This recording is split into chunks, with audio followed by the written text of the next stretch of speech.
Good afternoon. Welcome to the monthly meeting of the Knox County Planning Commission. My name is John Huber. I'm chair of the Planning Commission and will be conducting today's meeting. Assisting me today is Executive Director of the Knox County Planning, Amy Brooks, and the Planning Commission Attorney, Tasha Blakeney. I'd like to call the meeting to order. Mr. D. R. Mund, please call the roll. Commissioner Hill. Here. Commissioner Browning. Here. Commissioner Levinson. Here. Commissioner Boyer is excused. Commissioner Barger. Commissioner Perez. Here. Commissioner Anderson. Here. Commissioner Butler. Here. Commissioner Biggs. Commissioner Daly. Commissioner Gill. Here. Commissioner Midas. Commissioner Shuck. Here. Commissioner Huber. Here. That's 12 present, sir. Thank you.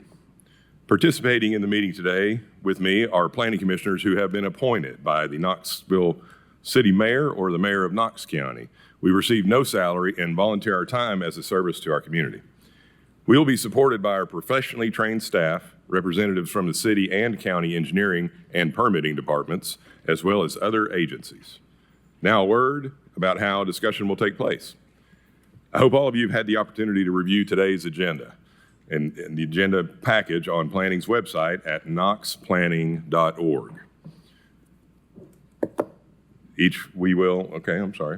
We will, in addition to today's agenda, the website contains information on how today's meeting will be conducted, as well as correspondence on individual cases.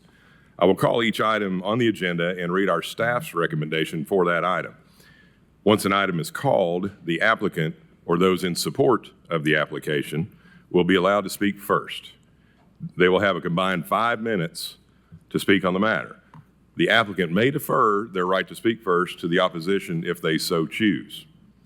Likewise, anyone opposed to an application will have a combined 5 minutes to speak on the matter.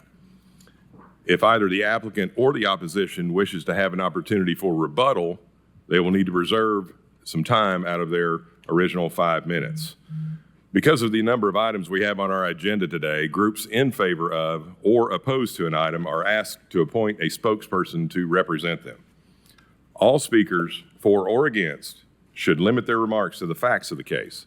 They should not repeat information that has already been presented to the Planning Commission. Planning commissioners may grant additional time for presentation if needed. If you have any items that you would like to make part of the record, please submit those documents to knoxplanning.org/share or hand them to one of our staff members located on your left. Please identify the file number and meeting date in your submittal.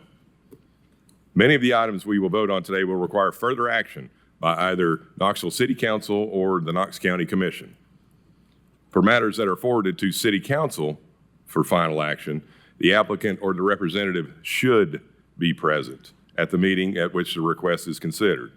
For matters forwarded to Knox County Commission for final action, the applicant must be present at the meeting, or it could be denied or postponed.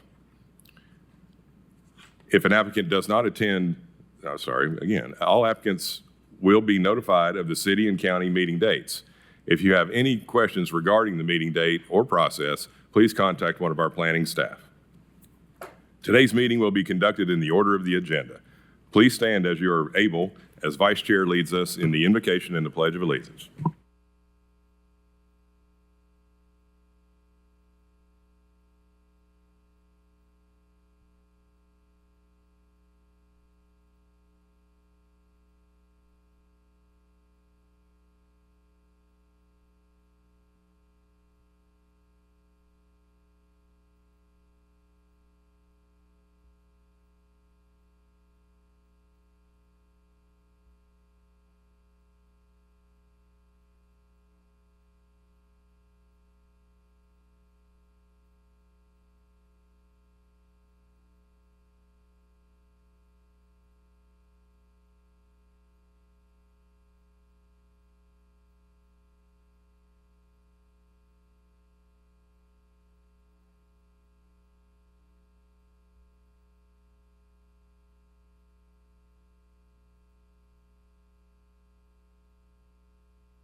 All right. Next on the agenda is the postponements and withdrawals, which I will read separately. Item number 19, automatic postponement, final plat of Morning Ridge subdivision for 30 days. We do not need a vote on that. An automatic withdrawal. Item number 29, Homestead Land Holdings LLC. Do not need a vote on that.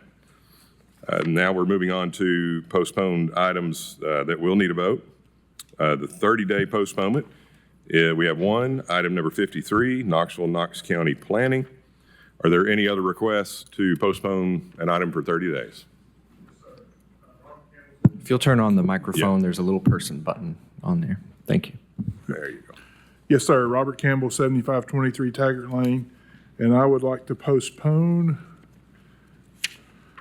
item 46, Darren Green, for 30 days, please. Okay. Postpone 46.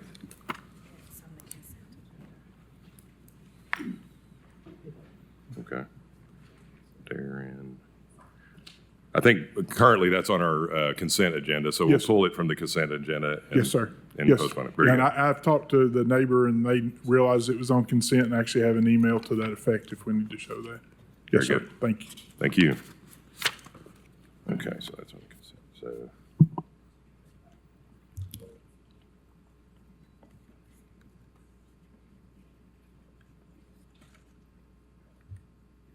Yes, sir. Thomas Krajewski, Homestead Land Holdings, 122 Perimeter Park Drive. I'd like to request a postponement of item 25 for 30 days. Item number 25. 25, postponed, 30 days. This one is a little different too. I believe I heard there might be some folks in the crowd. Are there folks here against this? Okay.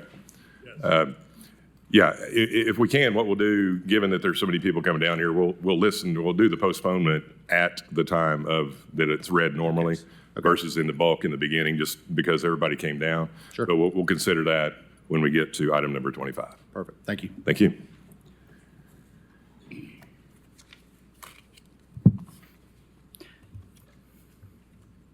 Yes, sir. Good afternoon. My name is John Valiant. I'm here on behalf of Mr. James Jenkins under item number 38. The address of the property is 0 Pine Grove Road, and it should be file number 5-N-26-RZ. We were seeking a 30-day postponement on this matter. Okay, and that is 38, James Jenkins. You have one person signed up to speak against. Okay. And is there someone here to speak against the item number 38? Okay. I think we probably ought to do that the same as the other, given that there's opposition here. We'll hear that postponement request at the time it's normally read. Certainly. Thank you. Okay, so that's going to be. Okay, so no other 30-day postponement requests. We have item number 53, Knoxville, Knox County Planning, as well as item number 46, Darren Green. There are no other 30-day requests. Chair will entertain a motion. Okay, we have a motion by Commissioner Anderson and a second by Commissioner Daly to approve the 30-day postponement. All in favor say aye. Those opposed, the ayes have it. So we'll move on to the 60-day. There are no 60-day postponement requests. Seeing no other 60-day postponement requests, we'll move on to the 90-day postponements. We have item number 6, LD Glass, and that is 3 applications, A, B, and C. The sector plan amendment, and rezoning postponement request for 90 days. Are there any other 90-day postponement requests? Okay, seeing none, Chair will entertain a motion. Okay, we have a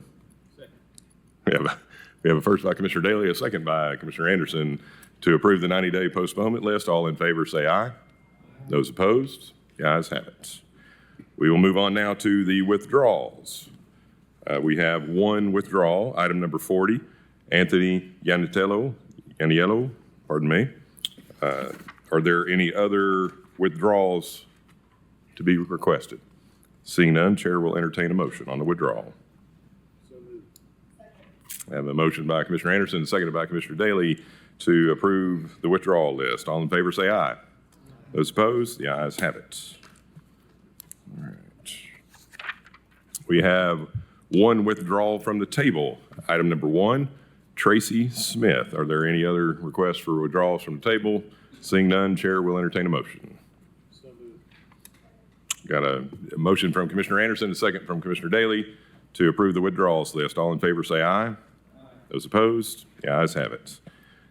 We are on to the tablings list. We are requested to table item number 24, Benjamin C. Mullins, and item number 49, R.C. Holbert.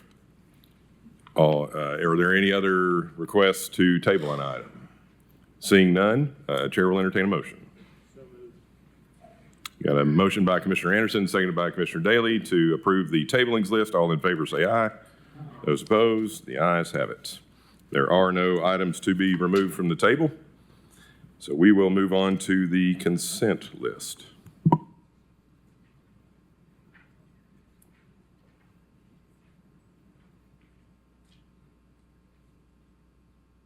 Very good. Next on the agenda is the consent list, which is comprised of items marked with a C. These items are considered non-controversial and are all voted on at one time in order to save time. Items are listed in the order they appear on the agenda. Please listen carefully. Once an item is approved and as part of the consent list, there will be no further discussion on the item. After I read the list, I will pause and give members of the public an opportunity to remove any items on that list. The first item for consent is item number 2, approval of May 14, 2026 agenda. Item number 3, approval of April 9th, 2026 minutes. Item number 7, Ralph Smith PLS. Item number 9, residential development. Item number 10, Clay Powers. Item number 11, West End Church of Christ. Item number 12, Stuart Anderson AIA. Item number 14, City of Knoxville. Item number 15, final plat of Mill Branch Ridge subdivision, formerly known as Mill Branch subdivision. Item number 17, final plat of Poplar Farm subdivision, phase 2. Item number 18, final plat of Whisper Ridge subdivision, unit 2. Item number 20, final plat of Emery Green Townhomes. Item number 21, final plat of McNally View subdivision, formerly known as 7514 Millertown Pike. Item number 22, final plat of Tipton Place, formerly known as Tipton Station subdivision. Item number 27, 0328 LLC. This is we got a comprehensive plan and a rezoning, both to be on consent. Item number 28, David Tomljevich. Item number 30, Sharon E. Boyce and A. Jack Woodall. Again, it's a comprehensive plan amendment and a rezoning, both to be on consent. Item number 31, MP Development Group, LLC. Item number 33, Anderson Baker. Item number 41, John Lamb. Item number 43, Lawler Wood, LLC. We postponed item number 46, Darren Green. Item number 48, back onto the consent list, is 1308, Knox Creek, LLC. Item number 50, Blake McDavid. Item number 51, Tyler Stinnett. And item number 52, Rick Harbin / Harbin CDS. That is the consent list. Are there any requests to pull any additional items off of the consent list? All right. Seeing no requests, Chair will entertain a motion. We have a motion by Commissioner Anderson, seconded by Commissioner Daly to approve the consent list as read. All in favor say aye. Those opposed, the ayes have it.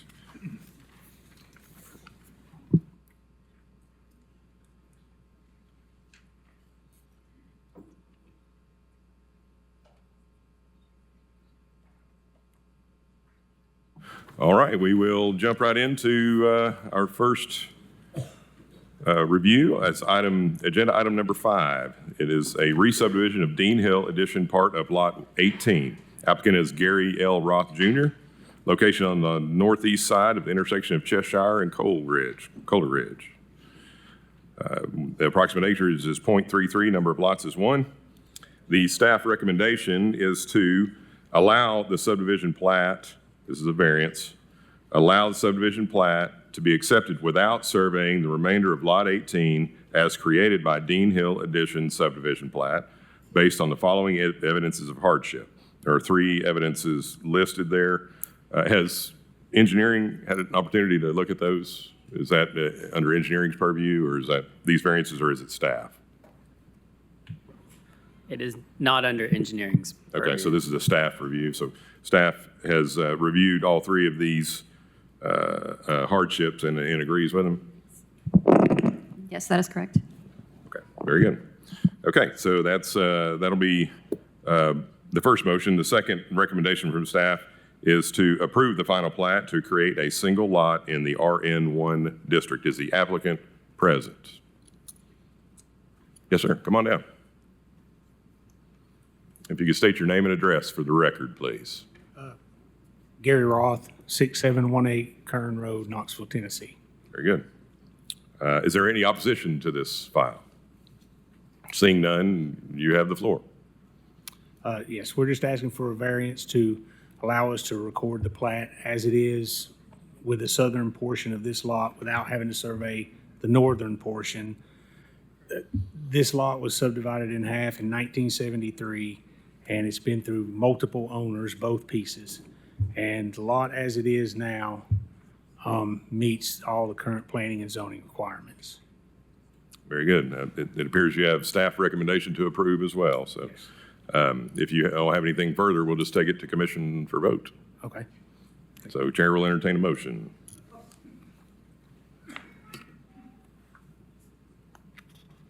Anybody?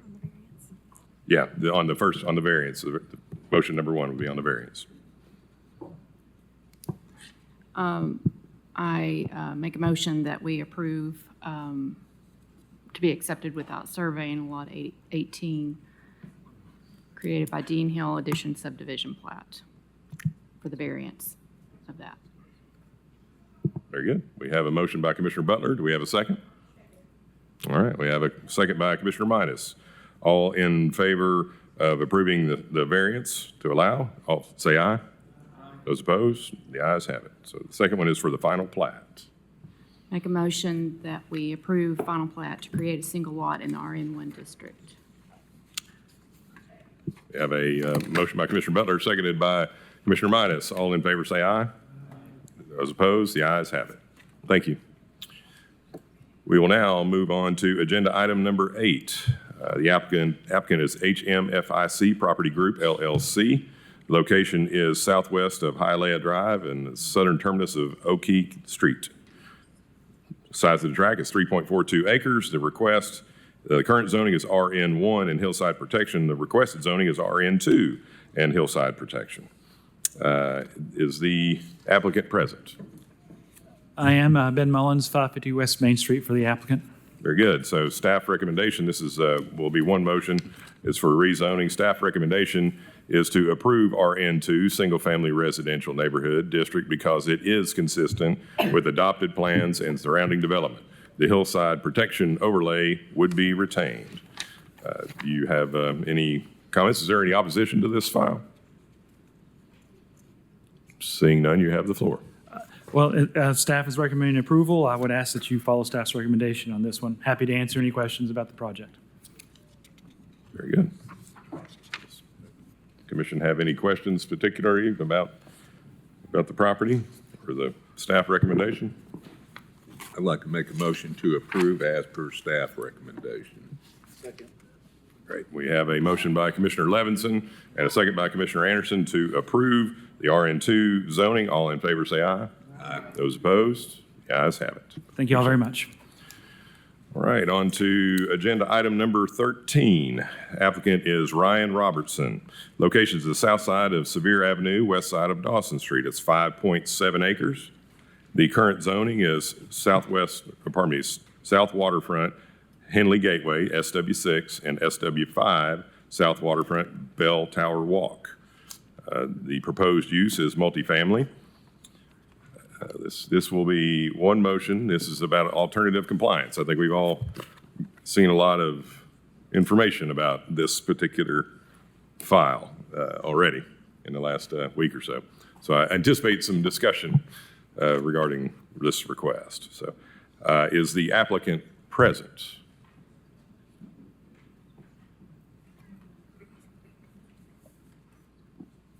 Yeah, if you could state your name and address for the record, please. Yes, sir. Ryan Robertson, and this is for 315 Corbella Avenue. Address is 14th Street South, Birmingham, Alabama. We'd like to defer and go second, if that's okay. Yeah, then we have some folks here. If there's other.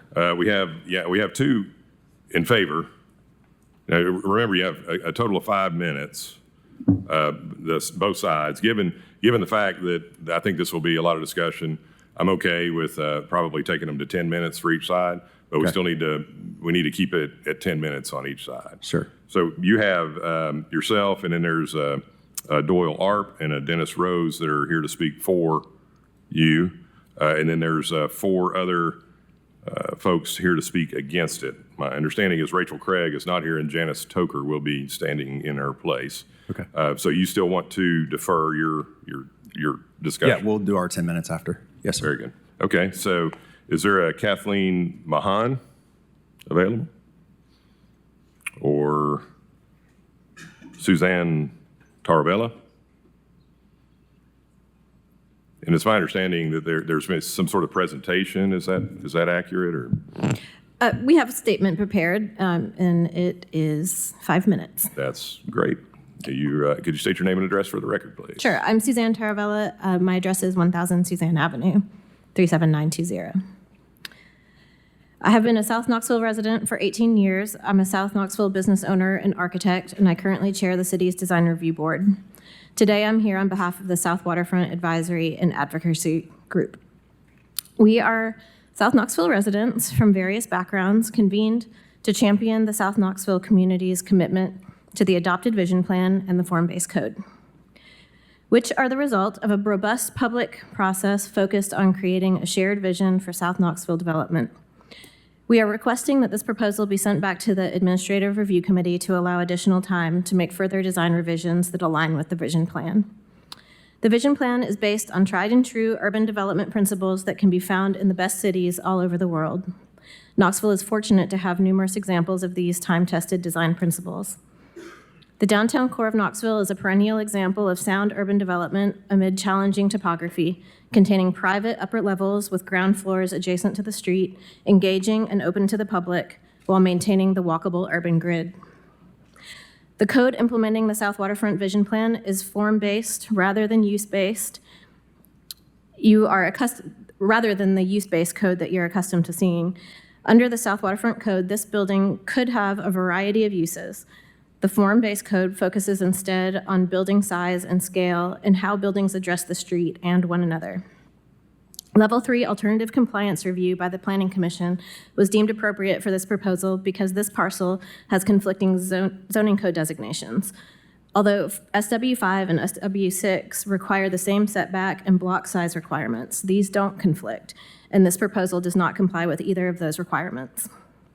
Further, Level 3 review requires consideration of the intent of the code and the vision plan, and should not be treated as a free pass for all design deviations from the adopted code. Appropriate compliance requires the minimum adjustment necessary for the reasonable use of the land. We support high-density development of this site and the proposed use, but the current design does not meet the intent of the vision plan and code in several fundamental ways. 1, providing pedestrian access through the site from Sevier to Mimosa. Item 2, creating accessible and engaging site edges that can support future commercial use as the city grows and changes. And number 3, for the traffic implications of this development to be studied and documented so that appropriate design solutions can be implemented. The 3-acre maximum lot size and 1,400-foot maximum perimeter requirements are meant to welcome the public around and through parcels. Due to its position, topography, and current platting, this parcel requires creative solutions to keep the urban form and spirit active, even if the exact letter of the code cannot be easily met. The proposed provision or preservation of the ghost stairs and the new public path along the ridge are welcome components of the site. However, the path's lack of connectivity to the ground floor plaza of the building and Mimosa Avenue beyond creates a gated exclusionist scenario on the north side that does not align with the principles of the adopted vision plan. Gated communities are specifically forbidden in the form-based code. In contrast, One Riverwalk meets the intent of the code. It fits into the urban grid by providing a public pedestrian-friendly plaza between its two buildings. Lone Tree Pass at Summit Hill and Gay Street creates an engaging urban experience by including a pedestrian connection between West Vine Avenue and West Summit Hill Drive along a steep slope. We stress this point because the city's offer to create a public park access from Sevier to Mimosa does not yet have concrete planning or funding. Therefore, the private development cannot rely on that public partnership as its sole strategy for compliance and must be evaluated on its own merit. The concept of eyes on the street, that is, public presence and engagement along the street edge, is a core component of public safety in urban environments, which is why the setbacks and program along street edges are identified as priorities of the vision plan. The proposal along Mimosa and Dawson neglects opportunities for eyes on the street. Consider the corner of Wall Avenue and Walnut Street that houses the blank facade of the Market Square garage. The current design for the corners of Dawson and Sevier Avenue includes similar blank parking garage walls. The corner of Union and Walnut is the model, where small commercial establishments engage the pedestrian. We are here to remind you that the development of this site is obligated to meet the intent of the adopted vision plan and code, which is to be accessible, safe, engaging, and reusable so that both the private residents and the public can benefit from it now and in the future. We wouldn't have the vibrant, successful downtown that we have now if our predecessors hadn't prioritized access, walkability, and engagement. We intend to support the project when the design aligns with the vision plan. However, we cannot support it in its current form.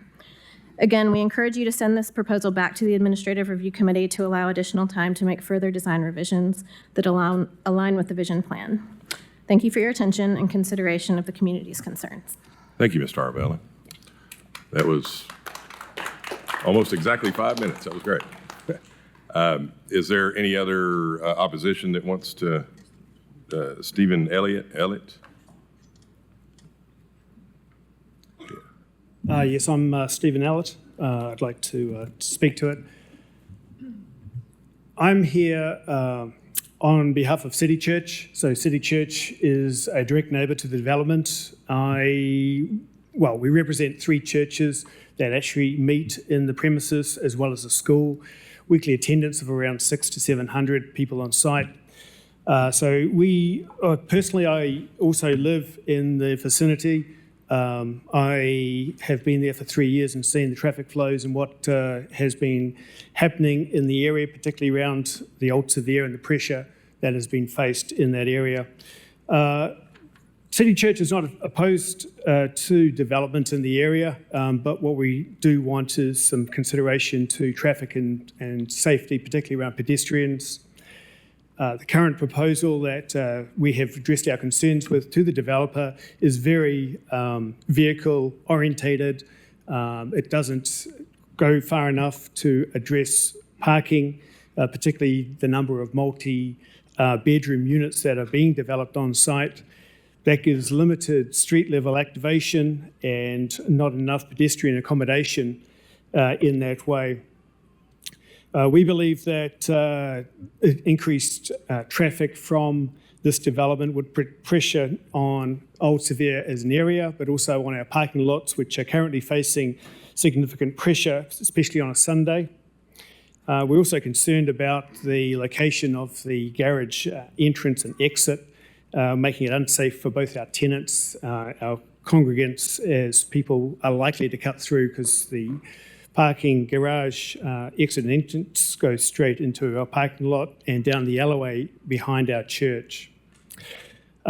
We'd like to request that the city conducts an independent, or ask the developer to conduct an independent traffic impact study and road safety audit of the affected intersections and the circulation patterns around that, make those publicly available and make those binding to the approval.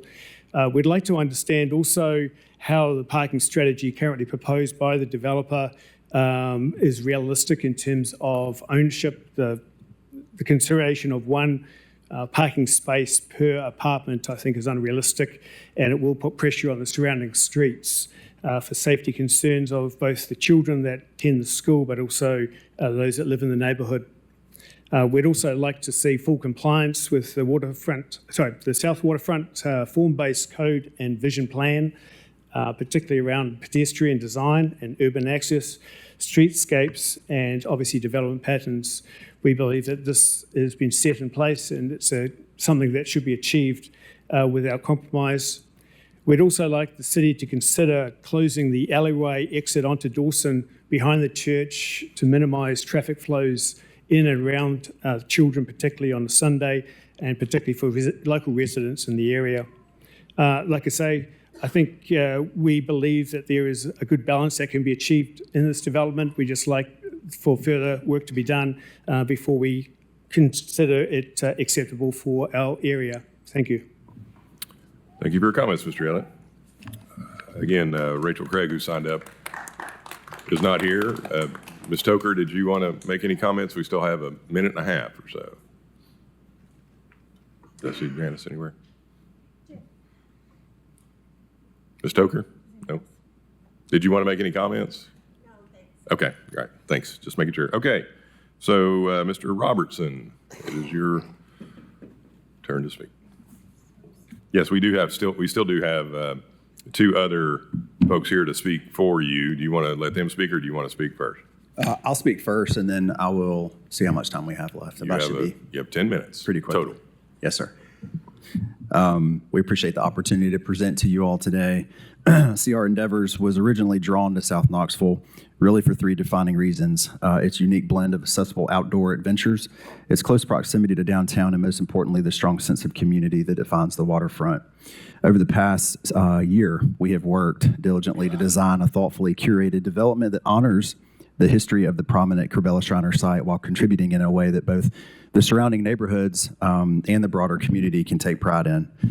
The community meetings held throughout this process reaffirmed the very spirit that first attracted us to South Knoxville. We have carefully distilled that feedback, evaluated the opportunities and constraints of a uniquely challenging site, and shaped a project that reflects both respect for the area's history and appreciation for the passion of its residents. The proposed project, 315 Corbella, directly advances this vision by introducing active adult 55-plus residences that align with the plan's goal of delivering thoughtful, market-responsive housing along the waterfront. The development fosters multi-generational connectivity, linking student housing, existing retail along Sevier Avenue, and destinations such as Kearns Food Hall. With direct access to Gay Street Pedestrian Bridge, this project serves as a true gateway, strengthening the physical and experiential connection between downtown and the South Waterfront. Through ongoing collaboration with the City of Knoxville, neighborhood groups, and community stakeholders, we have focused on creating a design that is both intentional and contextually appropriate for the prominent site. The project's carefully considered scale, amenity offerings, and site planning preserve the natural character of the waterfront while reinforcing the plan's emphasis on open space, greenways, and pedestrian-first connectivity. As a design for active adult residents 55 and older, 315 Corbella will enhance nearby retail vitality, encourage walkability, and reduce reliance on automobiles, serving as a model for future gateway developments in the city. The form-based district and waterfront vision emphasize walkable, mixed-use, context-sensitive development, strong public realm connections, and the preservation of open space and natural features. Given the site's unusual scale, the terrain hardships, and the topographical challenges, we are requesting this Level 3 review to allow for appropriate building placement, high-quality design, and preservation of key historic and natural features, including the 6 existing stairways. Even with the considerations, the project will fully uphold the Form District's guiding principles, which is maintaining a high standard of architectural and landscape design. We are committed to working with Riley Products, who the owner of the iconic JFG sign, to return to the site where it once stood. This was one of the clearest and most consistent messages we heard. During our community meetings, we listened and we acted. We understand the importance of providing east-west pedestrian connectivity across our site. Community members expressed a strong desire for improved pedestrian access, and we are committed to working with the city and accomplishing what that should look like and how to best achieve that. Creating thoughtful connectivity is important to us. Our estimated annual economic impact to Knox County exceeds $900,000 in tax revenue per year, while generating zero K through 12 enrollment impact and a lower public safety call volume per unit compared to traditional multifamily housing. The project will also produce meaningful one-time sales tax revenue from construction materials at the combined state and local rate of approximately 9.25%. The active adult demographic typically maintains a higher disposable income and lower debt obligations, resulting in disproportionate local spending across restaurants, retail, healthcare, and personal services. Just as importantly, this development helps retain aging Knoxville residents within the county rather than losing their economic activity and tax contributions to other states or out-of-market senior living communities. Lastly, we postponed our original submission to ensure that we were intentional in our efforts to listen to the city and neighborhood groups. We have met with members of SKNBC, SWAAG, Severe Community Group, Southside Waterfront Neighborhood Association, Lindbergh Forest Neighborhood Association, and South Waterfront Merchants Group. We hosted two-hour community meetings with more than 300 attendees. We received a wide range of thoughtful feedback, ranging from a view corridor between our two buildings, which we have gone back and redesigned and accomplished, our massing, our modulation throughout the community throughout the design, and also trying to figure out how to get a water slide from our community down to the river, but we haven't been able to accomplish that just yet. We are grateful for the opportunity to be here, and regardless of perspective and the feedback that we received, we took the feedback seriously. We have been diligent in responding to the community concerns, redesigning elements of our project where appropriate, and working to create something truly special that can become a part of be a lasting value in this community for years to come. Thank you, Mr. Robertson. So is Mr. Arp available? Would you like to make any comments? Do you want Dole to go now? Mr. Arp or Mr. Rose, either one.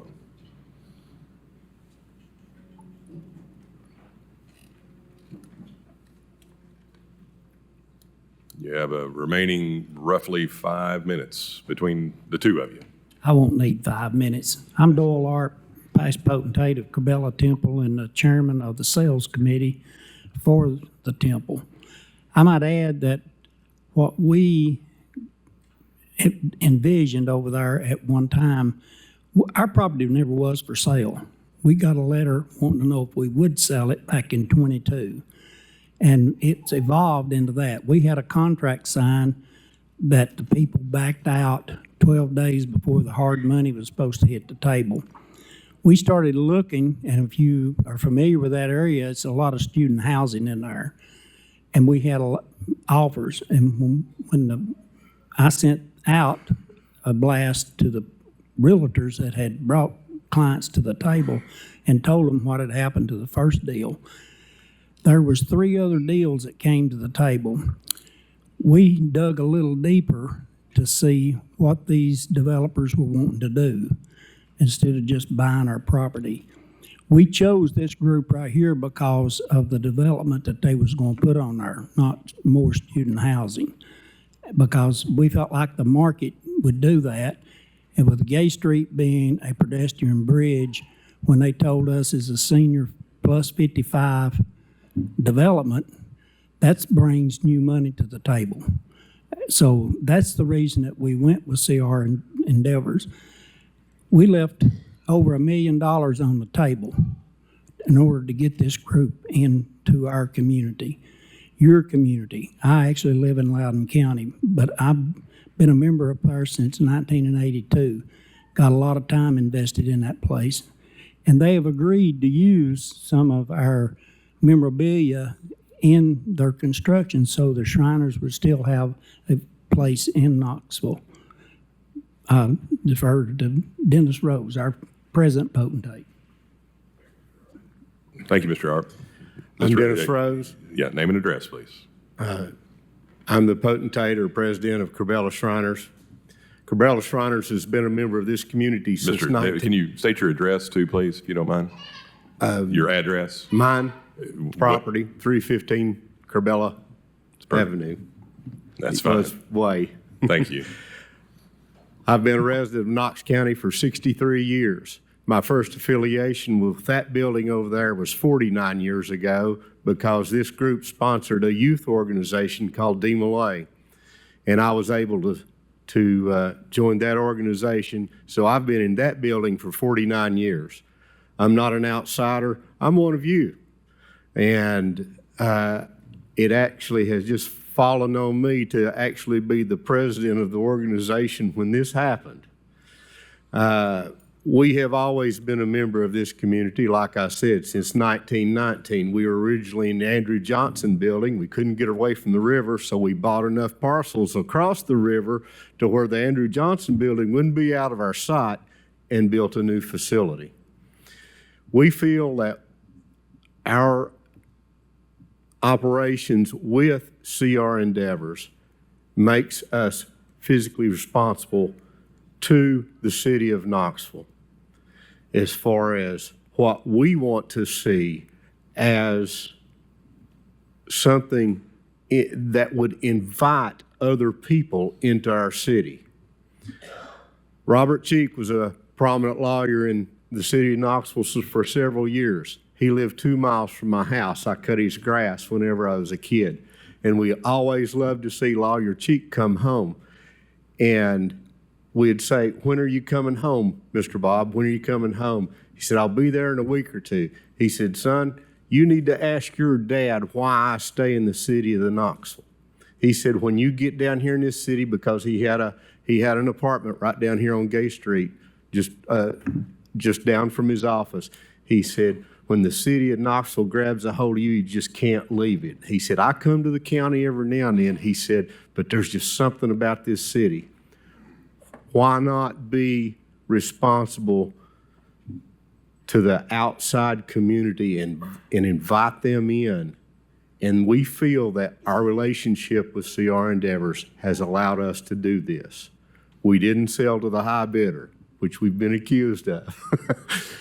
But we have found someone who fits because they have other projects in surrounding cities. And when we go to our folks in Tampa, Florida, they done the research. Our real estate attorneys done the research.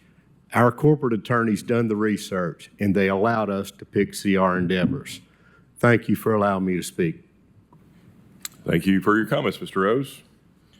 All right, this one is quite a bit different than what we normally have presented to us as a commission, where typically we have our own staff that goes through and reviews all of the different aspects. But given this is a form-based code on the south waterfront, it's a little different. It has moved through some of the city ranks. I greatly appreciate, Mr. Robertson, you guys opening up to the community and having those meetings with everybody over there. So I've seen some changes, I guess, happen with that. They've had a lot of discussion, I think, with the city of Knoxville and engineering and Director Ahrens, who's here today, if anybody has any questions. But we, as a body, have been asked, this is a level 3 review because it does not fit in the south waterfront form-based code. So the applicant is asking for various variances, if you will, to the south water, since it's again a form-based code. So it is, to us, when it gets to a level 3 and it comes to planning, it is to us, without our normal staff recommendation, to make a decision or opine. So from what I can see, we actually have 4 different options here. We can approve today. We can deny today.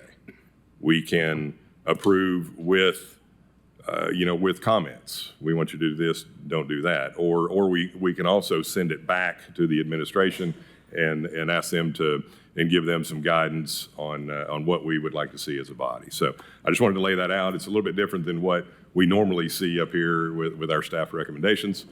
City's done a nice job, and I think putting together a couple bit of information for it. But I think we'll be having some discussion in general about how the commission feels about it. I see Commissioner Hill is ready to make a comment. Yeah, I may have subsequent comments, but just for clarification, I think I've been on this board for about 8 years now, and this may only be our second one, possibly, maybe 3. So I know how unfamiliar this is. I see where the committee has made their review. They've got the bullet points of, I guess, the deviations that they've pointed out. If we send it back to the committee, what are we going to get different back from the committee if they've already reviewed it? So I guess what I'm trying to do is, as one of our 4 options, if that's one option, what benefit do we get from it? Right. I think it would be direction from this commission. Hey, we see where you are now. We appreciate what you've done. However, we would like to take it a little further, making suggestions on what we would like to see happen there, and then push it back. Is that? Yeah, and I'm sensitive. I believe me, I want to see a great product because it is as prominent as it can be in downtown Knoxville. So I'm a proponent. Lone Tree Pass is an example of how much of a proponent I am of it. But I don't know if it's best that we go down these items and see what are substantive deviations. I'm going to lean on you, Chair, and others, and maybe even some of the ones that have spoken for guidance, or Director Aaron's, of how we best get to a place where we narrowed it down, kind of gotten down to the lick log, as one would say, to figure this thing out. Great. Well, we'll try and figure that out in the next little bit. Commissioner Browning. Thank you. I love everything about this development. You've got a property owner here who's taken $1 million less to make sure we got a quality development over there. We got somebody here that's putting a 55 and up, which Knoxville needs so badly. I see some of these other developers in the back of the room. I hope y'all take some notes, okay? We need 55 and up in this town. And what an awesome, awesome asset to that area of town. I mean, you won't have students, you won't have families, you won't have, school overcrowding concerns. You've got individuals that are 55 and up that have disposable income, and most of them go to bed real early at night. So, if it's up to me, I am all for approval of this development. And I get it, there needs to be a lot more discussion probably, but Commissioner Browning is for this development. Thank you, Commissioner Browning. Commissioner Butler, I believe you had some comments. Yes, thank you. I very much appreciate the comments from Mrs. Taravello and the Corbella Temple and the developer. I can see a lot of thought and concern and listening has gone on. But however, I do still have concerns. I'm absolutely for developing that site. It is, I think, the last and most important vista we have overlooking the city of Knoxville. And I think we absolutely have to get this right. We'll have generations that look up there to see what's there. And this is an opportunity where we have to be very thoughtful and get this right. And I do not believe at this juncture it is compliant with the vision of the South Waterfront Plan. And I don't think I can say it any better than Mrs. Taravello did. As a fellow architect, she is very knowledgeable of urban design issues and architectural issues, and I think she elaborated on that very well. But I don't think, because it is not consistent with the vision, as you read the vision of what the building would be, it points out that in SW5, Bell Tower Walk, that buildings should be placed perpendicular to the river. This property has, it is almost entirely parallel to the river. and blocks, best I can tell, any pedestrian circulation through it to get to the river. So I think that's one very big concern I have. You have a view vista through the separated buildings, but pedestrians don't have the opportunity. This project should knit the community together, not blockade vistas to the river and access to the view of the river. I think the scale of the forms of the design are not in keeping with the intent as it was described. The facades are very flat. And I want you to look downtown when you see buildings that are engaging. I think Lone Tree Pass does a good job of that, of articulating the facade of the building. And it calls out, it encourages balconies, porches, bay windows, and other projections in the facade of the building. I think that needs further study and should be considered. I think the edges being, having that multi-use, it's calling for a vibrant mixed-use type of development. And I'm 55 and over. I love the idea that 55 and over could be there. So I love that idea, but I think there needs to be more and use there. I am not entirely, because I don't live in the area, I've just driven over there. I'm not sure about the traffic concerns, but it does sound like those who are there have legitimate traffic concerns, and a study would be wise to further study that for pedestrians and vehicular traffic. So for those reasons, I will be I'm in favor of sending this back to the Administrative Review Committee for further study. Thank you, Commissioner Butler. Commissioner Gill. Yes, thank you. So I want to echo my colleagues in saying that I am in favor of this project. I'm very excited to see something be developed on that site. I think that it's important that we continue to look at these kind of headline sites, and I'm very buoyed by the fact that the developer and the community have come together to try to discuss things, and I think that is an example of when the form-based code is working very well. I do have some concerns, though, and I think it primarily focuses on some of what Commissioner Butler was saying. I think it's helpful to break up, and I kind of like Commissioner Hill's suggestion that we perhaps need to go through each one of these articles to kind of talk through each one of them. And the reason I suggest that is that there are, as I see it, two different categories at stake here. We have an application that has all or nothing in the sense that we have multiple different articles that have to be approved as a package or not. And my concern is that some of these make complete sense to me. It is not the fault of the developer or the Kerbala Temple that their lot is larger than what was contemplated in the form-based code. That has nothing to do with them. We deal with non-conforming lots here all the time. Non-conforming lots are non-conforming lots, and limiting development on that site just because it's too big or the setbacks can't be achieved because of a 40-foot slope on a street. Saying that we can offer an alternative compliance to that makes complete sense. There are, however, some of these articles that we are looking at today that are not topographical in nature. They're not they're not constraints that are put upon it by the lot or pre-existing conditions. They are design decisions, and those design decisions are really the what I think that some of the comments that we've heard from opposition are focusing on, and how do those design decisions meet the intent of the code. So I think I would be in favor of going through some of these, because I think that we really do need to answer Commissioner Hill's question of what value is it in postponing this and sending it back to the Administrative Review Committee. I think we do need to stipulate where those differences lie. If we're talking about a 40% slope on Sevier, there's no way they can put setbacks on there. You just can't build there, and that makes the lot undevelopable if we're going to have a strict interpretation of that. Saying yes to that makes sense.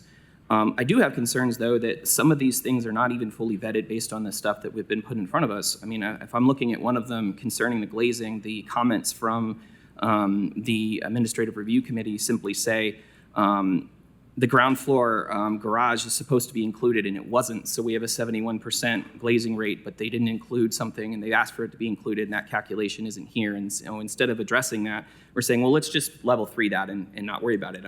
I don't know. To me, the intent of a glazing requirement is a metric to measure whether or not we have pedestrian-oriented architecture, and we're making sure that we have open spaces and not blank walls.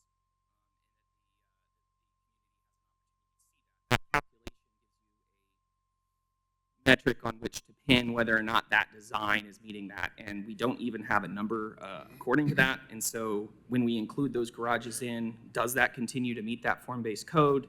If it does, then there's no problem. We don't need to have a level 3 review. And if it doesn't, why doesn't it, right? Is it because across that Dawson, when we have the setback on Dawson, as pointed out by some comments, that we have blank walls there? It's a garage. You're not going to be able to put windows there. So what are we doing to engage with that space to ensure that that is still meeting the intent of the code? Just having a blank wall there and saying, oh, we can't do it, doesn't necessarily make sense to me. So I have some concerns that this is an amazing project. I want to support it. I want to get it across the finish line, but there's some outstanding things that haven't been answered from the Administrative Review Committee, and we're doing a level 3 review now instead of when those questions have been answered and considered.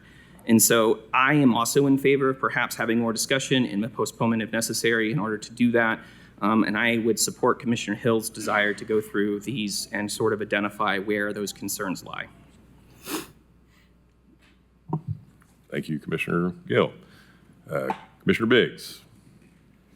Yeah, but maybe at the risk of being a bit redundant, but I think I share some of the concerns that Commissioner Butler had raised. I also share with Commissioner Browning. I do think 55 plus development is a needed category in the area, but I think if we're looking at some of the criteria by which we're supposed to judge this compliance with the intent of the applicable form, district, and plan, I'm struggling to get past that when I look at, whether it's the SW5, first sentence of the vision and intent is this bustling area caters to multiple functions, including retail, entertainment, civic, cultural, and residential uses. And I'm just struggling to see that in the plan that's been presented here. And I recognize that there are extenuating circumstances that need to be considered here, but we just feel pretty far away from that intent. And so I think my inclination is to send this back as well for that reason.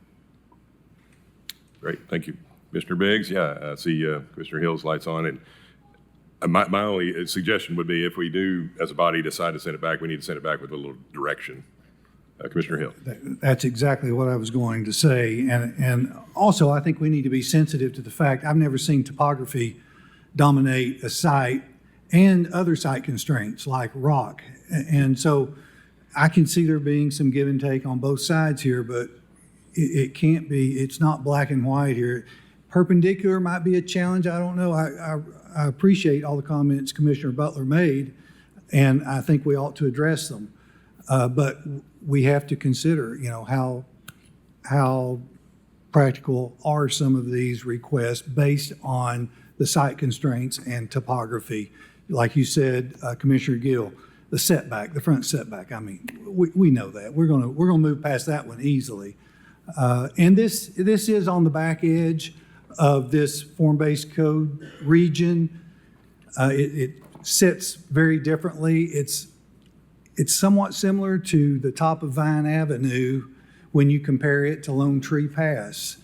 It functions very differently than Lone Tree Pass and below that. So I'm just saying we need to be sensitive to all that while trying to achieve the intent of the plan. Very good. I would tend to agree with that as well. And if you don't remember, Vine was one we just voted on a few months ago that we did not require them to have commercial on the main level because it's just not an appropriate location, which I would feel the same with this. It's not a good retail location, but we still need to be very sensitive to the South Knoxville waterfront and the vision behind it as we've done it. So, jumping in here, I think that's about the only way we can do it is to try to, just kind of hit these things. Hope everybody packed a lunch. But we'll try to work through them as quickly as possible, give some feedback. And I know, and again, Mr. Robertson's here, and Director Aarons is here too. So anybody feel free to ask questions or jump in there. But I'll just read this, the first request for the alternative compliance. As a guide, guide lot layout and outline the maximum block perimeter and building setbacks permitted in this district to ensure walkable neighborhoods. Block size maximum perimeter of 1,400 feet. This development appears to exceed the maximum block size perimeter of 1,400 feet. The development will need to be subdivided, or this development will need to approval of a level 3 alternative compliance review. So who wants to jump in? I think that's in the category, at least for me, maybe other commissioners will disagree, of one of the topographical constraints of this. I think that the maximum block size, requiring him to subdivide this lot to then build the same number of buildings on those subdivided lots is just administrative overhead that is not necessary to the overall design of the building. I would be willing to support that level 3. So question with that, I guess, and Director Aaron's, now does this refer to how many build? I mean, as in, because in looking at it, I know there's lots of opinions out here, and we've got 2 buildings, total 2 buildings, but then they're kind of connected in the middle, so it's really 1 building. Is this referring to how many buildings on the 1,400 maximum perimeter? I mean, Peter Ahrens, Director of Plans Review and Building Inspections, it's referring to the block size. So it's not necessarily the building, it's the block. So Okay. it's subdividing. Very good, okay. Commissioner Butler. So when you have a block that big, will you be able to let the public move through that? They have no requirement then to let public access through that, correct? That's correct. I think that's one of the concerns I have, is that the block size creates such a large and horizontal parallel element to the river. It doesn't allow access through it. I would tend to agree a little bit with that too. And I'm sensitive from the development side as well, from a pro forma perspective, a unit count. You know, it's not, I don't think anybody's intention would be to negate the pro forma. It's more of what it looks like. I mean, keep the same number of units, keep all that together, but somehow architecturally separate the buildings to where there's more ways to get around them. That would be my thought. Commissioner Hill. I'm not going rogue on you. I'm not trying to take over your meeting here, but I think we might want to relax our rules a little bit on this one. This is a level 3. It's going to take a lot of engagement. And the reason I say that, I would like to lean on Ms. Taravella and the developer to come up and make some quick comments as we contemplate these things. Oh, I think if that's great. Okay. Yeah. And I've got Director Aaron's. Director Aaron's. This is to Ms. Butler. If we're looking at One Riverwalk, the city owns that property in the middle. So that's totally different than, it's like the developer, they want to own the entire property. So it's not like the city owns the slice in the middle for the pedestrians to walk through. And so I'm not sure, I'm not an attorney, but I'm not sure we can force them. So I understand where you're going with that, but they're different properties. Mr. Anderson. This may be an irrelevant question, but when we're talking about potentially not going with the level 3 for the block size, wouldn't that then create additional things that variances would be needed for, just because now we're dealing with 2 lots in one building? Does that fall under this review to grant, or would that have to go through a separate process for the variances? No, I think it would come back here as a level 3 review again. It's just we're opining, we'd rather see it this way and then bring it back. Commissioner Biggs. I guess I was just going to ask, appreciate Commissioner or Mr. Aaron's comments there. I guess I feel like we frequently do suggest like connectivity between parcels that we're approving zoning for. So to me, this feels akin to that, in that we're suggesting potential connectivity. I'm looking at a map here between, whether it's Gay Street and Sherrod Avenue on the backside, and there's going to be a whole rails to trails development back there that feels like somebody could walk across from downtown Knoxville and have access more easily to that without going back over to Henley Street. So to me, it doesn't feel out of place or inappropriate for us to request more connectivity. And I feel like were that the case, and if I could see that on the map, then I would be more inclined to approve this level 3 for that particular component. Thank you, Commissioner Biggs. And I've got, before I get back over to you, Commissioner Gill, Mr. Robertson, I've got a question for you, if you wouldn't mind. Because I do, and that's why I was trying to say earlier, as Commissioner Hill was saying, I think it's great. I think we need to engage to understand with you. Now, you've had 2 very serious meetings with hundreds of people. Sure. Can you enlighten us a little bit as to what kind of changes you've already made? Sure. Well, to Commissioner Biggs, I mean, one just to note, you can currently walk down Sevier and turn right on Dawson and get to Mimosa, so you don't have to go back to Henley Street. So that's just I know you know that, but just wanted to clarify. Originally we had one building and we didn't have a view corridor through there. But if you walk down Mimosa right now with what it currently looks like, there is no view corridor because of the topography right now without a building. So we've tried to create as much of a view corridor to solve for that as we possibly can.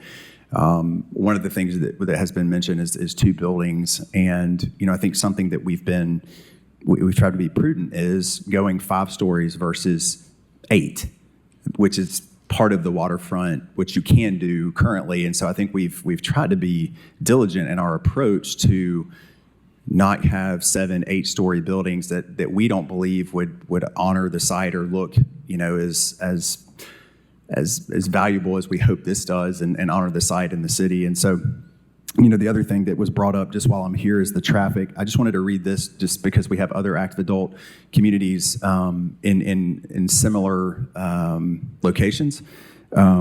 They generally produce substantively less traffic than both traditional multifamily apartments and student housing, generally around 3 trips per day, where traditional multifamily produces 7 trips per day and student produces up to 10.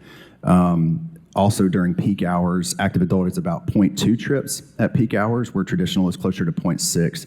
And so there's about a 55 to 65% less traffic than multifamily or student housing. Something to note as well on the parking that was mentioned, currently as it sits today, there's approximately 280 or 290 surface parking spots. We've currently in our, infancy of design have reduced that to 60 surface. So subterranean parking is included off of Dawson. So we've tried to be mindful of what the expectation is in that area of surface parking as well, and reducing that as much as we can. So we've tried to be as intentional on some of these as we possibly can be. But to Commissioner Hill's point, the topography is one of the reasons that we are in a level 3 and asking, because some of the South Waterfront 5 and 6, we don't feel are attainable. So we've tried to be as close to the vision and intent and be a part of this community as we can be. But when you look at the 5.87 acre site, our current building as it's designed is built on 3.1 acres because of the topography.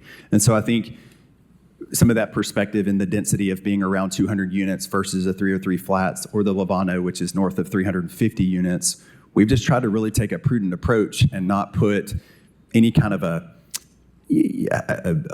blockade on this site. We are almost at a disadvantage because of how high it is to begin with. So anything north of 1 story is going to look prominent here. But we've worked hard on the modulation, the massing, the view corridor. We've tried not to increase density. We've tried to put our parking underground, even though we're really building on a mountain. I think we drilled about 8 inches before we hit rock. So it's a tough situation, but we believe in South Knoxville and want to try to figure out a way to make it work. But hope that answers some of your questions and provides a little context into, our desire. We also have committed and have had conversations with the city on this private property of allowing public access from Dawson east to west, improving the sidewalks, which is part of it. But again, the terrain and kind of how to solve for that is still up for discussion, but we're committed to that. We're committed to the JFG sign and honoring that site with that. So we've heard, we've acted as much as we can, but the level 3 we feel like has been necessary just because of the site itself and how it's positioned. So, thank you, Mr. Robertson. There is no question it is a tough site. Yeah. Commissioner Gill. Yeah, I promise I'm not going to try to monopolize the time here, but I just wanted to say that I think that the site constraints on this one necessitate them getting a level 3. But I do share Commissioner Butler's concern about the block size. The intent of that is to make sure that people have the ability to have access, as we've talking about on River One. And I think you could solve that in design. That doesn't necessarily need to be a subdivision and laid out. You could have in the center of your two buildings an area for the public to access. Maybe that's where you put your retail instead of on your garage at the setback that's 35 feet up on a hill. It doesn't make any sense to put pedestrian retail when it's 35 feet up a mountain, but it does make sense if you have pedestrian access in between those two buildings and you have retail in that area. I'm not saying that's what you should do. I'm just suggesting that that is a potential compromise. To me, all of these, we're doing an alternative compliance review. So like what I think my feedback is, let's see an alternative, not, okay, well, we can't do it, so just give us a pass. And like, well, okay, what's the alternative to meet the intent? I think that's kind of where I'm coming from, just on all of these. Right, very good. So all along that line, we're still on this first one that talks about minimum block. So what would our feedback be? Commissioner Butler, I don't know if you have or Biggs, I know you're. I think what Commissioner Gill suggests, if the developer is willing to consider allowing the public to be able to traverse through this block perpendicular to the river, I think that would solve it. If you had a plaza, you just didn't have a building that blockaded you. If you had some kind of plaza, you could go over or through or something. An arcade, a plaza, something that you could get through the buildings. Do you want to, this is Jeff, he's our architect from Michael Graves. I just wanted to speak to the perpendicular comment and then I'll speak to the building. Yeah, I'm Jeff Goins. I run the mixed-use residential studio out of Washington, D.C. for Michael Graves. My address is 1515 East Street, Washington, D.C. I was born and raised in Blount County, though, so worth mentioning that. I think it's worth mentioning the number of studies that we've done. We looked at it perpendicular. We looked at S shapes, L shapes. A lot of the times, if you look at it, the site slopes up. So from Mimosa, if you're walking along the corridor, it's almost, there's no view. It's 8-9 feet above your head, just along Mimosa. So how do you site that building? We looked at 2 buildings. We looked at multiple buildings. We looked at 3 buildings. We've tried so many different ways, but what you would find is a third of the building would be underground, or it would be cantilevered. So how do you do that? So if you notice, our building sets at the top, and we've actually raised, on one side, we raise it 2 feet, and then we're setting the elevation at like 942, so it makes sense for that ground floor. So we looked at ways to get people through the site. You've got 18% along Mimosa, you got 40% or 20%. So how do you provide that accessible path also, which is a huge issue for creating public access through the site? So I just wanted to address the perpendicular thing. We did look at it. I was also on the teams that looked at the larger market rate projects prior to CR Endeavors. So we did look at rotating the building, and it's just so little area where you can actually make it perpendicular and make it work. You end up with a very, very small footprint, and you can't get much density that way. So we arrived where we are. Happy to hear more comments, but I just wanted to address the perpendicular. We did look at it several different times, and happy to answer any more questions. No, thank you for your comments. And I just want to make a comment myself before we go back to commission. I don't want necessarily, I want the feedback, but at the same time for the commission, but I don't think we're trying to solve everything here. I think we need to, as a commission, hit the high points here. And it's clear it's going to be the will of this body for it to get reviewed again. I think everybody understands that at this stage. So I think for us, we just need to make our comments, send it back to the ARC, let you guys do what you do, and take the comments from Planning Commission and then try to incorporate it. If you can't, for topography reasons or it's solid rock, we know these things. But as Commissioner Butler and Gill were talking about, what is the alternative? This is just, hey, we can't do it, so we need a level 3. So I think we just need a little bit of, a little more, something else to look at too. Because I don't think in its current state that this body would be willing to approve all of those level 3s. So I just wanted to throw that out there.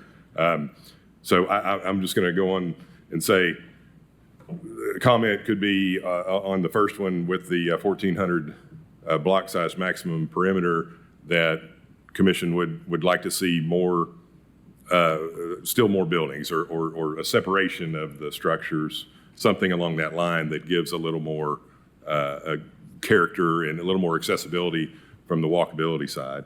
But I will, since they've been talking, Ms. Tarbola, yeah, speak, please. I just wanted to clarify a little bit the position of the community.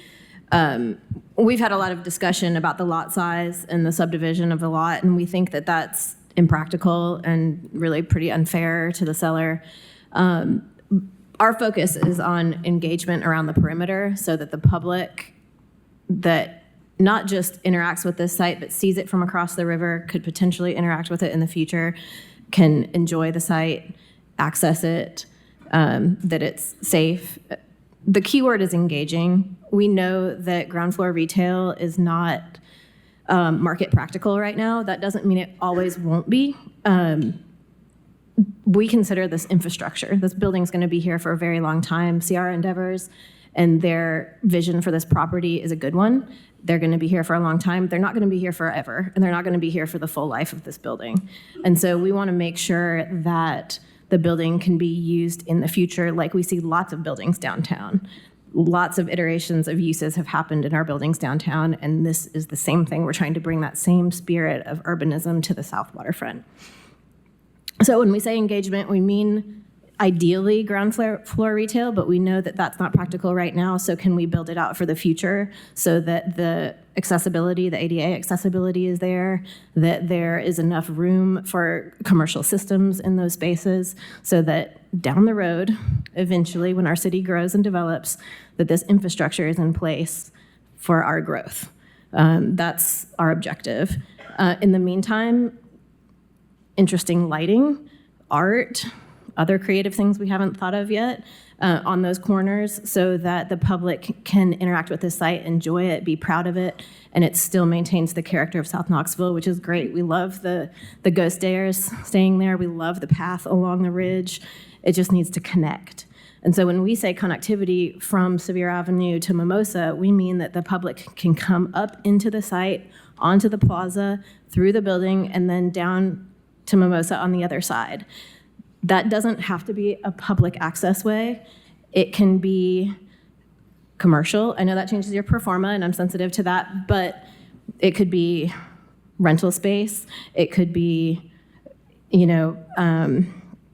small retail. It can be shared community space, something that allows the public to interact with this site so that not only the 55 and up population can use this building, but the whole neighborhood can use this building alongside the 55 and up. Great. Thank you, Ms. Tarbola. Yeah, thank you. Commissioner Hill.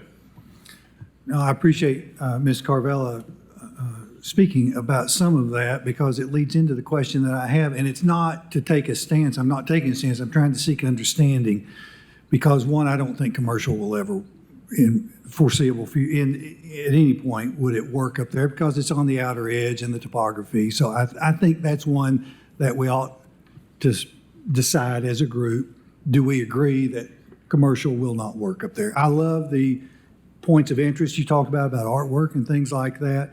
But when I think about walkability and I look to develop areas of walkability, I think about where are these people coming from? What are they going to? And as I think of this site, when we talk about traffic studies, I want to think about a pedestrian study.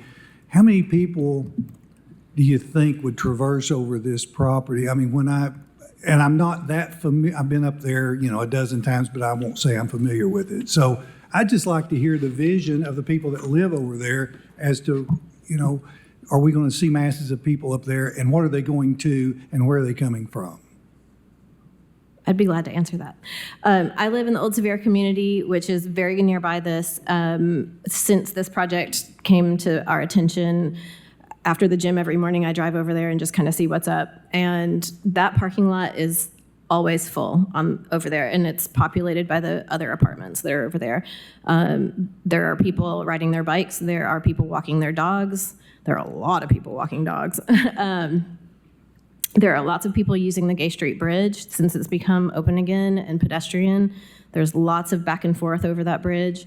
I agree that probably in the next little while, commercial up top on the hill is maybe not viable, but Dawson is accessible.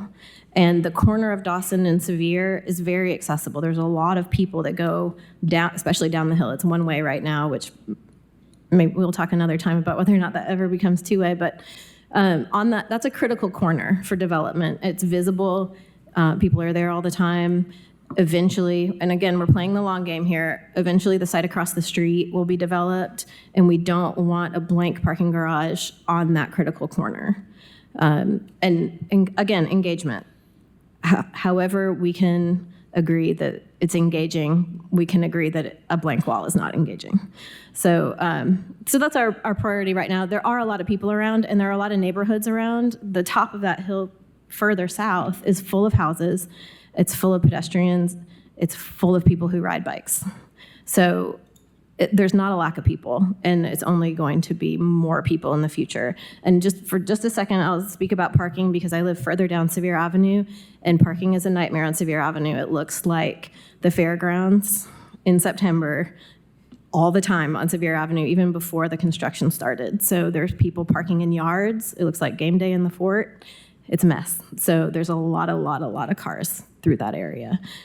We want to be very urban and pedestrian, and that we're getting there, but still people want to come to this great part of the city, and they want to drive there, and they want to park there. So that is a valid concern. Thank you, Mr. Harville. Mr. Biggs. Yeah, just two quick comments. One, Commissioner Hill, I think it's a good question, like who's going to use that access? And I won't pretend to have walked across the site before. I do know that big flagship Kearns apartment building that's like just to the south. I think there's 160 units is what Claude told me that are in there at least. And so if you assume, there's 1 and 2 bedrooms, so you've got a couple hundred people who live in there, crossing the site would be the most direct access to Gay Street and to downtown. And then I definitely appreciate it is walkable down to Sevier, to Dawson, and up to Mimosa. I think what we can't see here is that there's like roughly 50 feet in grade change when you go down and around and back up. And like we've talked about with Vine, just looking up that hill and being like, oh, that's a 30, 40-foot hill. I'm not going to go up there. I think there's a more practical deterrent to navigating that elevation change versus a more direct route across. Very good. Thank you, Commissioner Biggs. So, yeah, I think we're still kind of back in the same situation where, and I don't think what we're trying to dictate, what we're wanting to do or what we're wanting to see. We're just trying to give guidelines, a little bit of feedback, and then hopefully, something comes back on the level 3 that everybody can get behind. Yeah. Did you have a comment? Yes, sir, if you don't mind. I think we've been working on this for close to a year. Mm-hmm. We are extremely familiar with this site, and what we feel like we've done our diligence on what's possible. To Commissioner Hill's point, retail that just is going to potentially sit empty is hard to, we don't think that's accretive to the neighborhood. We have the owner of Kearns Food Hall, we have the owner of Honeybee Coffee and Sono Sourdough that they have vacancies in their retail right now, and they're like, we don't need any more retail. We need people to come and utilize our retail and buy our bread and come and utilize our coffee shops, not necessarily more retail. And so topographically, outstanding, the retail necessity is not there. We want to add value, not create more maybe empty space. And so, I appreciate Suzanne clarifying that a path up and over is not reasonable. We have tried that. That's why we have, part of the reason we are here for an all level 3 is because we are reiterating that the art path, the trail, the Sono Trail, the connectivity, whether it's Sevier, Dawson to Mimosa, we've had conversations with the city of access across our site and around the west side, and we're committing to making that happen. But a path through the middle of our site based on the topography and the stairs, a 40-foot walk up and over, from a construction standpoint and just the likelihood of somebody terraining that is low. We've looked at it in about 100 different ways. And so, going back and looking at it, we feel like it's still a mountain. It's still made out of rock. We have solved for as many possible things as we could to be prudent on the density, to be prudent on the massing, to be prudent on the modulation. the design that and the materials that we are using go along with the Southwest waterfront expectations of 5 and 6. And so I guess in your determination today, I would just take into account that we haven't been at this for a month or 2 weeks and hope to just go level 3 just because we feel like it. We've poured out our resources and have respectfully met with as many people as we possibly could to do something special. I don't know that we will ever solve for every single objection or thought that anybody has from the community or the neighborhood group. But what I will tell you is that the 55 plus does not exist in Knoxville. We feel like it would be very valuable for the people that want to downsize in Knoxville, for the people that want to move closer to their grandkids, for people that want to retire here and travel, and they don't have the opportunity to do that. And so we feel like we could really be a multi-generational aspect to this specific neighborhood right here, and be a part of the SoNo Trail system, the art, the murals that we want to put on our property. We've gone as far as we can in design because there's so many different things that we need to finalize. But from a finish standpoint, from materials to sustainability to everything that we could possibly solve for, we have solved for, short of asking for some of the things that the ARC that you guys have the opportunity to approve. So we appreciate the opportunity to be here, and appreciate the feedback. Yeah, no, thank you. I think everybody, certainly speaking for myself, and I think all the commissioners are very positive about the opportunities that the 55 and up will bring over there. We think it's a great fit. It's just more trying to get it in there. But before we talk again, I still want to just kind of bring it back in. We're having a lot of good discussion, and we are getting a lot of feedback, but I want to make sure this feedback is given in a way that, again, we're not saying this is approved, you must do this, you must do that. It's feedback, and we need you guys to take it back and really go through it. Again, if you can do it, you can. You can't, you can't. We just need to understand that a little better. And I get that you've been working on it for a year, too. I feel your pain. I've been there. And you feel like you've worked on it, but we're just asking you to work on it a little bit more and with the community and with us with respect to that. So I'm going to jump back in over here, because I don't really know any other way to do it other than just kind of hammer out a few of these things. Like you had mentioned the ground floor retail again. I don't think there's any issue with requiring that. I want to be on record saying that. I don't think that this body is going to require that. So that would be a level 3 that we would likely approve. Now the transparency side, maybe we can still work out the transparency, but it'd be residential at this time with a possible conversion in the future. I'm just jumping to the next one. Talks about the maximum lot size of 3 acres. Don't see any issue there. We understand what's going on with that. Maximum footprint is probably something we need to talk about. The footprint max is 30,000 square feet. It does not apply to structured parking. This development exceeds the footprint floor plate max of 30,000 on the south waterfront 5 zone portion of the property, with a measurement of 39,000 square feet, with an overall total of 58,000 square feet. So, I would throw that out there for discussion. Does anybody have any feedback on the maximum size of the footprint? I'll go ahead and Yeah. just say something. Commissioner Midas, please. Yeah, well, I do think that the square footage plays in line with the block face, the 1,400, and I still would like to see smaller units come back, more buildings, more ability to transverse that property. So yeah, that would be a big problem. I would say that they should go closer to the 30,000 for their building size. Perfect, great feedback. Yeah, Commissioner Hill. I'd like to hear from Ms. Taravella about that if we considered Commissioner Butler's, some of her recommendations to soften the look of the buildings if the square footage is, kind of somewhat acceptable to the neighborhood, to the community.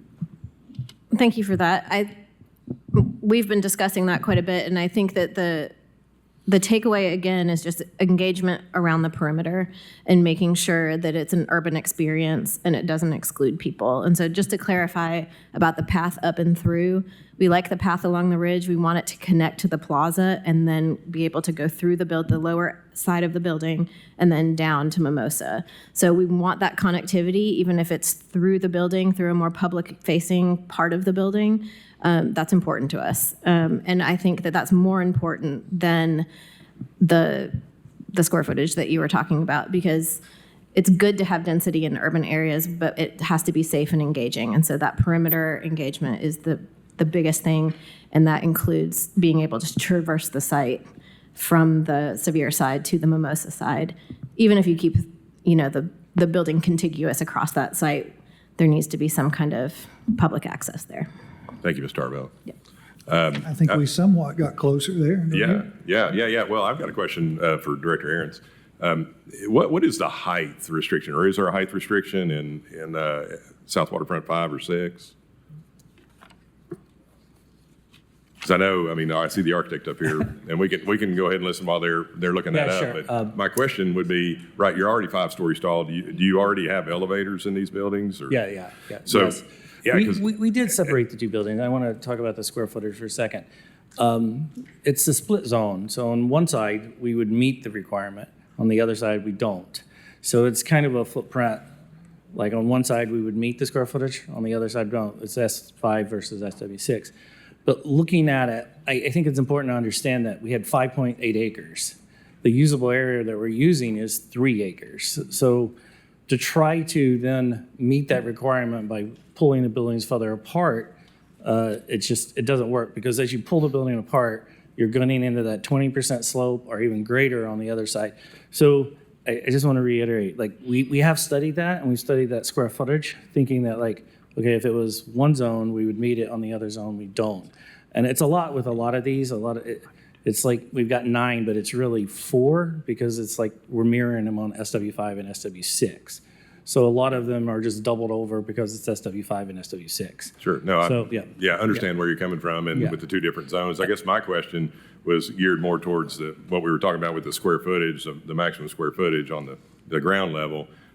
Certainly don't want to affect your unit count. I know you said that you didn't feel like you wanted to go over the 5 stories, but to preserve unit count, you could lop off part of it, put it on top, and have that access without moving the foundation of the building, if you will. Yeah. If you already got elevators, you can run that up.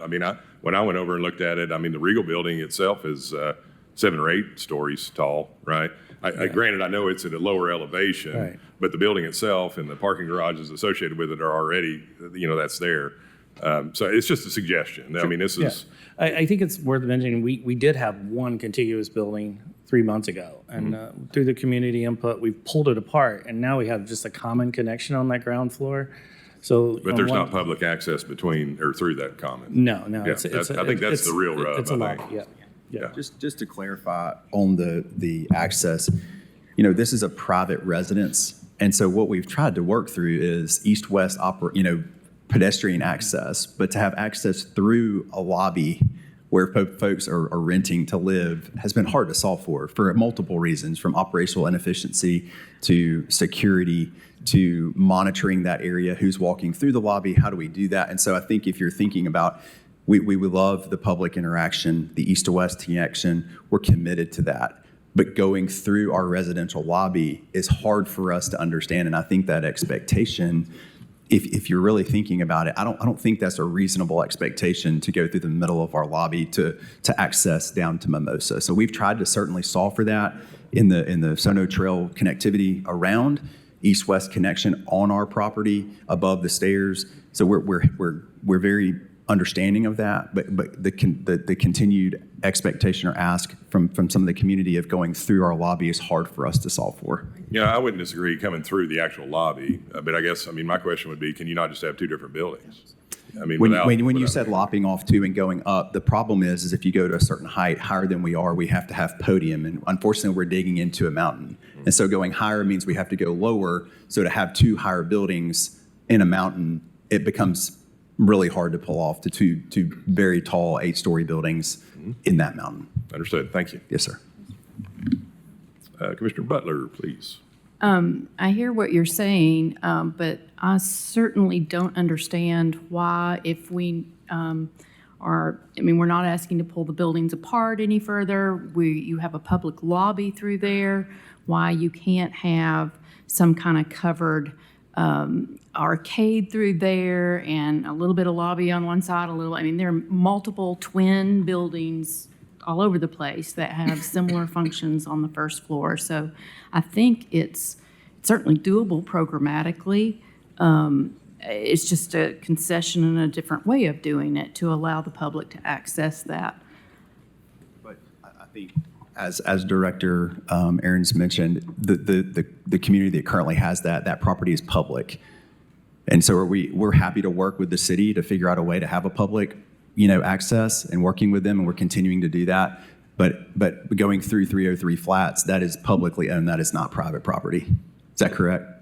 Yes, that is. I think you're talking about Riverwalk over there. Yes, yeah. that piece in between is Okay. owned by the city. Yes. Okay. But and that is the hard thing when you have private property rights and then part of it's owned by the city. Totally understand that. Sure. We're just ultimately just asking you to let's all try to figure out a way that helps it for the community and still achieves what you need to So achieve. Commissioner Butler, is your feedback is an arcade through the middle of the lobby?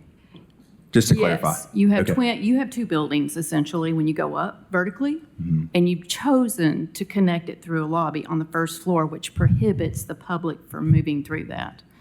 If you had two lobbies and had space that you could move through there, then the public could access from Mimosa to the overlook. Understood. From a programmatic standpoint and just from a residential aspect and having a lobby that is private for our residents and connects our two buildings, because if you park in our parking deck and you have to walk to go to your residence, you would then have to go through a lobby, go outside, go into the next lobby, and then go up, which becomes challenge. And we would hope that once people want to live there, they're able to access their apartment within some somewhat efficient manner. I think part of the reason that the buildings are not split, and we've tried to obtain a view corridor, and we do have a connection for our residents who would live there. That's one of the reasons we're here at Level 3 to discuss with you guys, because we've tried to solve for that multiple different ways. And from a security and effectiveness, we are at where we are. So, Right. Well, we'd appreciate it if you give it the old college try. Commissioner Hill. Yes, thank you, Chair. I tend to lean toward the developer on that, ask, and that is, I see the value of the connectivity being east and west. Having somewhat of an overlook, viewing the river rather than, I understand the security concerns of people traversing in the midst of your residential development. And I'd like to, I guess my question is, Commissioner Butler, because I seek more understanding, who would be those people that would want to move through that residential development if they had the option to move east and west where they feel more of a public access? I think Mrs. Taravella answered that. You have a lot of people in the apartment complex to the south. When I was driving up there, I saw people coming out on their bikes and walking dogs, just like she said. And if you wanted to go down the ghost steps and you wanted to get, without going all the way around the building, to the river walk, you wouldn't be able to do that. And there's a neighborhood to the south side. And so to be able to have that connectivity through there, you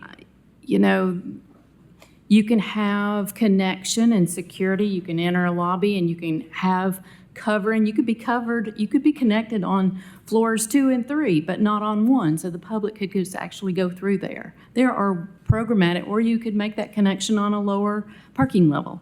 So there are ways to do it programmatically if you were so inclined to do that and keep security.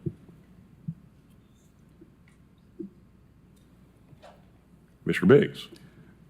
Yeah, I was just going to say, this building is across from a building that used to be a hospital and is now offices. Like, we know that uses change over time, and so I'm just struggling with the idea of cementing, as it was stated, like infrastructure that's going to be here for decades based on, planned lobby usage in the next, however many years, when we're talking about more of a long-standing public access. So I tend to agree that there's opportunities that maybe could be considered to change the lobby configuration. And I agree, it's a choice to make the lobby a physical connection between the buildings. But if there was to be a separation between the two buildings, that doesn't add incremental distance that would be walked. It would just add a gap of potentially open air, or it could be covered, as was pointed out. There's, I think, different ways to solve for this. So I think it's a bit of a false dilemma to say, you're causing the lobby to, not be functional in this instance. Mr. Barger. One quick comment, because I see Commissioner Butler's point, I see Commissioner Hill's point, I see Commissioner Biggs's point. My issue with the pedestrian kind of pass through with a private developer is people coming on private property that might slip and fall and get hurt or do anything like that, and then it falls back on the property owner. Whereas in the other one that we were talking about, the city owns it and the city is responsible for that. So I do want to point out that it does increase, what the developer and the property owner are taking on when it comes to liability and things like that. Thank you, Nancy. I was going to point that out as one point, but the other point to make, if you do what Ms. Butler's asking, you're creating a lot of hardship for our client. We have a common connection, which means we're using the efficiencies of that connection from a two means of egress. If you actually create that separation, we've got to add another stair to each building and potentially another elevator to both buildings. That's a lot to do from a code standpoint. If you're separating it, if you're actually physically separating it, we're using that common connection for an efficiency standpoint, and it's also a gathering place for the aging in place and the 55 and older to commune and get together. There's other spaces in there. It's not just a lobby. There's the gym and there's activity spaces for them in that common connection room. The other thing I'd say that there is an east-west connection. So I think it's not a great amount of distance. So if you came up the first stair and walked over to Dawson, we're talking about a couple hundred feet. It's not. I live in an urban environment. City blocks are 500 feet. We're kind of used to that walk. So I think what we've tried to do here, and I think we worked with Peter. I think our first meeting with the city was in October or September. We've tried to meet the intent of the form-based code, and a lot of the form-based code is Sevier Avenue towards the waterfront, and a lot of those public access hatch areas that they have in the form-based code are kind of actually, I think Commissioner Hill mentioned it too, that they're actually on the north side of Sevier Avenue, not the south side. So we really tried to meet the intent. I think the idea of aging in place is a wonderful idea. We really embrace this project from that aspect, and I think we're trying to meet everyone's needs. It's the common connection is difficult coming up Sevier Avenue. You're talking about 46 feet, and trying to come through the site and creating an accessible pathway and solving it, separating the buildings. I think would create a lot of hardships. It's not just like we just can't do that. There's a building code thing that we would have to go through, and I think, like I said, a couple of stairs would probably have to be added, and likely another elevator. Thank you. Thanks. Commissioner Gill. Yes, thank you. I appreciate those comments, and I think it's important to recognize that we're not trying to argue with you on that regard. I think that one of the things that we're going through on each one of these articles, the commonality between this is the massing of the building, and the square footage, the sitting, how big the perimeter is, all comes back to the size of those buildings in that space. And the intent of the code, from what I understand, and I think I've heard from other commissioners who agree with this, is to provide, smaller building sizes that people can walk in between and have, connectivity between different roads, connectivity to different uses. I understand that the setbacks that you're talking, or those pass-throughs and those are more prevalent on the north side, but we have a pedestrian bridge that goes straight downtown that can be accessible from this direction. We want Sevier Avenue. We want the ghost stairs that don't do anything at this point to be utilized. And if they could be utilized by other residents in there, that's what we're looking to. To me, as we go through every one of these, each and every one of these level 3 alternative compliance review questions comes down to the massing of the building and how do you make sure that that building meets the intent of the code. The way I feel like you meet the intent of the code is to allow pedestrian access through that piece of property so that it stays connected, not just on the east to west, but on the north to south, so that people have access to the downtown. They don't have to go all the way around your property through Dawson or all the way down in order to get across to the river, that they can use those stairs to go through if they choose. and that is accessible for the community to pass through. That means one of those buildings is no longer an impediment to the neighborhoods being able to be connected. I think that we should probably continue to go through these, but it's my feeling that the answer to most of these is how do you provide that intent, which is to allow people to pass through these spaces without being impacted by large building spaces, can be solved by what we were talking about. And I'm willing to say, at least on my side, if that is the alternative is, hey, we got to have big buildings because of the topography. We have to sit them this way. They need to be up on top of the hill. We can't go perpendicular. All of that is moot if the intent is that you could still walk through from one of these other apartment complexes or one of these other roads, pass through, go down the Ghost Stairs, go up Sevier Avenue, walk down Gay Street Bridge, go downtown, get a cocktail, and come back to your community. If all of that is possible, then I don't see a problem with the way the building is sitting and situated. This is my take. Thank you, Commissioner Gill. Mr. Anderson. Well, I want to say that I don't necessarily agree. I think we have a developer that has an idea to do a certain type of housing that maybe needs a little bit more security. If it's 55 and up, I don't know that the residents there are going to want people walking through the middle. And I think as we've talked about and as Commissioner Barger brought up, it brings into play kind of a like, okay, so let's say that you've got people and now they're littering or they're making, a mess in the common area. Well, then that just falls back on the residents to have to pay to clean it up because it's private property. And I understand, I think it'd be awesome to have what we're describing, but it's not, I don't know that makes, but by not having it, I don't think that makes the project bad. It's not like by not having a breezeway through the middle that people can't get around the building. I think we've covered that. So I feel like we need to move on. And I just wanted to point out that there seems to be a lot of talking about this particular issue, but I don't know that everybody would be hung up on not having that breezeway. And so how can we move this on? It's a good question.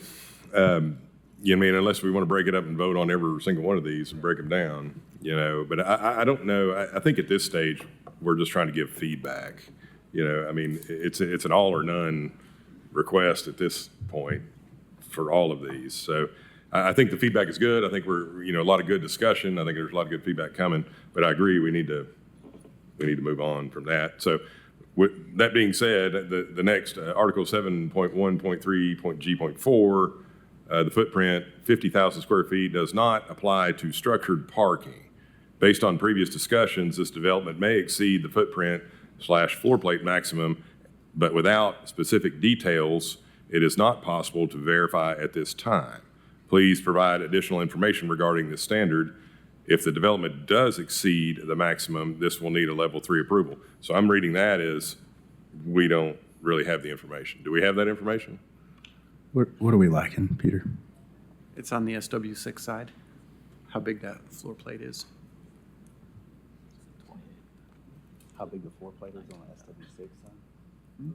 Well, I think we could just chalk that up to take a look at it when you're back at the administrative review. You can cover that then. All right, so the next one, principal building sitting, front setback 0. Site plan provided shows a front setback of 69 feet from Sevier Avenue. This does not meet the front setback standards and will need approval as a level 3. Now, the front is on Sevier Avenue. This is one of the ones that has the topography issue, right? So feedback would be, I think, no issue with that.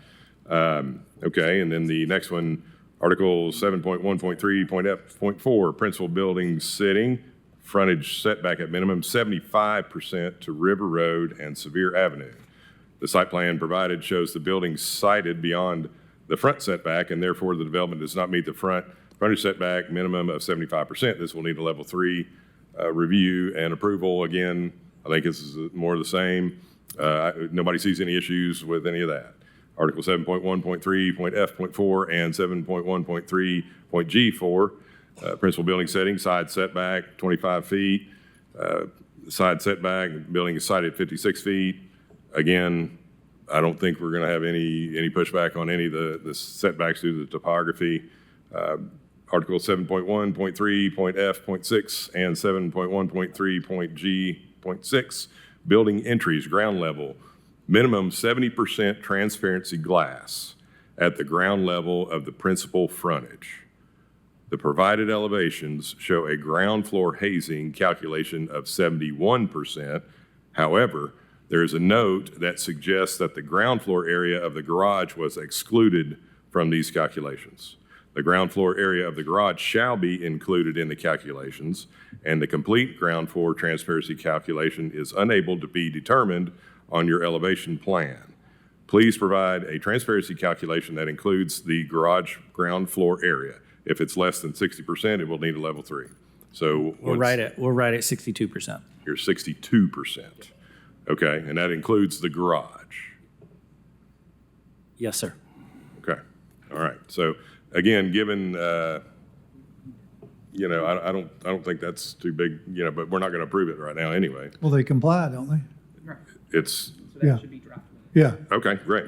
Yeah, you're 62% then. If it's less than 60, I'm with you. I'm sorry. Okay, great. That should be fine. So this one says informational only, sustainability, green building, landscape capable. Yeah. So I don't think that's something we need to necessarily cover. Mr. Butler, did you have a comment? Yes, I did have a question. I wanted to ask Ms. Taravello if she's still here. She had to go That's for a fine. previous engagement. I'm Was standing the in. transparency a concern that she had on the corner of Sevier Avenue and Dawson? Yes, I think it's At that mostly. level, at street level, or? Yeah. Sorry, so- Mr. Butler, can we get your name and address, please? Yeah, John Cadot. I live at 2548 Scottish Pike, so Thank you, Mr. just Cadot. across the Chapman Highway. Thank you. Sorry, go ahead, Mr. Butler. Yeah, I just wanted to make sure, she did mention some concerns at Sevier Avenue and Dawson Street, and I know she studied this design a lot more than we have probably, but the transparency or the glazing there might be a concern. Yeah, and I think, again, we can pick that up, when they go back and review it. Can I And speak to that really quickly? so I'm sorry, yeah, go ahead. All right, I'd like to as well, but go ahead. Okay. We thought it would be prudent to look at what Sevier and Dawson Avenue look like now from a just pedestrian-friendly situation, and it is pitch black dark. I mean, we're talking about developing a parking deck, yes, but it is set back from that corner. But with our landscape lighting and the stairs and the things that we have incorporated, as well as the east-west pedestrian, we have no expectation or design that's going to exclude that corner. And so, if anything, it's going to enhance that corner greatly by what we're doing. You are going to have a parking deck, but as it sits today, we don't see a lot of pedestrian traffic down Sevier and going down Dawson. We certainly feel like we would enhance the walkability on that corner from both a safety standpoint and an illumination standpoint. If you don't mind. And I think it's a key point to say, like, today versus to the future. So we're planning for future use for that whole area. So you have the properties across that owned by Baxter Properties. Those are slated to be developed in the next few years.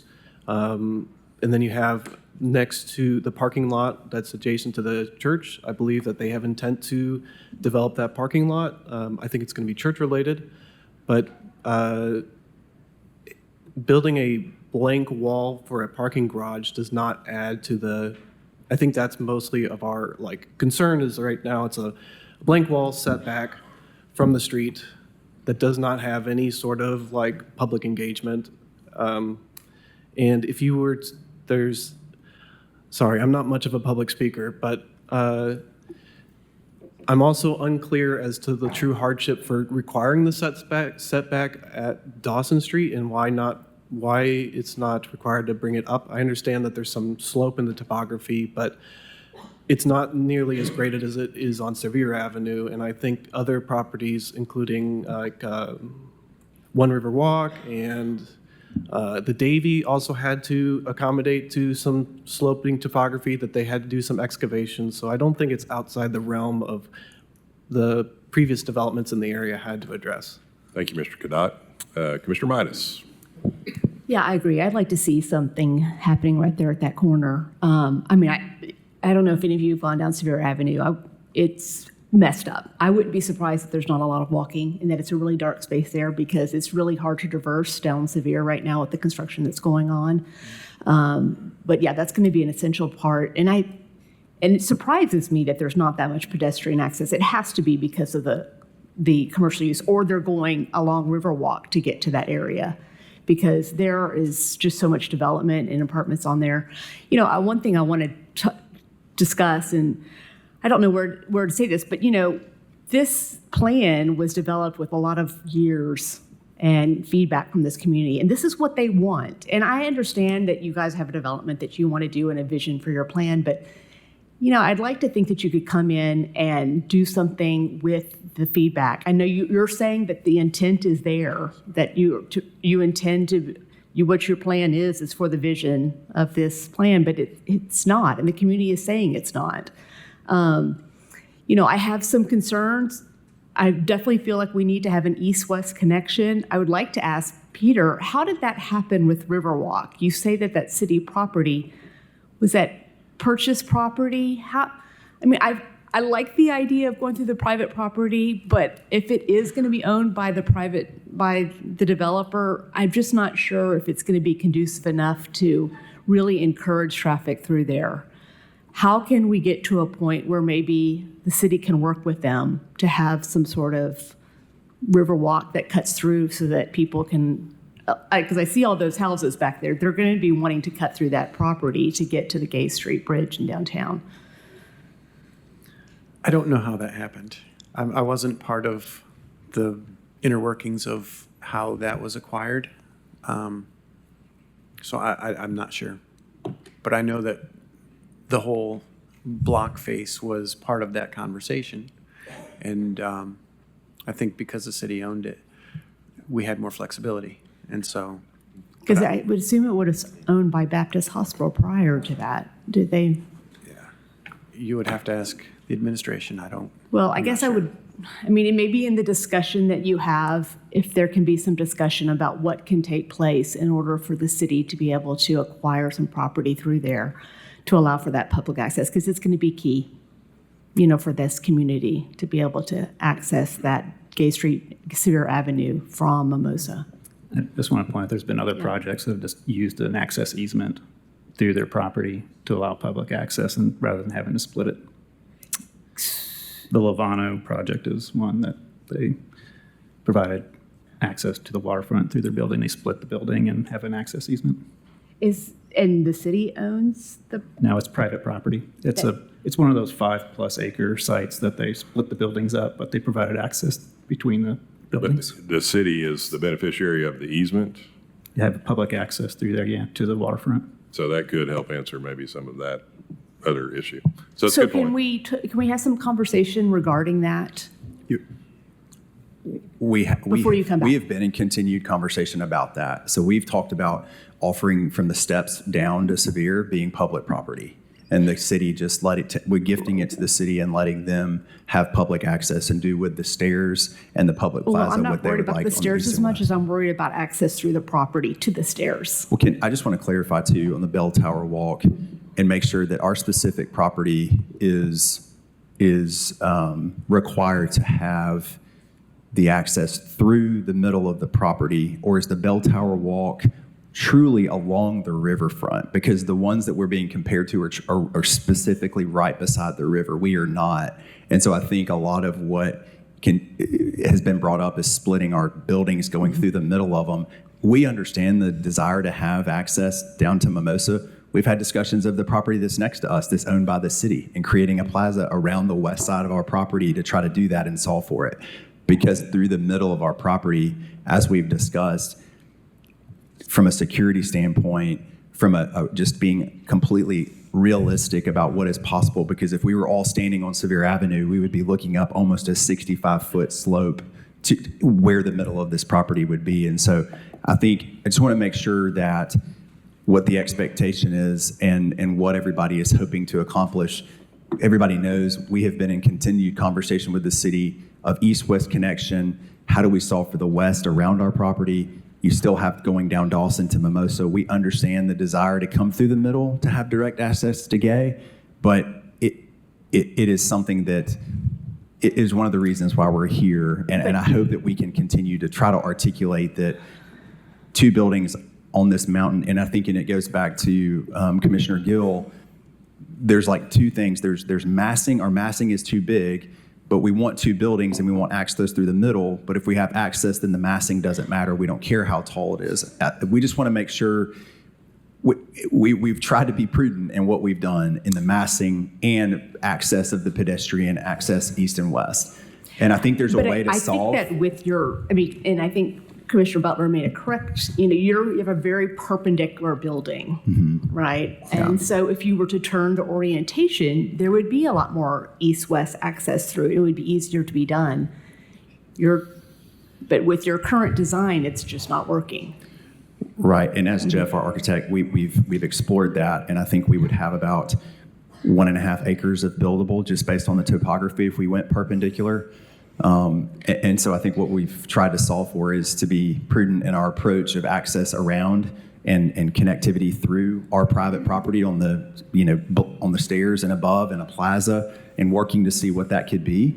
But the access through the middle of our lobby, and going back to administrative review, I don't know, that conversation is hard. We've had that conversation, and yeah, let me jump. If I can jump in and just, again, we're not going to solve everything here tonight. Yep.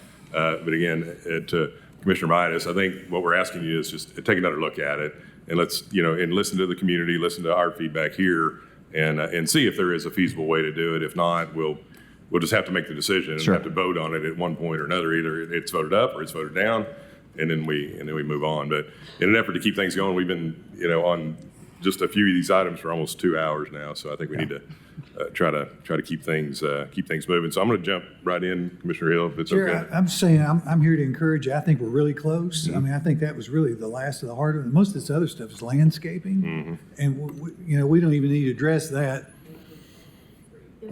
What? Yeah. Right. So I mean, I think we're just about through. I think it's questions, and that will get answered when it goes back to the ARC. So. One thing I would like to suggest too, it's like, and I know again from a development perspective, it's hard when you have so many cooks in the kitchen, but please be patient and work through it. I know you've been working on it a long time, and now all of a sudden you've got 15 or more opinions. So it's hard to absorb sometimes, but we're just trying to do the right thing for the community, and appreciate your patience with the community, and please continue that. One thing I would like, I talked to Director Brooks a little bit about, is it okay if some of the staff, is making notes with all these things that we've been talking about. Staff is trying to, summarize all the comments. I believe they have a position on the administrative review. They're part of that body. So at that point, Planning Commission staff can opine and give some opinions about that, along with our feedback here today. So, Chair, can I make a motion that we send this back to the review committee with our comments for consideration? That sounds like a motion to me. Second. Okay, we have a motion by Commissioner Hill and a second by Commissioner Barger to send this application request back to the Administrative Review Committee for further review. All in favor, say aye. Aye. Those opposed, the ayes have it. Thank you, and good luck. We appreciate you. We need to take a little break. We'll be back in a few minutes. Okay. We're going to resume the Planning Commission meeting for today. Our next item on the agenda is item number 16. It is a request for an approval of a final plat. The subdivision is final plat of Diana McMillan property. Applicant is Tracy Widener. The acreage is 6.132 acres. The number of lots is 2. The zoning is agricultural. Staff recommendation is to approve the variance to allow a new 25-foot access easement to connect the existing easement instead of a public street based on the following evidences of hardship. There's 3 evidences of hardship here. I believe this is a staff level, or is this an engineering level review on the, it's engineering. Have you guys reviewed these 3? Yes, we have, and we're okay with them. With all 3 of the hardships, very good. So staff recommendation is to approve that variance. Knox County Engineering has approved those as well. The second motion would be to approve the final plat for 2 lots in the agricultural district. Is the applicant present? Not seeing the applicant. Is there any opposition present to this final plat? Very good. Well, the chair will entertain a motion.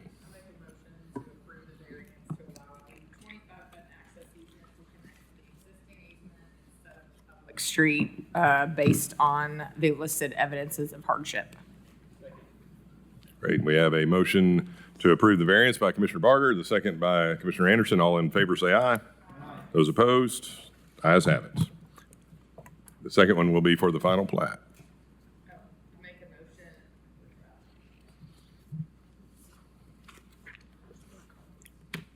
Item 16.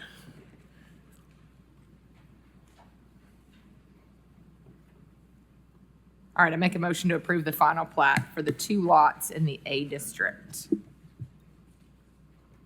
Is there a second? We have a motion by Commissioner Barger, a second by Commissioner Anderson to approve the final plat. All in favor say aye. Those opposed, the ayes have it. Thank you. We are on to agenda item number 23. This one also is a final plat. There will be 3 motions as it has 2 variances and then the final plat. The subdivision is the final plat of Beverly Turner and Kathy L. Bentley property. Applicant is Kathy Bentley. Location is the east side of Whirlwind Way and south of Mascot Road. The approximate acreage is 5.01 acres. The number of lots is 2. Zoning is agricultural. Staff recommendation on the first variance request is to approve the variance from section 3.03E of the subdivision regulations to allow an additional lot to be created without requiring the existing joint permanent easement to be subject to the applicable requirements of section 3.03D of the subdivision regulations. Based on the following evidence of hardship, there are three evidences of hardship listed there. Has engineering reviewed those 3? Yes, we have, and we approve based upon applicant's justification. Very good, thank you. The second variance request is, staff recommendation is to approve the variance from section 3.03G of the subdivision regulations to allow an additional lot to use the existing joint permanent easement without updating the legal documentation based on the following evidence of hardship. Again, there are 3 evidences of hardship. Engineering, again, have you reviewed those? Yes, we reviewed and we approved based upon the applicant's justification. Thank you, sir. And the third and final motion for this will be to approve the final plat for 2 lots in the agricultural district. Is the applicant present? Can you? Ben Mullins, 550 West Main Street, here for the applicant. Very good. Is there any opposition to this file? Seeing none, you have the floor. I'd ask that you approve per staff's recommendations, and I'm happy to answer any questions about it. This one's a little different, but we worked with staff and to come up with the justifications and what we can and can't do, and think this one makes sense. Very good. Chair will entertain a motion unless you have a question, Commissioner Gill. I was going to say, I'll make the motion to approve the variance from section 3.03E of the subdivision regulations to allow an additional lot to be created without requiring the existing joint permanent easement and to be subject to all applicable requirements of section 3.03D of the subdivision regulations based on the listed evidence of hardship. Second. We have a motion to approve the first variance by Commissioner Gill, seconded by Commissioner Anderson. All in favor say aye. Aye. Those opposed, the ayes have it. I'll make a motion to approve the variance from section 3.03.G of the subdivision regulations to allow an additional lot to use the existing joint permanent easement without updating the legal documentation. Second. I have a motion by Commissioner Gill and seconded by Commissioner Anderson to approve variance number 2. All in favor say aye. Aye. Those opposed, the ayes have it. Finally, I make a motion to approve the development plan. The final plat. Final plat to creating 2 lots. Second. I have a motion to approve the final plat for 2 lots from Commissioner Gill, seconded by Commissioner Anderson. All in favor say aye. Those opposed, the ayes have it. Thank you. Thank you. All right. We are now moving on to agenda item number 25. The applicant is Homestead Land Holdings. The location is the southwest side of Pleasant Hill Drive, or Road, pardon me, east side of Kitts Road, north of Asheville Highway. The approximate size is 16.24 acres. The current zoning is agricultural. The requested zoning is planned residential up to 12 dwelling units an acre. I will read the staff recommendation. However, this is one that was requested to be postponed early on, and so we'll hear that postponement and talk about that. But the staff's recommendation is to deny planned residential up to 12 units an acre due to concerns with existing roadway infrastructure and the subject's property's lack of direct access to any of the other nearby classified roads. Is the applicant present? Yes, sir. Thomas Krajewski, Homestead Land Holdings, 122 Perimeter Park Drive. Thank you, sir. And there is opposition. Are they still here? Are you guys still here? Yes. Okay. So you want to request a postponement? Yes, we had a conversation with the property owners yesterday, and yesterday evening received word that they would like to ask for a postponement. So we had 30 more days to work through some of these details. So that is where the request is coming from. Okay, well, very good. Yeah, okay, and appreciate everybody's patience. I know we had, that last one got a little long for us, but hopefully made some good ground on it. But again, appreciate your patience, and thank you as the applicant for allowing us to read it at the regular time. So I don't know how commission feels about a postponement. Commissioner Hill? One, I'd like to hear from the community that's in opposition. I know they spent a lot of time and effort to getting here and staying here, and I would like to hear a better understanding of what the postponement, how it will benefit our decision-making. If there are really valid reasons, yes. If not, then I think we ought to hear it. But I'd first like to hear from opposition. Yeah, so, well, the applicant, you've got an opportunity here, I guess, to, you can speak or you can defer. So Commissioner Hill would like to have a little more information on why you would want to postpone. Are you thinking about a different request, or are you zoning request, or changing any of that part of it? I know you just mentioned you'd met with the landowner. Yes. Regarding that, and I don't know if the request is coming from the landowner, or if you could opine a little bit, or give us a little more background. Yeah, and we respect the fact that this community showed up, and so if we need to discuss it, we're prepared to discuss the agenda item. The conversation we had yesterday, was discussing other zoning options. Discussing in light of the staff report and all the ongoing conversations and even the business side of everything, whether there are other opportunities to pursue other zonings. So that's what we were looking at to discuss over the next, 30, well, it would be 30 days for the meeting. But it would be to explore alternative zoning if this isn't a zone to pursue. And I'm sorry. Please go ahead. If that's, I guess, the foundation of the postponement, would it not make sense just to go ahead and hear it? And then if you're looking at another zoning, you can bring it back to another zoning at any time, isn't that right? He doesn't have to wait a year for another zoning, so. That's correct. And how does it work with PR since it's essentially the same zone but potentially different densities? So are you considering different densities? Is that what? That's part of the consideration, yes. Yeah, I think it just has to be substantially different. Is that the word? Or I guess maybe. Well, it can be different. So if it's PR 12, you come back at PR 10, PR 8, PR 4. Without the 1 year period. Correct. Correct. Correct. It just can't be PR 12. Okay. Right. So, did you want to defer, or do you want to? Yeah, I can defer and let go from the there. other folks speak. Yeah, sounds good. Well, we'll start there then. Okay, perfect.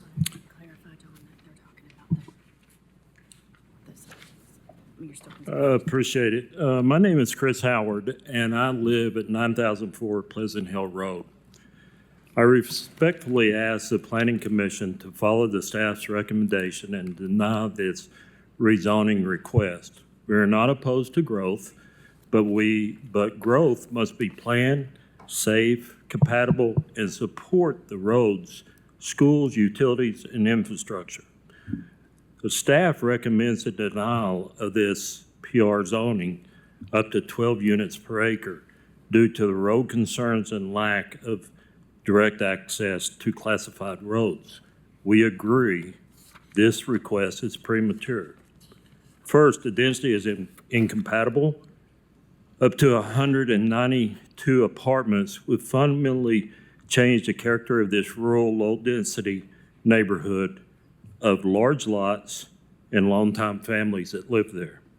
Second, the community opposes the overwhelming more than the community opposition is overwhelming. We show here the folks that took their time today to come out. We have more than 120 people at a meeting, community meeting. More than 1,063 residents signed a petition opposing the rezoning and 322 comments as of today. We put out 100 yard signs, and these have been placed throughout the community. This is not opposition from a few nearby neighbors. This is a widespread community concern that this area is not ready for this type of development. Third, the roads are not ready. Pleasant Hill Road and Kitts Road are already congested. Connections between Andrew Johnson Highway, Asheville Highway, with dangerous intersections, both Pleasant Hill Road and Kitts Road. Staff notes that Pleasant Hill Road is unstriped and the pavement width is from 16.5 feet to 19. And that would, at the proposed density, the road would have to have improvements. Pleasant Hill Road intersects with Strawberry Plains Pike on a blind hill. Staff also notes that Kitts Road appears to have limited sight distance at this location. The developer's own engineer confirms that the access issue remains unresolved. In his May 4th letter, he states right-of-way improvements would be required to achieve the needed 300 feet of distance, sight distance. So the primarily grading back the steep hill near the road does create a safety issue.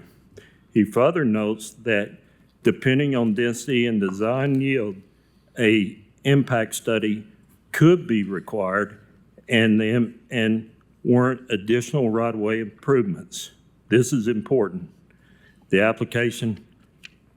applicant's own engineering letter does not state the purpose access is safe as it currently exists.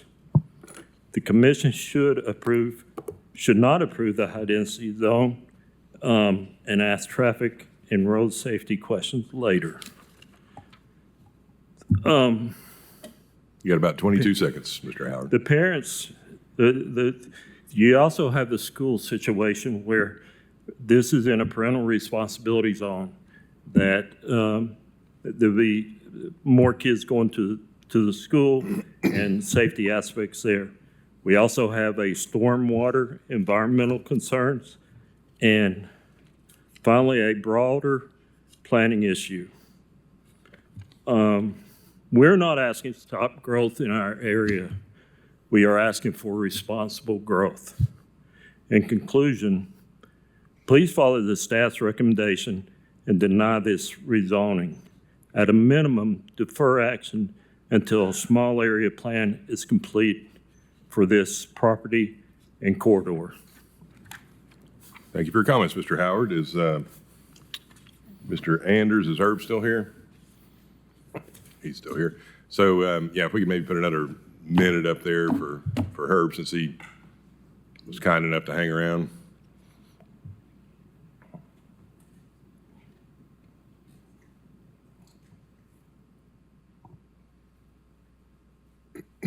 My name is Herb Anders. I live on Ruggles Ferry Pike in the Carter community in East Knoxville. First of all, is this a discussion on the postponement? Or the first vote will be on the postponement. Okay. Commissioner Hill wanted to hear from the community, though. Okay. My remarks relate to the zoning itself, if it's going to be heard. So I'm for moving forward with hearing this case today. well, we're quasi doing that, but we are also, the first vote will be for a postponement. If it passes, then we'll postpone. If it does not pass, it will be, the vote will be had Okay. on the case. Well, I'll get my comments on the record. On behalf of the Carter and Ruggles Ferry community, I would appeal to commissioners to go with staff's recommendation to deny the applicant's request for up to 12 units per acre.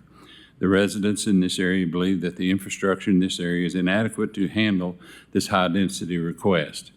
There are numerous projects underway in the area and many other projects available properties available in the area on roadways that are much more able to handle the additional traffic.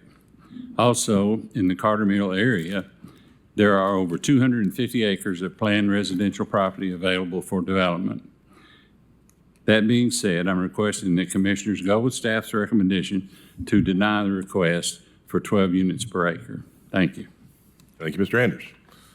All right, Mr. Krajewski, you have the floor, and I'd say you get at least 7 minutes. Thank you. So this property is a 16-acre tract, and it's located in between Asheville Highway and Andrew Johnson Highway. It's really right in the center of Carter from a road infrastructure standpoint. Those are two major highways. They have about 30,000 cars a day almost that travel down that corridor before it splits around the property. The property has frontage on Pleasant Hill and Kitts Road. It has utility infrastructure available with gravity sewer and all the other pertinent utilities. The property is inside of the planned growth area.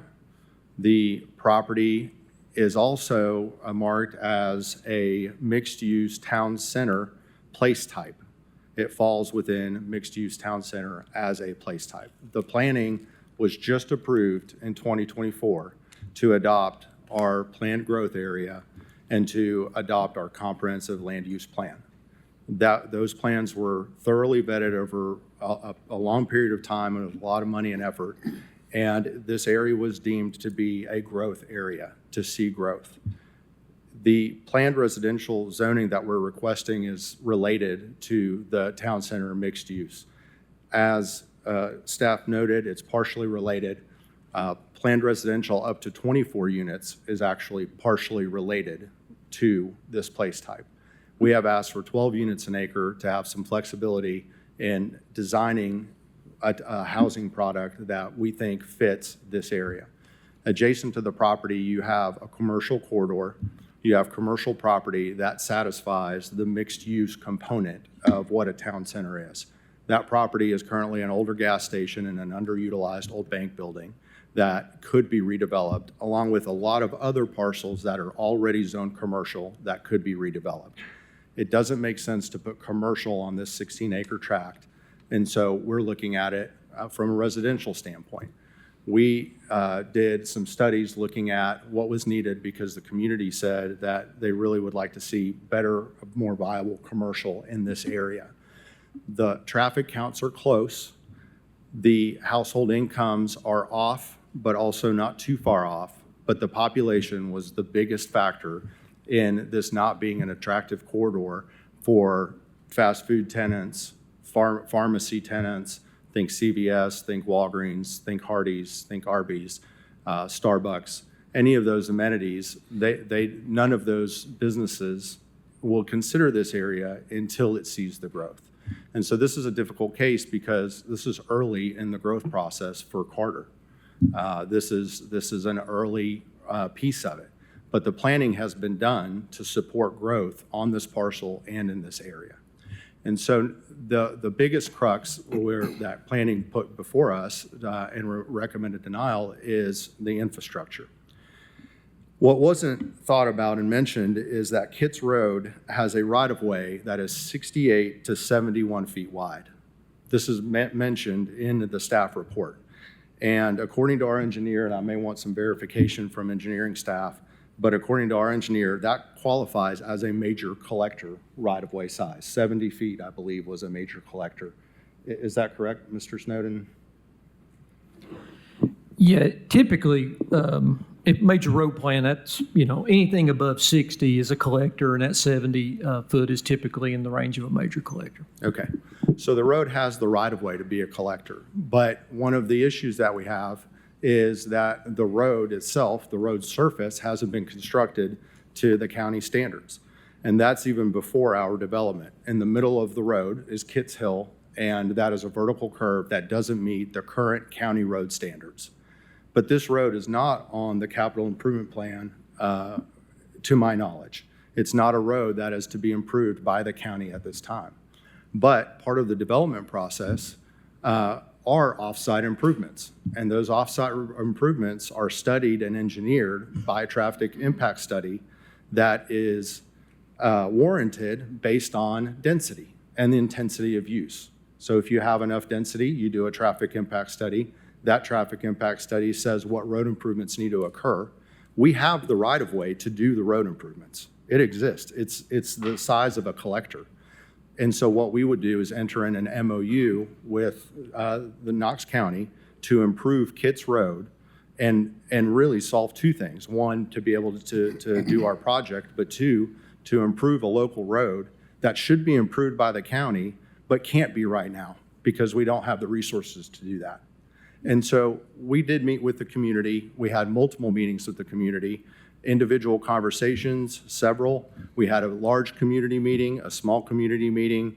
We understand that growth is a concern. We understand that change is a concern. It's a really contentious topic in our community right now, but this area is on a major corridor, and this property was deemed to be a property where growth and development is to occur by the very own plan that was adopted by this body and by County Commission.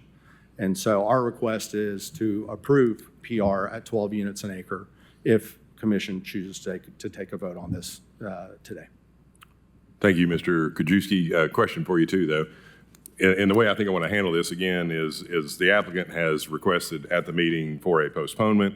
I think we need to have a vote on that, and if it passes, then we will postpone for 30 days and then come back next month.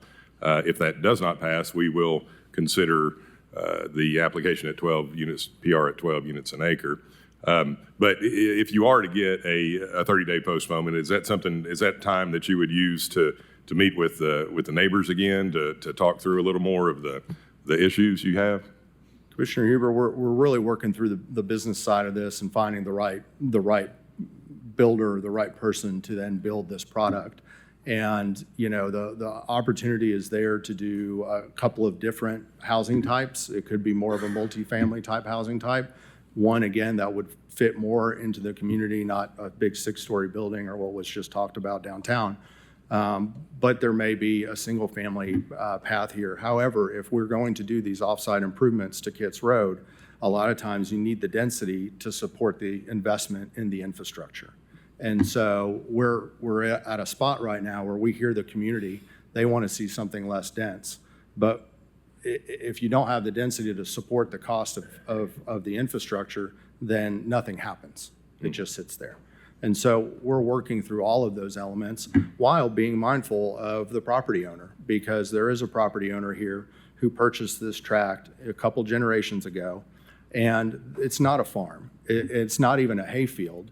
It's an oversized lawn, and their family said, hold on to this property, and one day it might make our family have a source of wealth. And so it's been an investment to the property owners, and they're ready to move on. They're ready for their next stage in life. And this is very critical to them because this is a property rights issue. And we're up here negotiating on behalf of their property rights. And so we're trying to be really mindful. So if we have a property owner that comes to us and says, we really don't want to make a mistake, then we'll hear that. But if we have confidence in our stance, we'll share that with you, and then it's up to the commission to decide.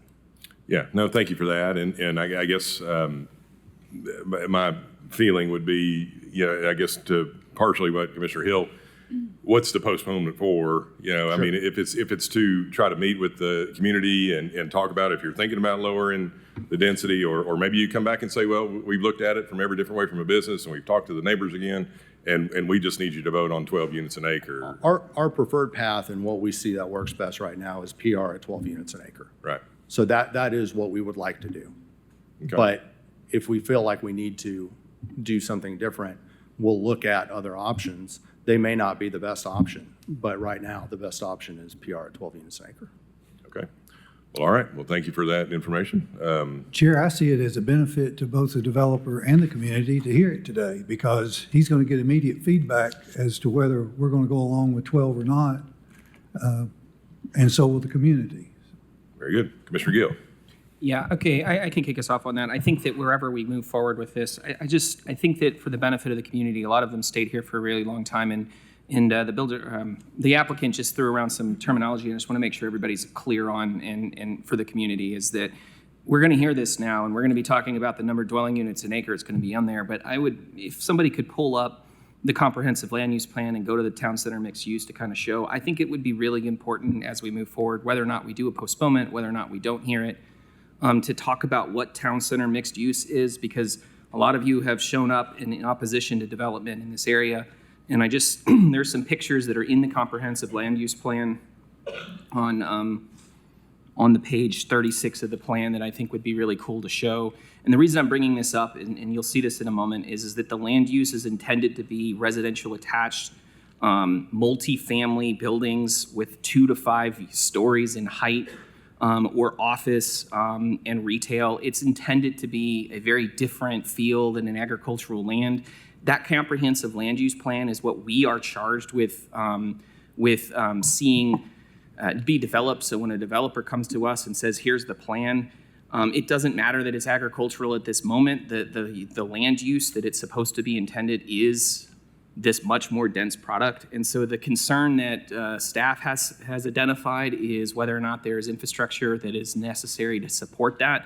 The concern isn't necessarily the density. So as you've probably no doubt guessed, we will talk to death the community concerns. We're not insensitive to the needs of the community, but it is important to point out that this is what it is supposed to be, and that area has been identified to be that. And so there's only so much that we can say that says, oh, it just needs to stay a hayfield. That's not what this has been identified to be, and I know that that is some change, but if you look at these pictures, that's not single-family houses on 1 acre lots. This is town center mixed use. So, Commissioner Gill, can I jump in real quick? Yeah. I think probably Commissioner Hill might want to make a motion to deny or make a motion to not postpone.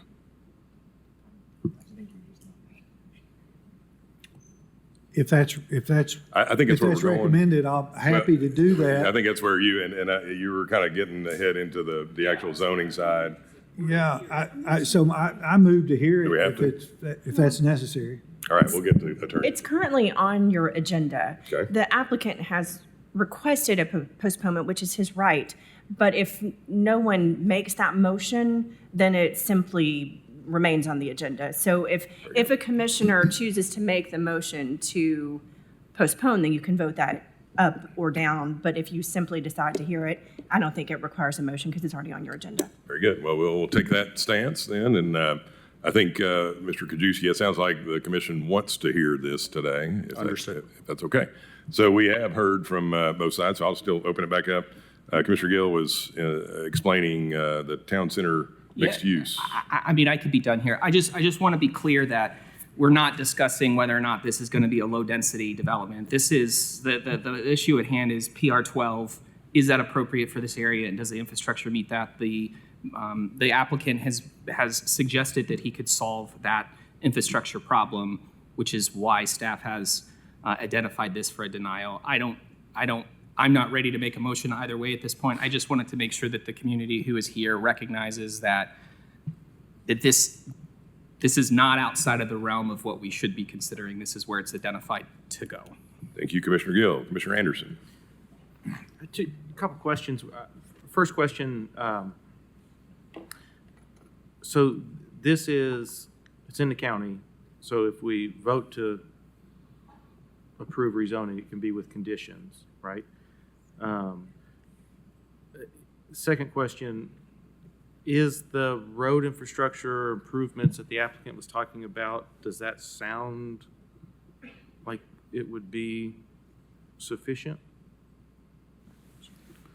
The applicant's engineer provided us a document that says they can obtain site distance with some minor grading in the right-of-way. So, yes, we would accept the MOU and we would perform the work for them. Okay. So then this is a question for the applicant. What do you have, and again, this would get into a zoning condition question, but what do you have planned for the property that fronts Pleasant Hill Road? It's a good question. There's an existing home on the property that's on Pleasant Hill Road. That home has some value. And so our interest would be to potentially carve that home off and resell it and keep that home at some point. You know, we've looked at this property, studied it with our engineer pretty extensively, and our interest is to connect to Kitts Road. We really have no interest in connecting to Pleasant Hill Road. Pleasant Hill, as it was mentioned, is substandard. It also has a lot of existing housing stock that if it was all very dated and dilapidated and in need of redevelopment, there would maybe be a better argument to say, let's connect to Pleasant Hill and revitalize that area and redevelop that area. The reality is, I think that a lot of the homes have been well cared for, and I think that they're going to be existing housing stock for some time.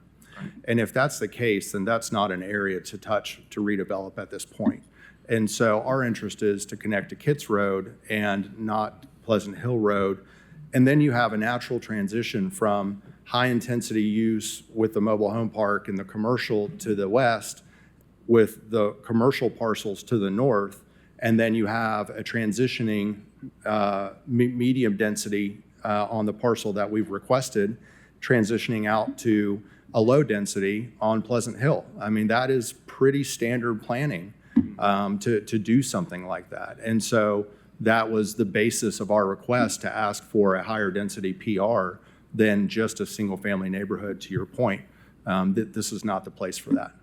Yeah, I mean, just looking at it, I'm just thinking for one thing you could do, and we could potentially make this a condition, I don't know how exactly I'd word it, but that I mean, it looks like you could create a few more lots fronting Pleasant Hill, but that those lots would be roughly the same size as what's already there, and the houses would face Pleasant Hill. You know, there's that gap between the house and the first lot to the north right there. Right. That actually was a freestanding lot at one point that was then purchased by the current owners and rolled into this parcel.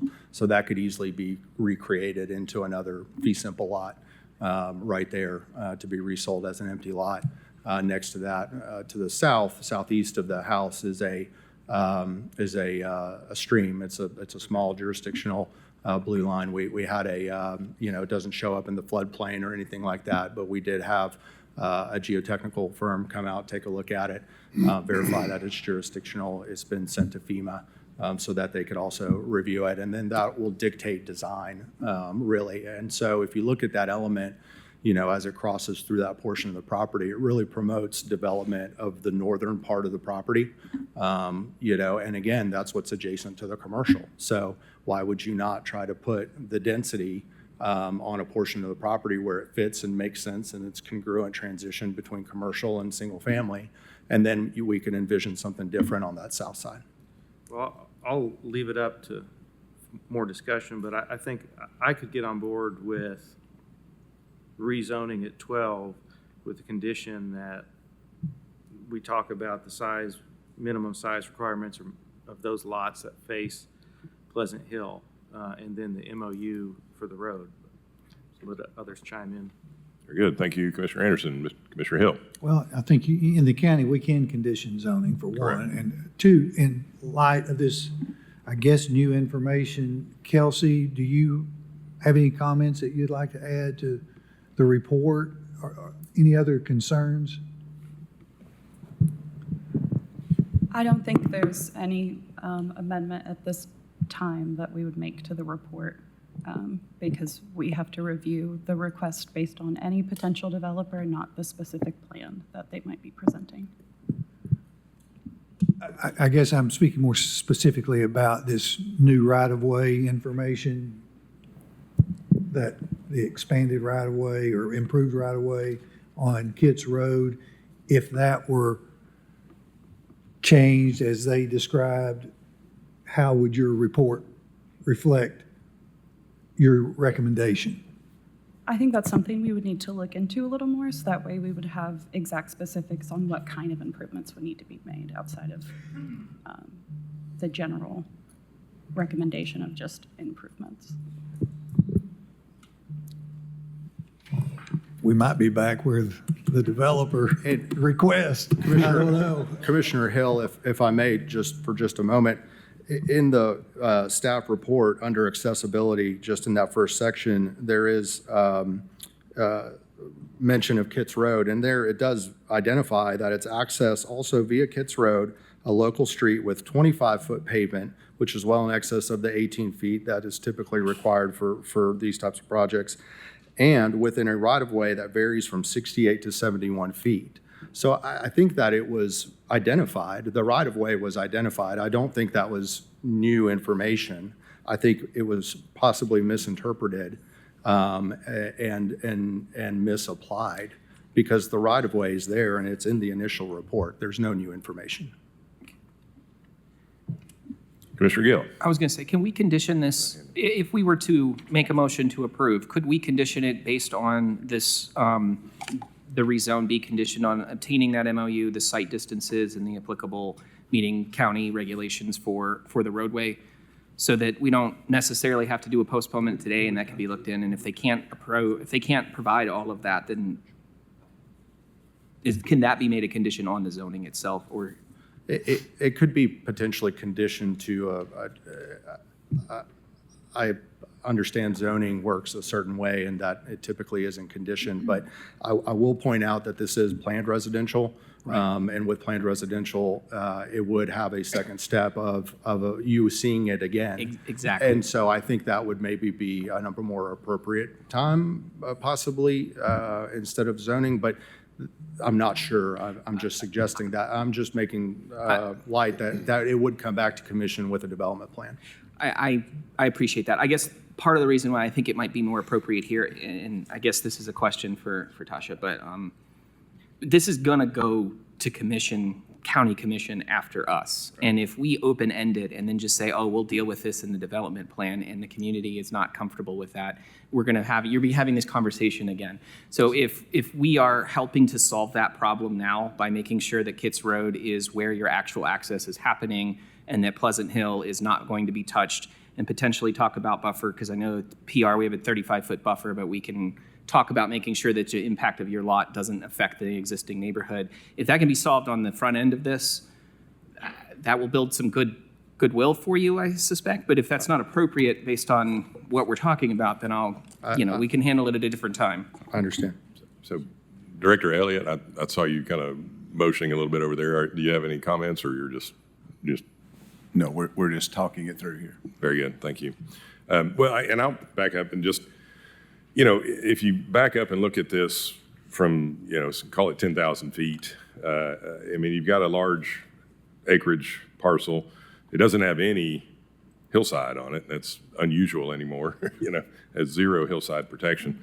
And I'm looking at John Sevier Highway over here, and per the traffic counts that I'm showing on here, it's, there's 17 or 18,000 cars on John Sevier Highway right now. And then you get over to Asheville, or Andrew Johnson, I'm sorry. Oh, I'm sorry, my bad. Yeah, Andrew Johnson Highway. And then, but you get over to Asheville Highway, and there's 21,000+ cars there.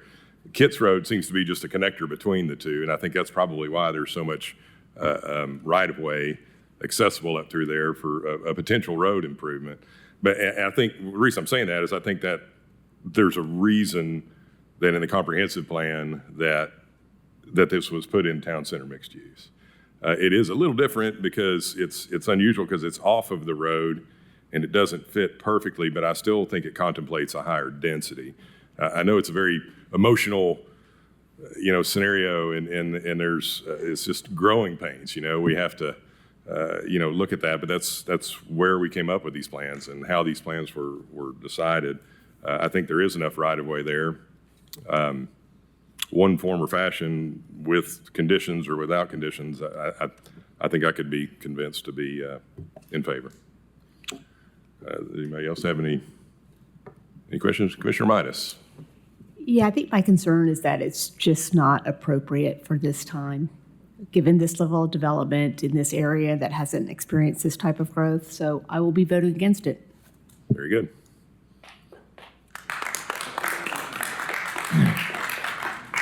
Anybody else have? Commissioner Anderson? So I think I'll take a stab at a motion, if that's okay. Sure. I'm trying to think. I'm going to go through what my conditions to the rezone would be, so we can hash that out before we justify why. I think the first one I have, and there may be a better way to word this, is that. Chairman? Yes. We're at commission right now, Mr. Anders. We'll call on you if we get to it. Go ahead, Mr. Anders. Okay, so that any dwelling built within 150 feet of Pleasant Hill Road, which is approximately the depth of those lots, shall front Pleasant Hill Road and be located on a lot at least 1/3 acre in size. Does that sound okay?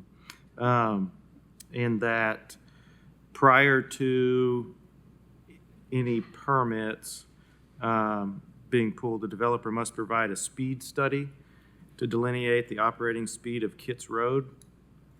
That the access point on Kitts Road must have an adequate line of sight within the identified operating speed.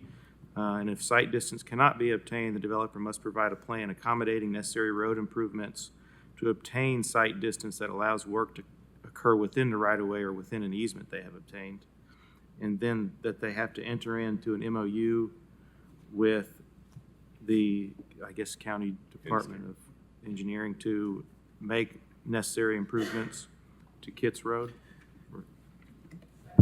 May I make a suggestion? Yeah. On your lot size, you said that it needs to be 1/3 of an acre. I would say no less than No 1/3 less of an than acre, in case he wants to leave that all as one lot with the existing house. But if he wants to subdivide it, make it no less. Okay. Yeah. Okay. Yeah. Okay. All right, so with that being said, I'd like to make a motion to, bear with me.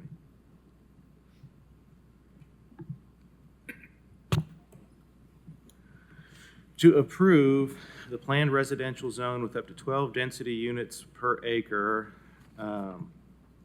because the applicant, because the property does have direct access to a nearby classified roads, or will after the applicant makes improvements. I'm butchering that, I know I'm butchering that, but I'd like it to be subject to the following conditions. First conditions are that no dwelling, or any dwelling that is constructed within 150 feet of Pleasant Hill shall front Pleasant Hill and be on a lot that's at least 1/3 acre in size.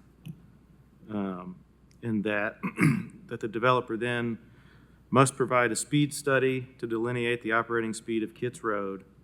And that access point on Kitts Road must have an adequate line of sight within the identified operating speed. If sight distance cannot be obtained, the developer must provide a plan accommodating necessary road improvements to obtain sight distance that allows work to occur within the right-of-way or within the easement they have obtained, and the entering into an MOU with Knox County to make necessary improvements to Kitts Road.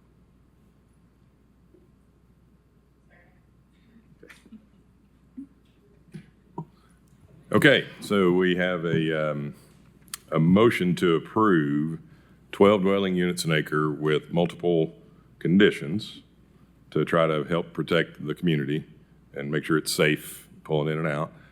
Engineering, if I could ask you, so with respect, I mean, we're saying you got to enter into an MOU with Knox County. You'll work out all the details with the design on that road and ensure that it meets all the county standards before we move forward, or any permits or issues. That's correct? Yes, that's correct. Okay, very good. Okay, so we have a motion by Commissioner Anderson to approve the 12 dwelling units an acre with conditions. We have a second by Nancy Barger, Commissioner Barger, for that same motion. And we have Commissioner Minus. I have a question. Yes. Commissioner Anderson, did you just recommend that no access happen onto Pleasant Hill Road? Well, no, that's a good point. We don't want to, I mean, if there's houses built on lots that front Pleasant Hill Road, obviously they can access Pleasant Hill Road, but they're. But from the main body of yeah. it should be accessed over to the other road. Do you want to add that as a condition? Yeah, let's add Well, that. and the only reason I would vote against that, and I think again, is that with town center mixed use, it's all about connectivity and connecting roads and allowing for pedestrian access and road connection. And by limiting it, you're kind of going against what the intent of that Yeah, I think we're town trying center to, mixed use is actually done. kind of trying to thread the needle of helping the neighbors as much as possible to keep the traffic Then off. maybe we of need to reconsider the 12 dwelling units per acre. their- Well, I don't necessarily agree with that. One thing, we could mandate the creation of lots facing Pleasant Hill Road that are at least a third of an acre in size, and that way they can't be used for access from the back. Think that works? I think that's what we have. So we have a motion and a second on the floor to approve 12 dwelling units an acre with the spoken conditions. All in favor say aye. Aye. Those opposed? Okay. I think we have one no. Thank you. Motion passes. Thank you. Thank Good you, luck. Commissioner. I'd like to ask y'all if y'all pay attention to what the school is, what's happening to our schools, because y'all have rezoned all this stuff in East Knoxville, and we got one little school up there that y'all gonna put a lot of people in. So would y'all please just go ahead and build us a school when you put all this, go ahead and do it now, so we're not in trouble later. I don't care about everything else you do. Let's take care of our kids, and, Yes. you know, I know you all are, you know, partial to the elderly people, and you're putting a lot of people in on top of it today, but. I Yes, sir. Understood. And I would encourage you to talk to your county commissioner. That's really in their purview. I would encourage you to talk with them. Doing the vote, you're doing the planning. Right. You're a planning commission, but you don't do much planning. I hear you. Okay. So we're moving on to item number 26. This is a rezoning report. It will take one zone or one motion. The applicant is Wesley Gibson Construction Incorporated. The location is the south side of Tipton Station Road, south side of Sane Lane, east of Newbert Springs Road. The approximate size of the tract is 6.95 acres.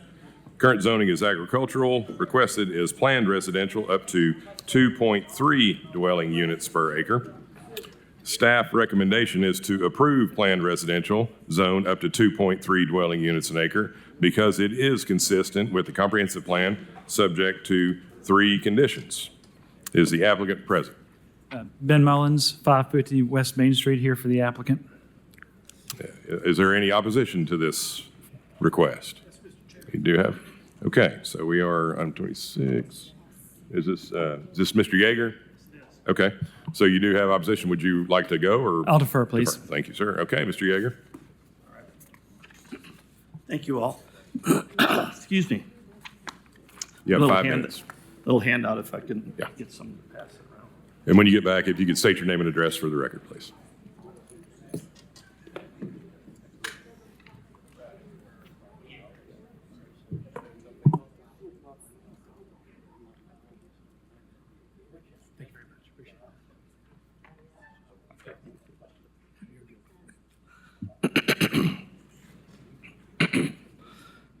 My name is Paul Yeager, 7710 Sane Lane, Knoxville 37920. I'm here on behalf of a number of us neighbors who were here earlier, had to take off, but we'd like to have the Planning Commission deny the applicant and rezoning from the current rural conservation to planned residential. Little land. the handouts going around, and I know you had a picture in the packet, but the picture, just overhead view that you have in front of you shows the density of the forest that's on that piece of property. And that alone shields a lot of stuff from the rest of the lane. The lane is a single lane road coming down past the property. Same lane itself is a single lane road, as just mentioned. There are 16 parcels beyond that are all excluding the Gibson property that are part of that property. The lots that we have range from 1 acre to 8 acres.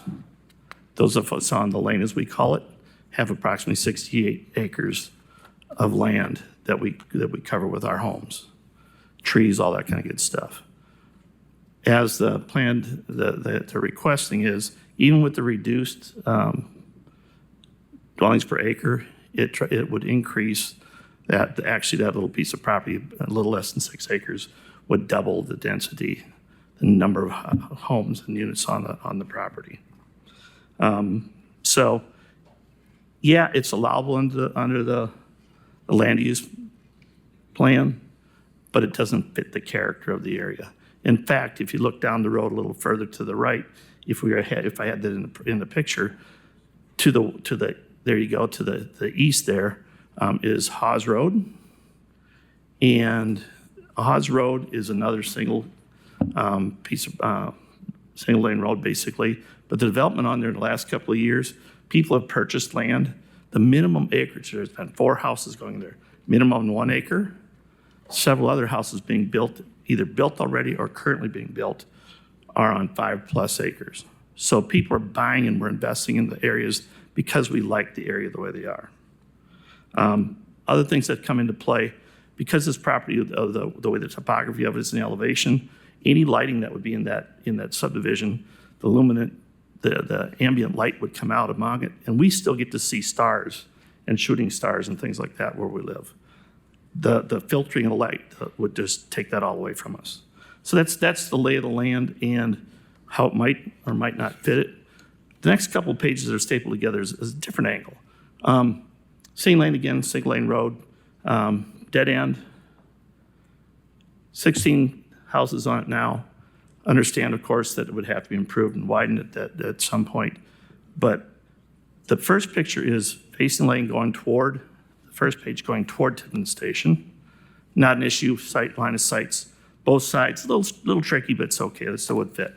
The other 2 pictures are heading south. The first one's at the end of the property, and then the third one is right as you go past the end of the property, you go into a dip.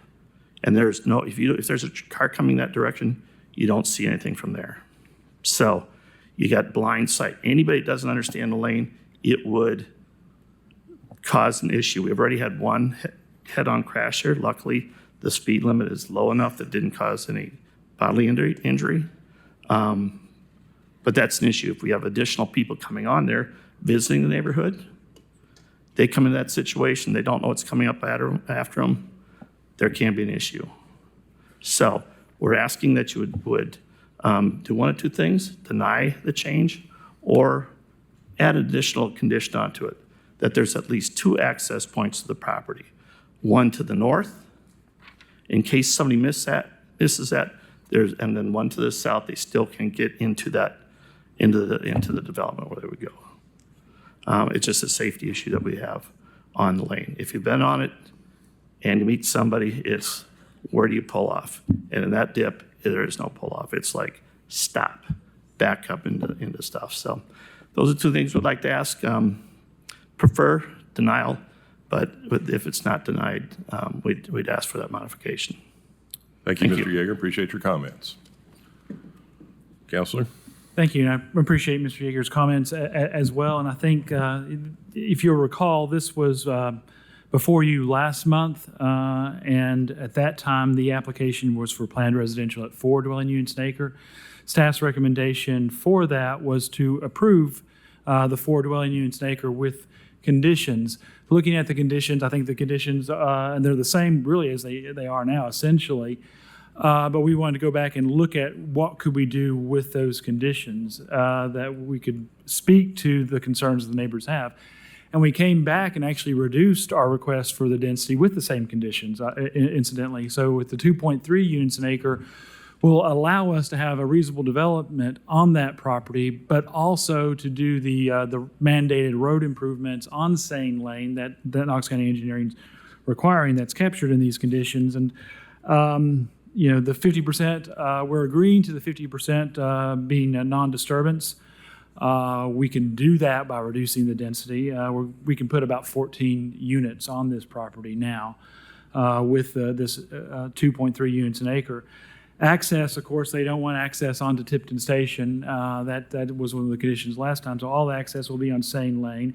And we're going to be required to improve Sane Lane from its access point of a future development to Tipton Station Road. And as determined by Knox County Engineering and Public Works, we've had those conversations with Mr. Snowden, and he wants to at least see Sane Lane along the frontage of our property at 18 feet wide with an improved radii there at its intersection with Tipton Station. I think that would benefit not only our development and allow the people that would be buying the homes that we'll develop on this lot. It would help the neighbors that are further south down Sane Lane as well.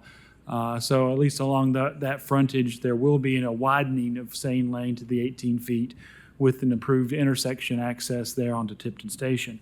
And I think that's all very appropriate considering the character of this community and just the nature of Sane Lane itself. And that would also allow reasonable development that speaks to the rural conservation place type that is here on this property.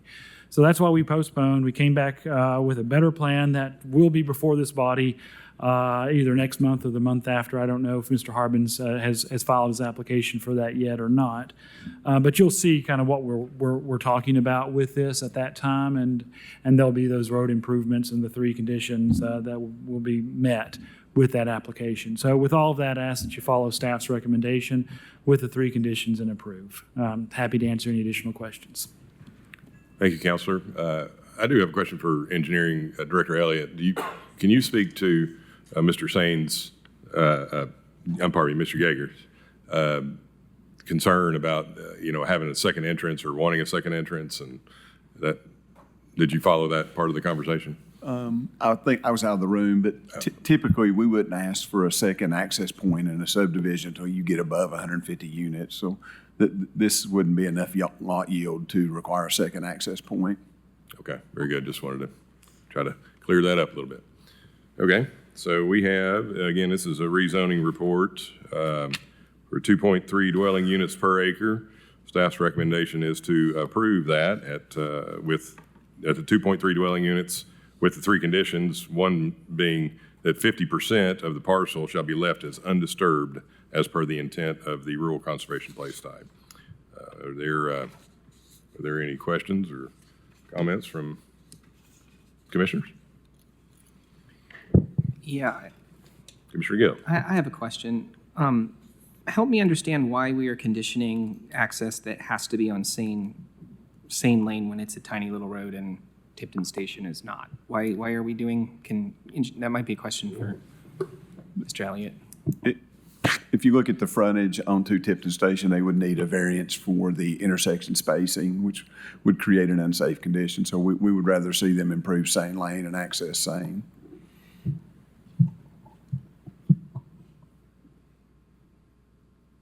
Very good. Commissioner Anderson. I'd like to move to approve the PR zone up to 2.3 density units, dwelling units per acre, per staff recommendation. So we have a motion to approve 2.3 dwelling units acre in planned residential. Motion by Commissioner Anderson, seconded by Commissioner Levinson. All in favor say aye. Those opposed? The ayes have it. Thank you.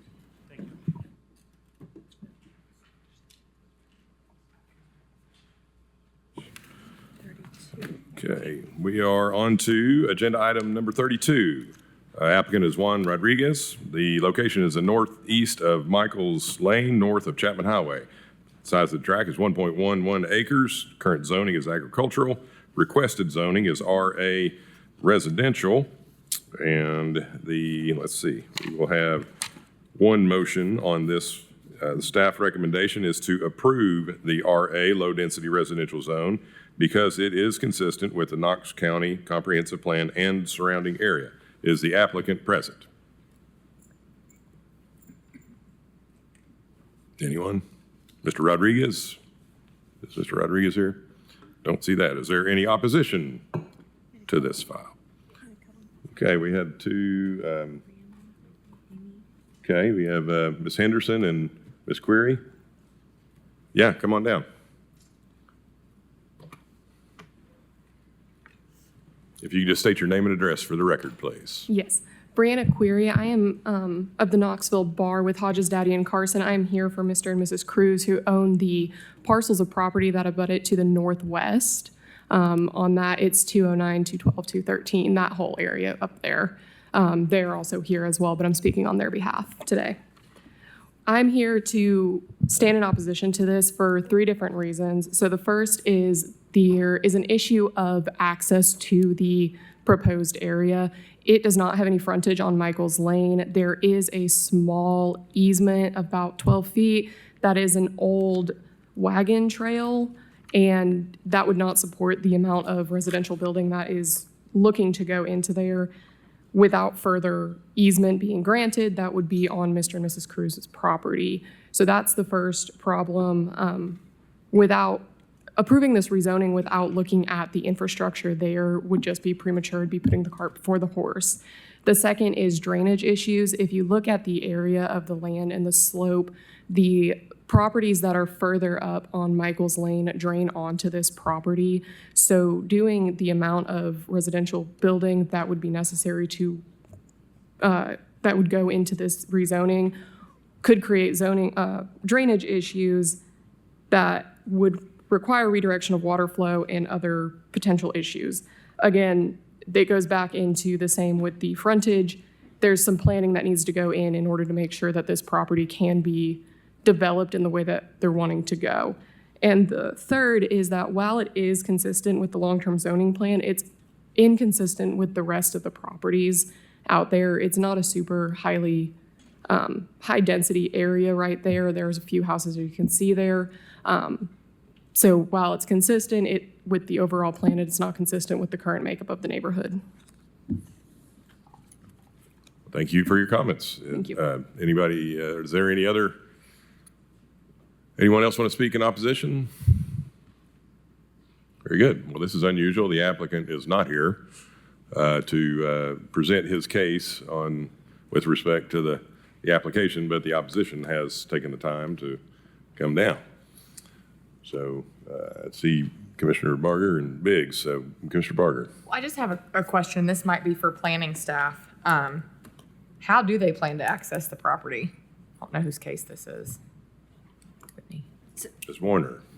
My understanding is that they would replat and they would create a 25-foot access easement. They don't have to use that current easement. It could be through their own property, the entire access easement.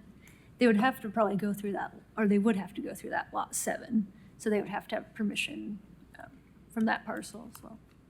But when they would plat, they would create a maintenance agreement. It'd be looked at by the law department. Okay, so when we're voting, we're just voting on that specific property, not entrance and egress, just rezoning that piece, correct? Okay. I think my question was similar and maybe beyond our scope, but it looks like parcel 7 and parcel 9 are owned by the same individual, at least per KGIS. So I'm curious if that was the plan, was to grant access entirely through the landowner's existing site without imposing on 213 up there. But maybe we don't know that at this point. Yeah, I don't know. The applicant is not the owner. Yeah. So. Okay. I will say that they will have to work out the access at the time of platting. So for some reason, it looks like 7 and 9 do have that ownership. So presumably it's not a problem. But for some reason, if they wouldn't be able to get access through 7 to expand that easement, they would likely have to get a variance to still allow that access easement to continue because it doesn't meet current subdivision regulations, but they'd be landlocked otherwise, and we can't deny them that access. So they probably just have to get a variance from the subregs to pave within that existing easement. So one more time, I'll just ask if Mr. Rodriguez is here or anybody representing the applicant. Okay. Commissioner Biggs, you still have your light on, or you have another comment? Sorry. Okay. Okay, so we have a request for RA residential. It's next to RA residential and next to RB general residential and CA commercial. As the opposition has stated, they feel like the area has not changed, and they would like us to deny. So Chair will entertain discussion.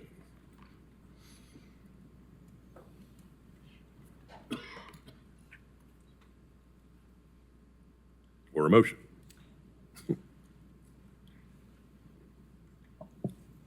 Commissioner Gill. Just so we're clear, there is no scenario in which the cruises would be required to offer easement to this lot. We just talked about how we can't prevent a variance going through, but there's no way that they're going to be asked to give up any of their property for an easement for a driveway, correct? I don't believe so, but I'm asking the question because what I don't want to do is put us in a situation where we approve something and we think, oh, it's going to happen in lot 7, and then it doesn't, and then they make the case, oh, well, that means somebody else has to provide me access because I have the right to access, and I don't want to move forward if that's the possibility. That'd be a great question for the applicant. Yeah. Could we consider a conditional approval based on no future easement going through that lot? Or a postponement. Or postponement, Mr. Bourget. I'd say if the Cruzes didn't want to have that easement go across their property, and because one of the owners is lot 9 and 7, they could put the entire easement over 7 and 9 and not have, or 7 and 8 to get to 9 and not have to go through the Cruzes' property. That's also a possibility. So. Yeah. I mean, they're current lots of record, non-conforming lots of record as they are. So they can build a single-family home and figure out the access easement through plating right now without, they don't have to create this access easement for the RA zone. They need it for whatever they're doing. Okay. How are you feeling, Commissioner Biggs? Yeah, I guess I'm open to making a motion to approve with the condition that no future easement is or encumbers that property, and we'll state it. So I guess I'll make that a formal motion. I'll motion to approve per staff recommendation with the added condition that no future easement impact 7612 Michaels Lane.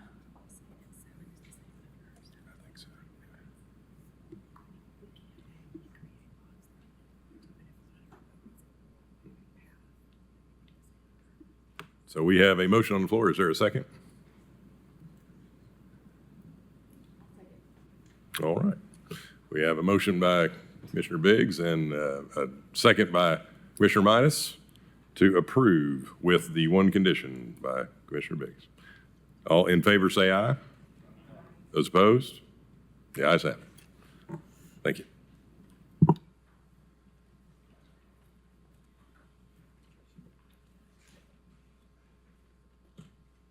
All right, we are on to agenda item number 34. This is two different reports, plan amendment and a rezoning report. We'll take two motions. The applicant is Mike Dedman. The location is on the west side of High School Road, on the north side of West Emory Road. The tract information is 22.7 acres. The current plan is suburban mixed residential, suburban residential, and CA general business and agricultural. The requested plan and zoning designation is CMU, corridor mixed use, and shopping center. Let's see. Staff recommendation on number 1 is to approve the CMU corridor mixed use place type because it is compatible with the surrounding development and the intent of the comprehensive plan. The staff recommendation on the rezoning is to approve shopping center because it is compatible with the changing conditions in the area subject to 2 conditions. Is the applicant present? Ben Mullins, 550 West Main Street, here for the applicant. Yes, and we have some opposition. Ms. Garrison? Ms. Garrison, very good. And do we have, and then Mr. Miller? Is there a Mr. Miller too? Okay, great. So you have opposition. Would you like to speak first or defer? I'll defer, please. Thank you. Very good. So you have a combined 5 minutes to speak. If you could just state your name and address for the record, ma'am. My name is Mary Garrison, and I'm a property owner of 7629 High School Road. Thank you.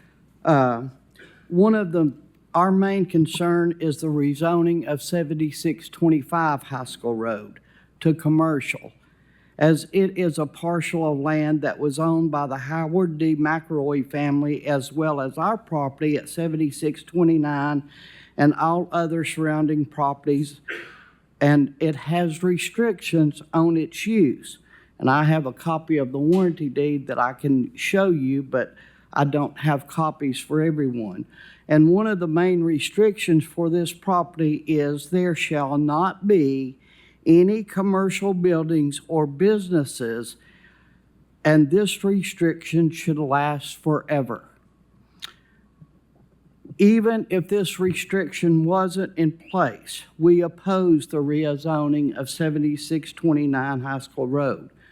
High School Road should never be zoned commercial for many reasons.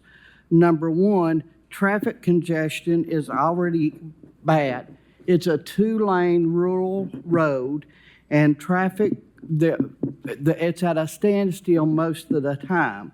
And residents that live on High School Road and the surrounding subdivisions exit from their driveways and the subdivisions on High School Road, and they can hardly get out now, and it backs up all the way north to Copeland Road. And on a more personal opposition is our property line is only 20 feet from 7625. Therefore, the proposals for a shopping center would back up to our property. Not only would it decrease our property value, but it would raise our taxes. And it would be an eyesore to us as well. Some of the main concerns are what will be at the back of the shopping center. Will it be where the businesses, all of the shopping center businesses' dumpsters are? Will it be where service vehicles go in and large trucks? What kind of a barrier will be there to protect the back of the shopping center from our property? I don't think anyone here would want 20 feet in front of you a shopping center at your property that you've lived on and you purchased and built your own home on in 1959. These are questions or concerns that we all have in that area. And I'm sure that there would be more here from the residents of that community, but they did not receive the card that we should have gotten in the mail, and the signage was not properly placed on High School Road. It was up for 4 days, and then it was down. I don't know if it was because the lawn crew went through and knocked it down or what, but the signage wasn't there. We're not against growth. My father was one of the first to help bring industry to Powell. He built mutual business forms, Knox Manufacturing, Stapp Medical. He was instrumental in getting Levi Strauss to Powell. We're not against growth. We're just against having our property line meet with commercial, and High School Road should never be made commercial.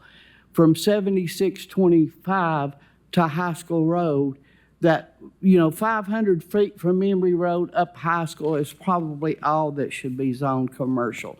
So please say no, especially to the rezoning of 7625 High School Road. Thank you, Ms. Garrison. All right, Mr. Miller, we've only got 45 seconds left, but we I'll can be maybe fast. Yeah, okay. It's Mark Miller, 90 Blue Ridge Trace in Hendersonville. And my concern is also with 7625 High School Road specifically. So I think if we look at this map, like to me, the commercial corridor, or the commercial boundary from residential is kind of established moving down already Emory Road. And the 7625 parcel of land creates sort of encroachment past that established boundary. So I just asked for that to be considered. Very good. Thank you, Mr. Miller. I see Commissioner Hill has a question. That's a quick question for Councilor Mullins. He may get ready to answer it, but I haven't spoken yet, so. I know we don't review deed restrictions, but I'm just curious, will you respond to that? Yeah, I intended to do that. I mean, deed restrictions are private restrictions on property. It's not something that, this body or county commission has the purview on to weigh in or not. I mean, if there are deed restrictions, there's questions of whether or not they would be, even still applicable, or who would have the rights to enforce them if they're in place. That's not something I've evaluated in this, and not something staff has purview to evaluate. So, I mean, that's something that we will obviously look at and may make a difference on whether this can move forward or not, but it really isn't a consideration with regard to planning and zoning. Very good. So did you have any other comments then, or? Yes, if I can, that was in response to a question, so. There you go. Thank you all. Ben Mullins, 550 West Main Street. Again, this is a 22.7 acre assemblage at the corner of High School and West Emory. It's split zone CA and AG. It has a current split future land use map of CMU and SMR. We are asking that all of this go to the CMU and then all of the zoning go to the shopping center, which we're intending to do a neighborhood market style shopping center designed to serve the existing population and traffic in that area. Staff has recommended approval with conditions. I think the conditions speak to the majority of the comments in opposition that we heard.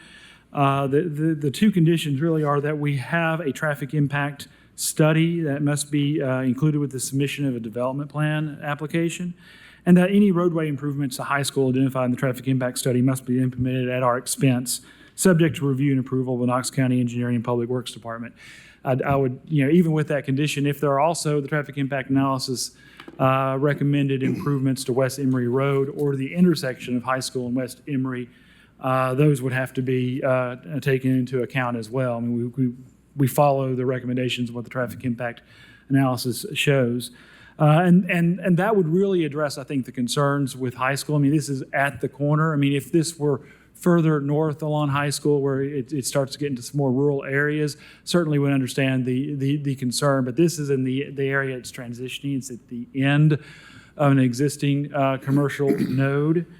And, there is, a need for, there would be additional commercial in this area. I know there's a Kroger on down the way that is really just kind of overwhelmed. It's very busy. And then so there's certainly a market that's been identified, which is why my clients are interested at looking at this. There's been recent additions of Culver's and a Pure Magic car wash in this area.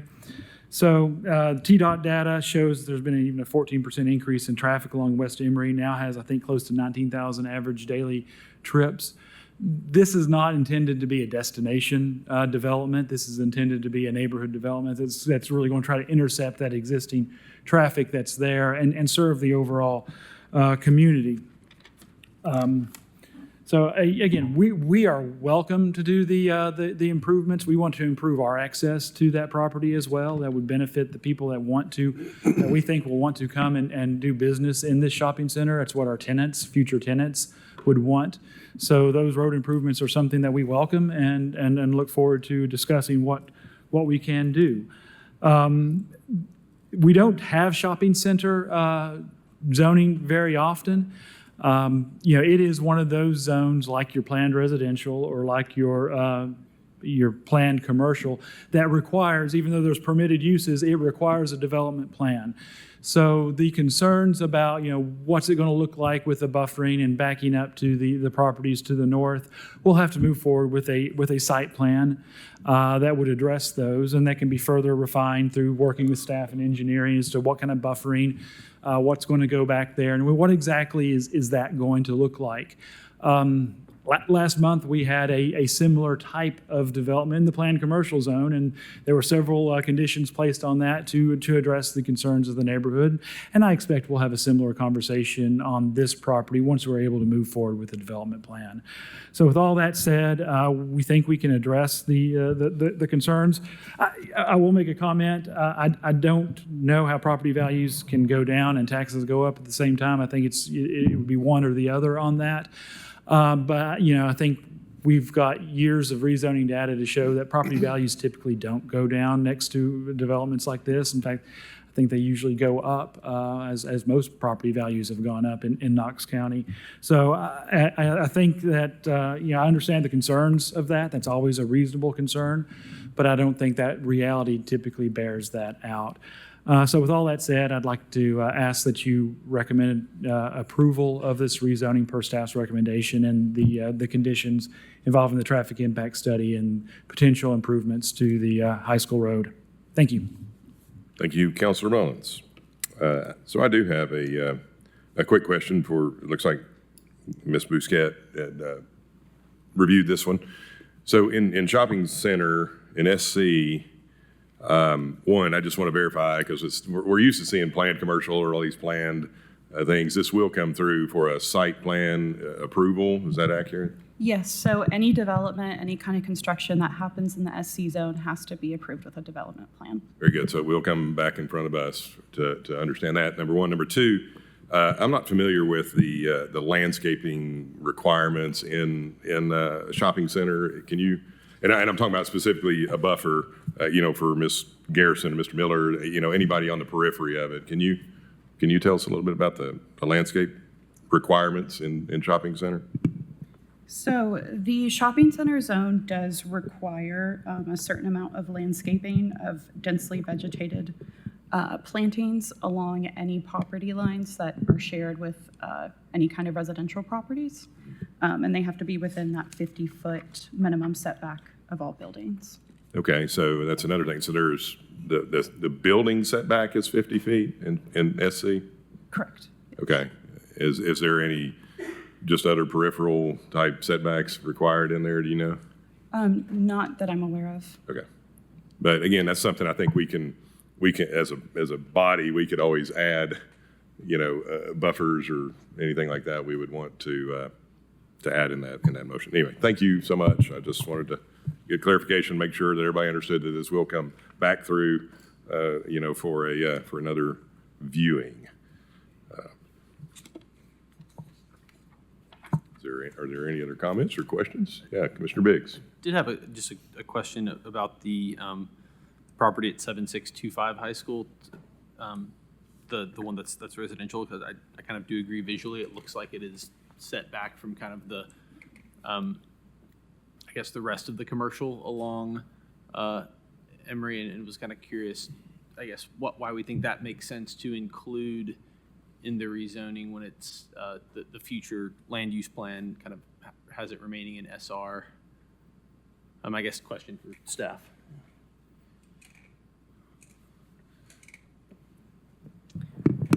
We were evaluating the request as all of the parcels were contiguous. And so it just seemed that abutting kind of a more active commercial area in the future, that it was appropriate here because it was not extending further than right there. So it kind of already abuts that commercial node that's been established. And had the request tried to continue further along High School Road, it probably would have been inappropriate. But just abutting that existing node, it felt reasonable. Okay, that's helpful. Yeah, I guess I could see, visually how you have the residential entrance directly across the street from high school of that property, and it feels a little bit like slippery slope, like we had a hard line and we're starting to move past it. So I think I would be more in favor of supporting the rezoning less that parcel. But I guess question for the applicant, like, is that something that you all would contemplate? Yeah, I think with the shopping center zone and the setbacks being 50 feet the way it is, we need to have some room to be able to design it to address those setbacks, to address the appropriate buffering, and then have a reasonable development envelope there within the property. So, I think They're not in favor of not including that. I think that's part of the footprint that they have contemplated being able to design to, that would, also give them the margins to do the road improvements that also be necessary there. So I understand. I mean, it is right there on the line. I think just because that was an established neighborhood with RB is why that CMU wasn't extended further north along High School. If that were not developed, then I think it's reasonable, as you see even further down, that commercial even goes further that. I think that existing development for Medora Drive kind of acted as a barrier to that extension that otherwise wouldn't be there.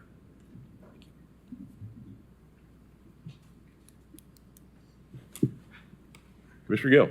Yeah, I think I'm picking a little bit up on what Commissioner Biggs is pointing out. I'm sitting here looking at this in street view, and that's a big lot. And so for what it's worth, I know that Councilor Mullins has presented this as like a neighborhood, serve the neighborhood, but I mean, you could drop a Target in that space and have comfortable margins all the way around. And so that's not a small lot. That's a pretty big space.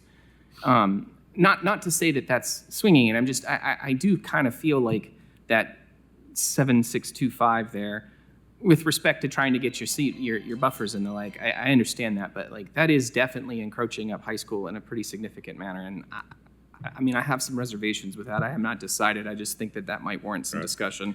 Yeah, and I'm with you. I mean, from a plan perspective, maybe it feels, from one angle, it might feel like a little, for lack of a better term, creep of the commercial coming up. But if you've been out there, holy cow.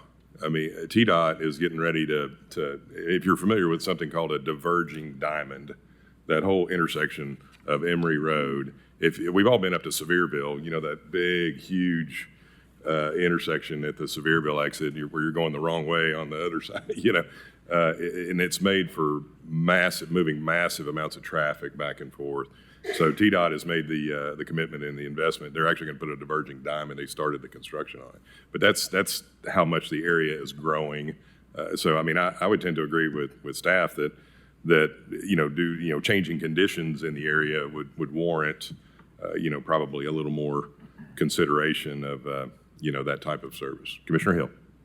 I would concur, because I don't see how you're really encroaching more than you would if you'd left that SR, because you do have that road that divides it. I think that seems reasonable.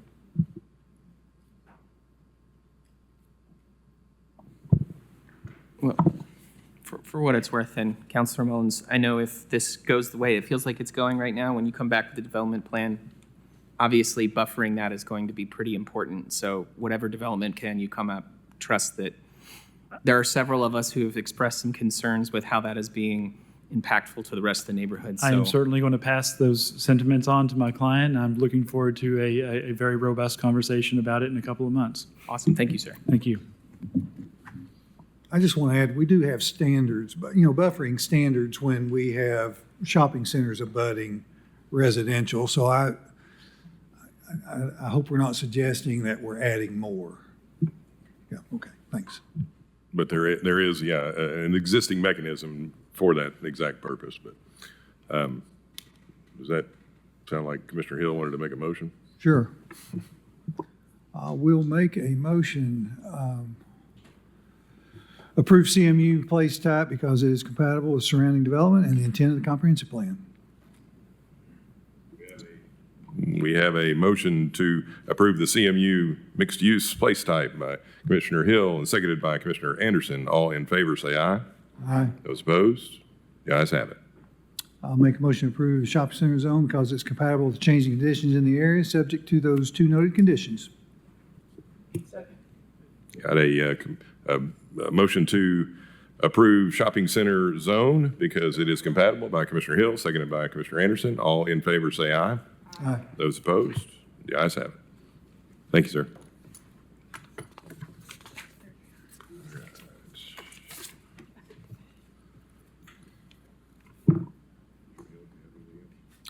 Yeah.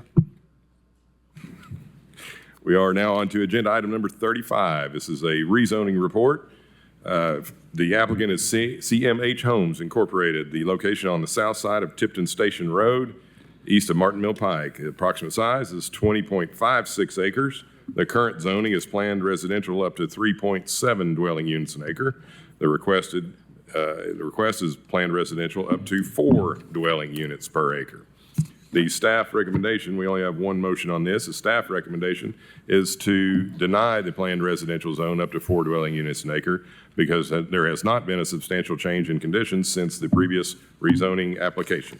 Is the applicant present? I am Ben Mullins, 550 West Main Street, here for CMH Homes. Very good. Is there any opposition to the file? Seeing none, you have the floor. If I could, before I start, I have a handout that'll kind of help frame my conversation here.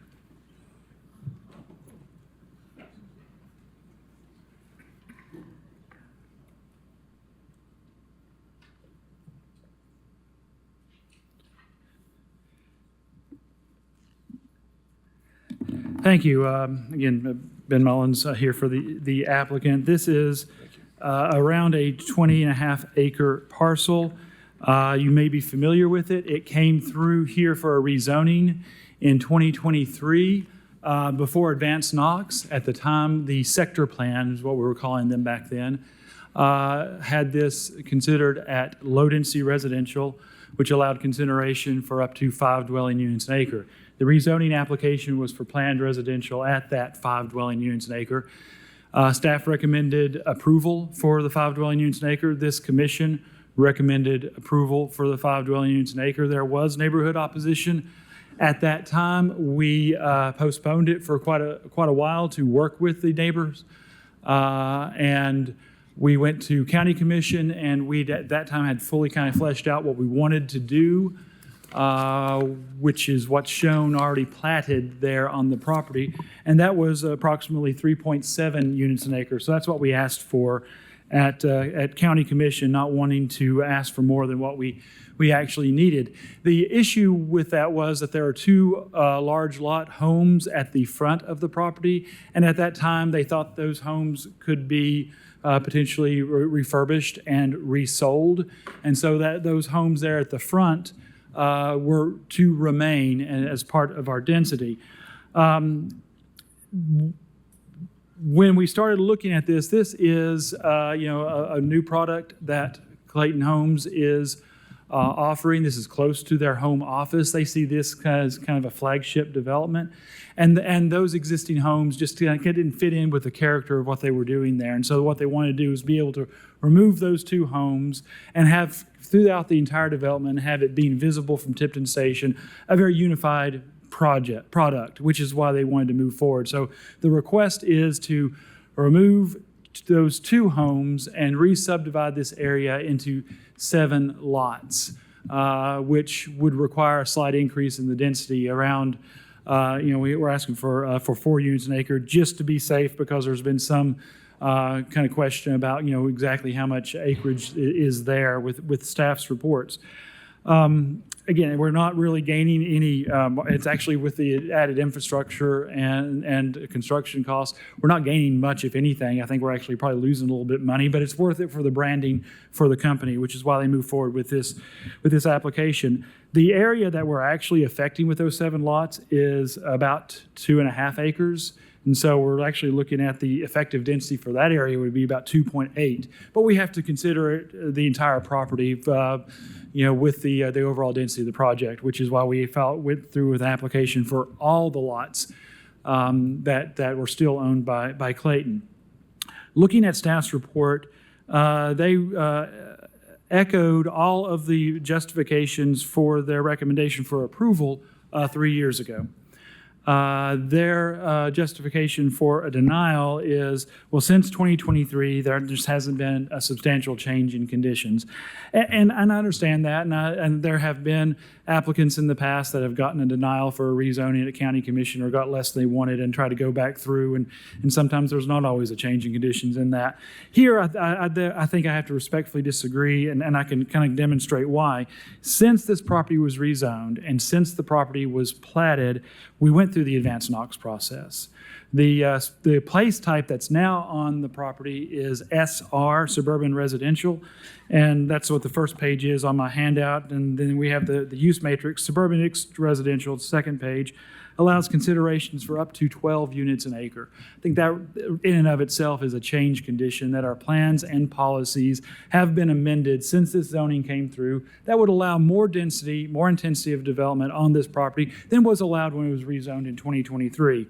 But beyond that, we know we're going through the UDO process, and the proposed zoning for this property, if the UDO process goes forward as currently drafted, is this NR1, a neighborhood residential 1. And if you look at the draft zoning districts, and it's actually, I think on page 8 of the handout at the bottom, where we put the lot dimensions. The lot dimensions proposed minimum lot area, square footage, for this property is a 5,000 square foot lot. That would be an effective density of 8.7 units an acre if the UDO were adopted as it's currently proposed. I think those represents a changed condition and an evolving changing condition for the density, and increasing this slightly to 4 units an acre kind of fits right in line. I did have several conversations with staff beforehand in engineering, and I don't think there's any concerns about additional impact on the traffic. If we have to do another traffic study for this, we will, but I think initially they thought that wouldn't be necessary. So I do think, respectfully with staff's recommendation here, there have been changing conditions since it was rezoned in 2023, and I'd ask that you would approve because of those condition changes. Thank you very much. Thank you, Counselor. So again, there's no opposition here that I can see on this. Yeah, and it's interesting. I get where staff's coming from. You know, they have a certain box they got to stay in, and they, here's the rules and how the plans are written. But I mean, it's a pretty minor request in my mind. But that's for us to decide, and staff has to make their decisions too. So, Commissioner Anderson. Yeah, so I'd like to make a motion to approve it. I think looking at our 2023, we approved it based upon justification that it was compatible with surrounding development supported by close proximity to community facilities. Is there any reason why I can't use that as a justification for 4? I think so, and there's... I think you can. Okay. And I think just the changes and conditions. Okay, so so I'm moved to approve the planned residential zone up to 4 dwelling units per acre due to changing conditions cited by council and because it's compatible with surrounding development and supported by close proximity to community facilities. We have a motion to approve 4 dwelling units an acre by Commissioner Anderson, seconded by Commissioner Levinson. All in favor say aye. Aye. Those opposed? The ayes have it. All right, we'll do one more.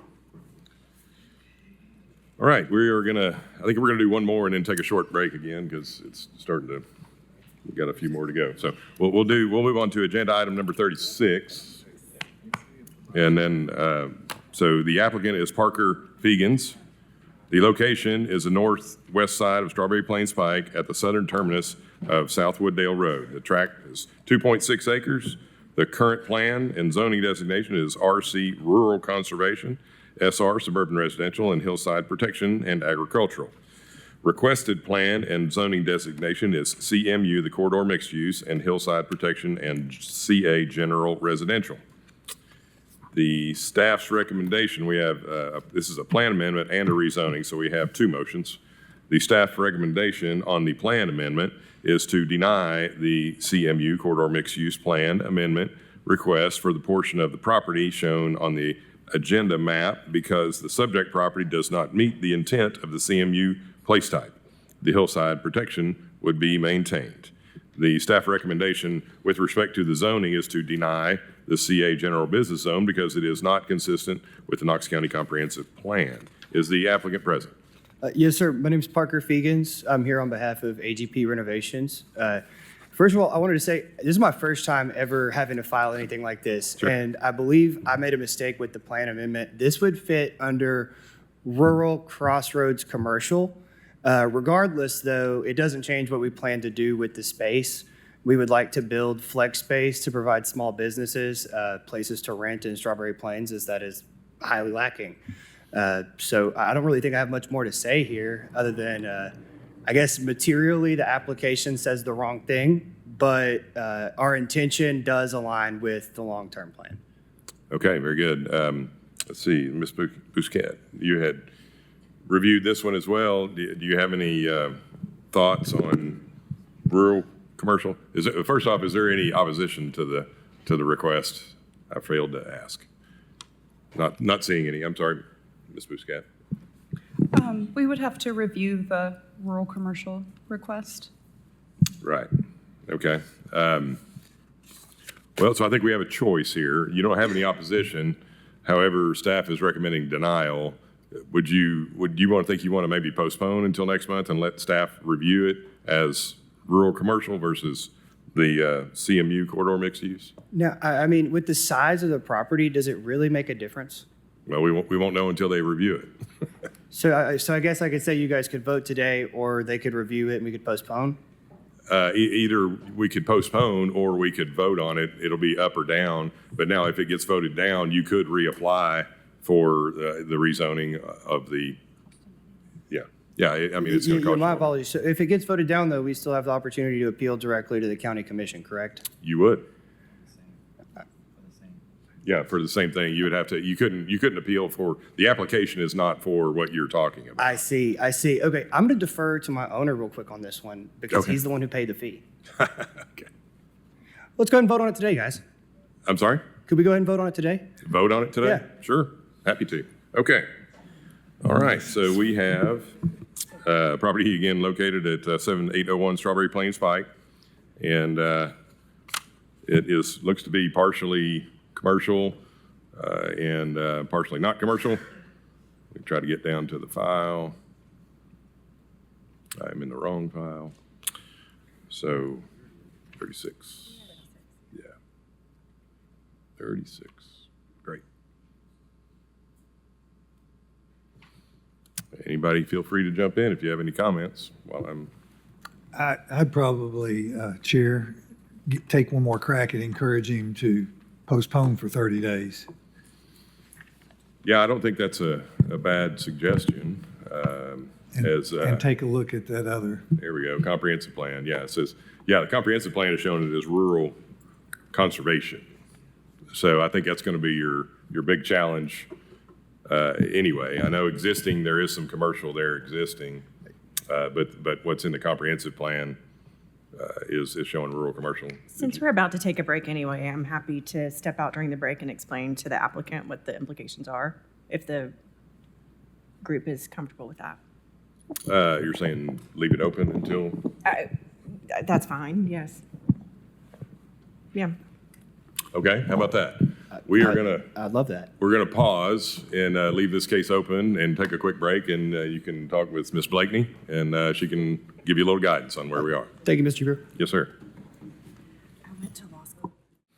All right, we can start getting back to the business of the Planning Commission.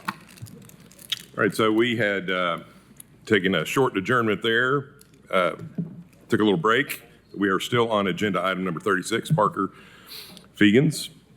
Is Mr. Fegans here? Have you had a discussion with your owner? Yes, and at the advice of Mr. Hill, I'm going to go ahead and request a postponement. Very good. So we have Mr. Hill has stepped out for the moment. Is there a motion for, did you want a 30-day or 60-day postponement? 30. Very good. Commissioner Barger. I'll make that motion to postpone for 30 days. Okay, we have a motion by Commissioner Barger to postpone for 30 days, seconded by Marite Perez. Yes, Commissioner Perez, thank you. All in favor for a 30-day postponement, say aye. Aye. Those opposed, the ayes have it. Thank you. We'll see you next month.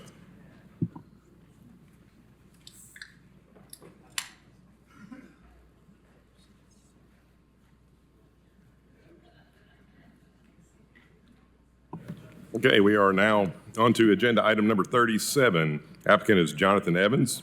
This is a rezoning report.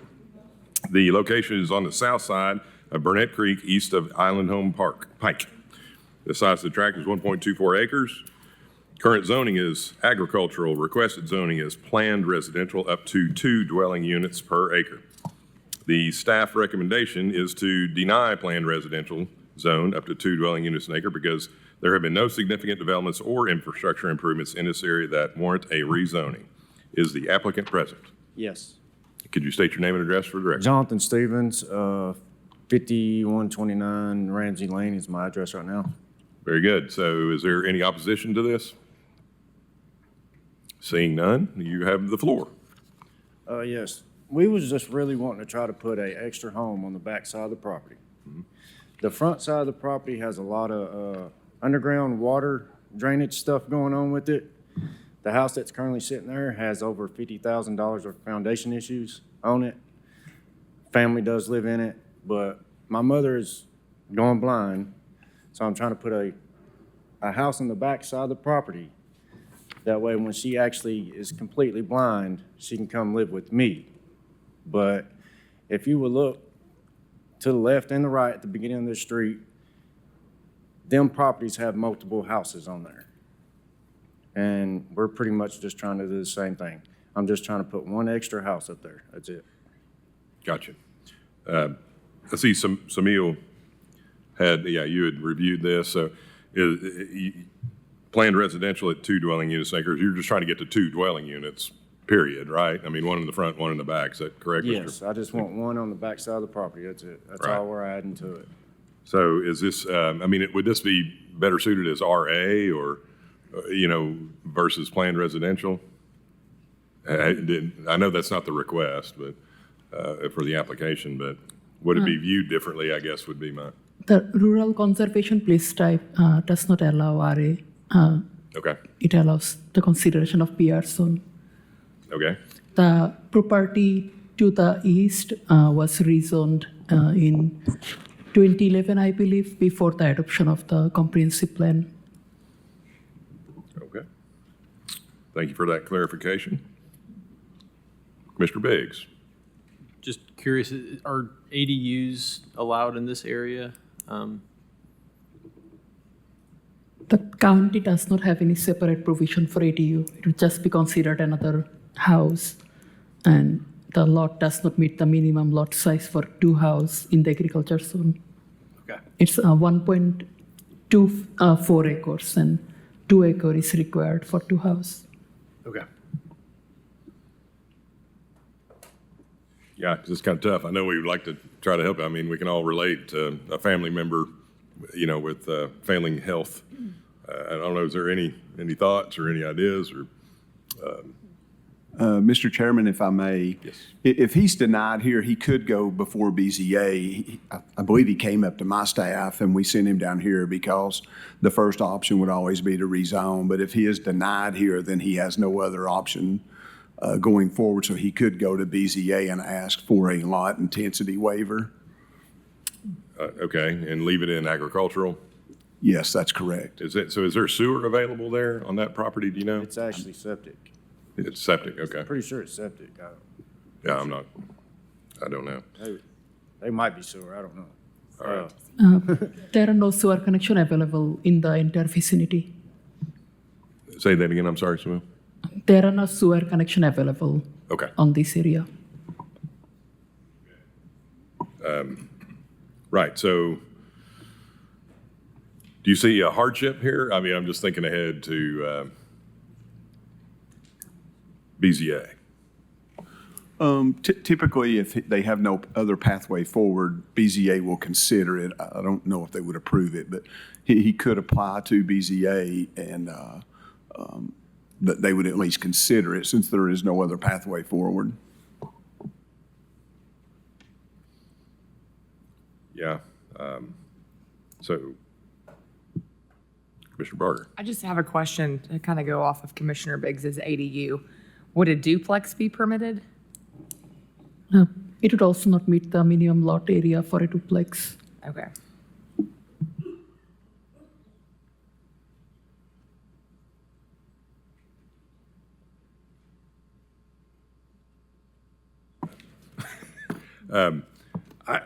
I'm just looking at the maps, and while rural conservation does not allow RA, as we had, we had just talked about, it does allow planned residential. I understand where staff's coming from on that, but as I'm looking at the map, it doesn't look like too far away. There's actually planned residential at 5 dwelling units an acre. And RA, which I think, even though it might have been there before, equates to about 4 dwelling units per acre if you do the math on that. I don't see why we can't consider planned residential. That would come at the. So the surrounding PR zone and the CB zonal legacy zoning. So that property in PR zone has not been developed, and I believe it was from a rezoning before 1980. So the staff rezoning for denial is lack of changing condition. There are no development or infrastructure improvement over the past 20 years. Gotcha. 2, a lack of infrastructure. So the road is very narrow. There are no sewer connection available. It is away from any public school. And 3, it is small for a PR zone lot, which requires a peripheral setback. Yeah, understood. Okay. Quick question. This is Yes, sir. spitballing Mr. Anderson. Ideas. Could that lot be split into 2 lots and replatted? It will not meet the minimum lot size for 2 lot in the agricultural zone. Is that something that could be dealt with at BZA? Yeah, there might be a few different ways at BZA. That's what I was trying to see if there was some advice or direction we could give you at that, because we're kind of getting our hands tied. Every way we look at it, it's like, oh, plan says you can't do this, you can't do that. So I think probably, unfortunately, the best path forward for you is actually to get a denial here and move it forward to the Board of Zoning Appeals with a hardship, and say, hey, this is what I want to do. I want to build, my house, we have it down here. My mother's blind. We want to build her back here so we can be close. But here's why we can't do it. That's the hardship. And they have the authority to approve that. We're struggling because we don't really have the authority to recommend it because it doesn't fit in any of our plans or our boxes. How did my neighbors, how are they able to do it? That's my question. It's good. It is a good question. There's a lot of things in the county, They've especially got in the deep county. 5 or 6 on their land. Mm-hmm. Yeah, My those guys are all actually got more that's beside me. They're just not on the map. right. Those were all. I would guess they're all in violation, and were done before even a lot of the zoning ordinances were placed. So yeah, unfortunately, now we have rules that we have to go by. I want to try to help you. I'm trying to figure out how to do that. But I mean, from my position, I feel like, unfortunately, the path forward is an actual denial here, and then you can go and say, hey, look, they denied me, and this is what I need, and this is why I need it, and I can't do it anyway else with that hardship. So. Yeah, because it can't be subdivided, right? Yeah, that's one of the questions we just had. It would make it a non-conforming lot in agricultural, which we can't do that. So it's going to be it's kind of a tough spot. So, Mr. Elliott. One of the other options may be for him on the new map. I'm assuming this would go to rural residential, which would only require a half-acre lot size. So he would have enough property if and when we get the UDO done. What's the address? So I want to mention another option. So the PCA can also extend the zoning boundary for up to 100 feet. So it's possible that they can consider an extension of the RA zone for up to 100 feet, and the property width is about 100 feet.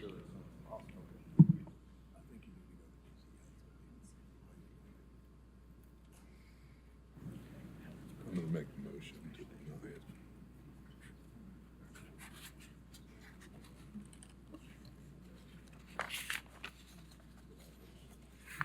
Samuel, I'm sorry. Could you repeat what you just said? I didn't hear you. Steve may be better able to say that the zoning map extension authority by PCA.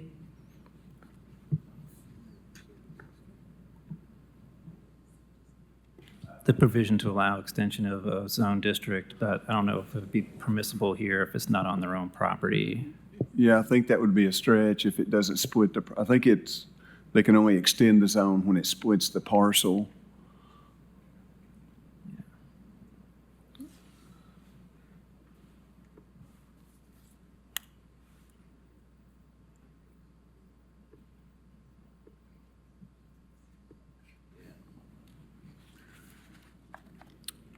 Commissioner Levinson. Well, I have to make a motion to deny the PR zone at 2 dwellings per acre because there's no significant development or infrastructure improvement at this area that warrant a rezoning, and recommend that you do go to BZA. Second. Okay, we have a motion to deny the planned residential at 2 dwelling units an acre because there's no significant improvement or developments in the area recently, by Commissioner Levinson, seconded by Commissioner Anderson. And regretfully, I will be supporting it. But if you could just keep working with staff, and they'll be happy to try to help guide you and try to help figure out a way that we can get you what you need within our purview. So there's a motion on the floor and a second. All in favor, say aye. Aye. Those opposed, the ayes have it. Thank you.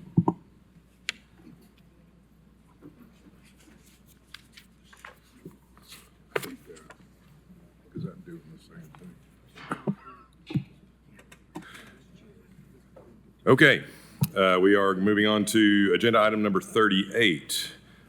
This one was requested by the applicant to be postponed. Thank you for your patience and hanging around an exciting meeting all day. Thank you. Yeah, the applicant is James Jenkins. Location's the south side of Pine Grove Road, south of Amber Vista Lane, 7.24 acres.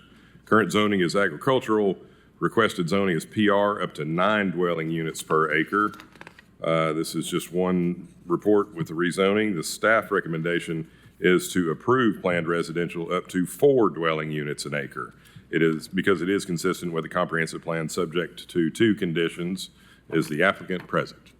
John Valiant here on behalf of James Jenkins. My address is 606 West Main Street, Knoxville, Tennessee, Suite 225. Our position on this, we would love a postponement. I think this is in the urban growth boundary. I think one of the things that we would like the opportunity to do, I think planning staff has recommended the zoning change. I think they've recommended a lower zoning density than we've requested. I think an additional 30 days will allow us an opportunity to kind of bridge that gap and explain why we think that that's going to be more appropriate, why our designation, our 9 units, is more appropriate than the 4 units that's approved under the circumstances. I do believe there's opposition here today, though, so I'd love to defer and give them an opportunity to speak. To ask if there is opposition still here. Okay, great. And this is item number 38. Ms. Schubert, is that correct? Mrs. Schubert, yes. Yeah, Ms. Schubert. Yes, so if you could just state your name and address for the record, please. Sure, I'll be happy to. I'm Corey Schubert. I reside at 6904 Pine Grove Road. If you guys will take a look at map 84, it's property 21.01. While we definitely agree with the recommendations that was made by the staff, we still have some concerns. We being myself, my husband, and then I do have some neighbors that are here today as well. So the subject property doesn't have a permanent solution for drainage. Water drains through lot to lot until it gets to Swan Pond Creek. And then Swan Pond Creek is actually an area in Pine Grove Road that is extremely narrow. So when Ambercrest went in across the street, it caused extensive flooding and we had to put in new drainage. Well, we didn't, the developer had to put in new drainage because Pine Grove and our driveway were both flooded. The big worry with flooding is that if the final destination, I guess, of those runoff waters is Swan Pond Creek, and it's a low, narrow point in Pine Grove anyway, it's just going to further erode that area. Really, infrastructure and development is going to be the main solution to those things. We would also like to have the commission consider increasing the peripheral setback from 35 feet to 70 feet. This area is very wooded. If you take a look at the topographical map, there you go. It's very wooded, and those woods, those trees, that foliage, even the grass in the front part of the property helps to deter a lot of that erosion.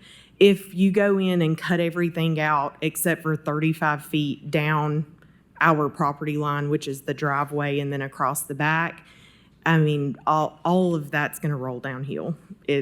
There's one small culvert that goes under our driveway, but other than that, there's really no solution. So we would like for you all to recommend they put in some type of retention pond, maybe put a plan in place. Some of this will come in, of course, during planning, but put a plan in place for if the retention floods, just to protect the current residents in that area. The second thing that I wanted to point out is the infrastructure. So the recommendation at 4 dwelling units per acre, while it's definitely more appealing to us current residents than 9 dwelling units per acre, it's still going to increase those daily vehicle trips up and down Pine Grove.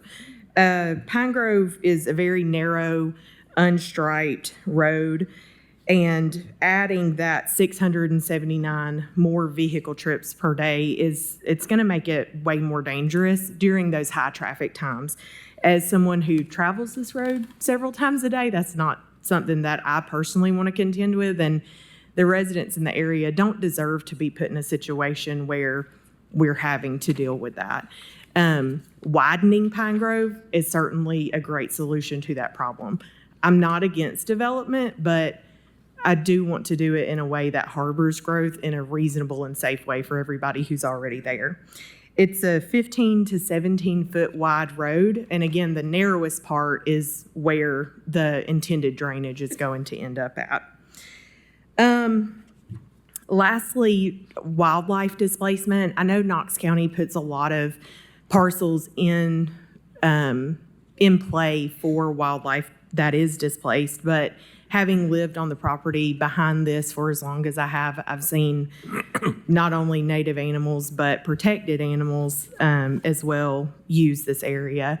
There's also synchronous fireflies, and I just feel like taking an opportunity to speak for those things is important too. So we want to ask the Planning Commission to take into account these concerns: flooding, infrastructure, wildlife displacement, and see if there's a nice place we can meet in the middle with a developer to preserve the privacy and the charm of this rural area without necessarily, taking away all development as well. Thanks. Very good. Thank you, Ms. Schubert. Mr. Valiant, with respect to your postponement, again, is it similar to the case we had earlier where we pulled it off consent, really, and we heard it, the postponement later in the meeting? But is that something, would you consider meeting with the neighbors in that 30 days as you're trying to figure out a little more what you're doing with staff?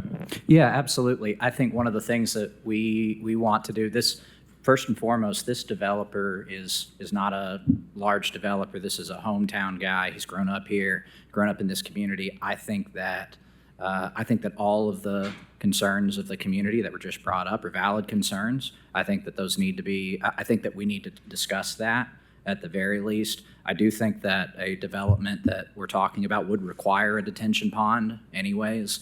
I think we've also talked about the layout of this property, but we've had a couple of meetings where we've gone out to the property itself and just kind of looked at the land and what can be done with it. I think one of the important things that we do want to do, we do want there to be some available green space. I think one of the things that was heavily emphasized in the development of the growth plan was even if it wasn't fully reflected in the growth plan, But one of the intentions was more green space on properties and within developments, and I think that's something that we need to consider. And so I think that absolutely over the course of the next 30 days, we want to try to come to the table and discuss those concerns, as well as the concerns that planning staff have come forward with, to see what we can do to, perhaps alleviate all concerns and kind of meet the needs of our project. Sounds good. Thank you, Mr. Valiant. Commissioner Levinson. Oh. I move to allow the postponement. Okay, a 30-day postponement? Is that 30 good? days. Okay, so we have a motion by Commissioner Levinson, seconded by Commissioner Barger, for a 30-day postponement. All in favor say aye. Those opposed? The ayes have it. We'll see you in 30 days. Thank you. Thank you.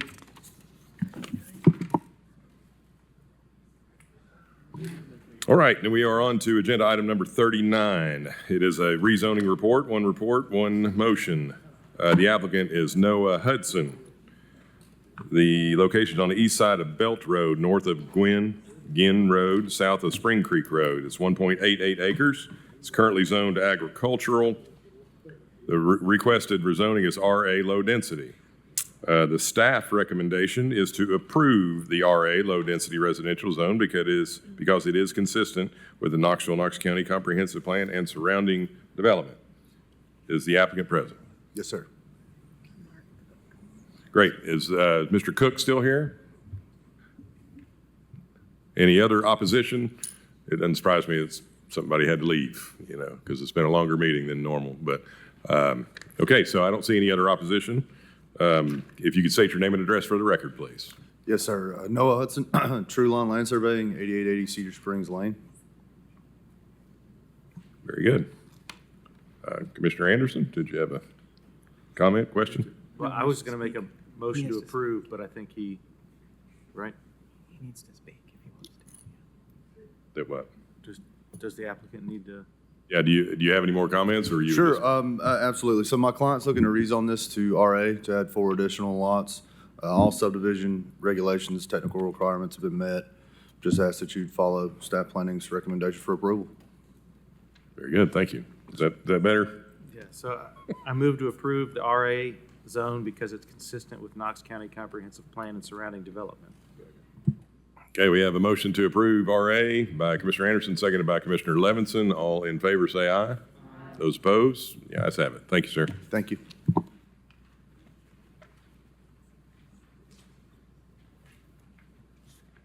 Okay, we are on to agenda item number 42. The applicant is S&E Properties. The location is northwest side of George Williams Road, east of Fox Road. It is 48.24 approximately acres. The current zoning is agricultural. The requested zoning is planned residential up to 5 dwelling units per acre. This is one report, one zoning request, so there's one motion. The staff's recommendation is to deny planned residential zone up to 5 dwelling units per acre because it is incompatible with site constraints and inconsistent with the comprehensive plan. Is the applicant present? I am Ben Mullins, 552 West Main Street here for S&E Properties. Very good. Is there opposition to this file? 42, yes, I see 3 people signed up. Okay, we got 1, 2, 3. Would you like to defer, or I'll would you like defer, to go please. first? Okay. Thank you. So Sergio, is there a Sergio? No. Ms. Fentress? Okay. You can state your name and address for the record. Now, you'll have 5 minutes total between everybody who wants to speak. So if you could just be concise, we would appreciate it. Hey, my name is Dixie Fentress, and I live at 804 Hidden Glen Lane.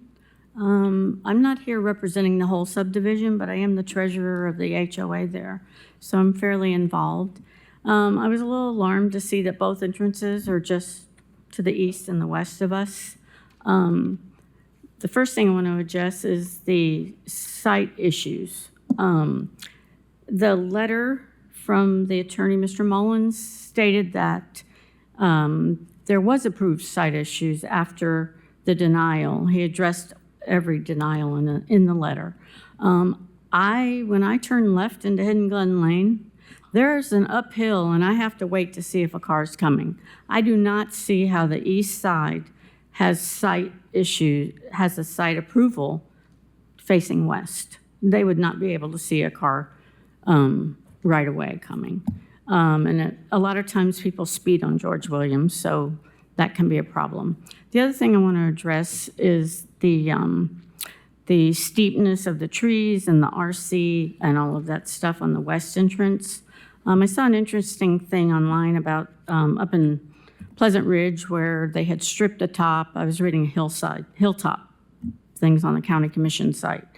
And in the letter, it stated that agricultural could chop the trees down. Well, that's true, but in this article and this other thing on hilltops, it said that if you just chop the trees down, it all comes back. There's not a problem with drainage and all the other things. If you strip it, then you have problems with drainage and you have problems with a lot of other things. The ground actually goes away.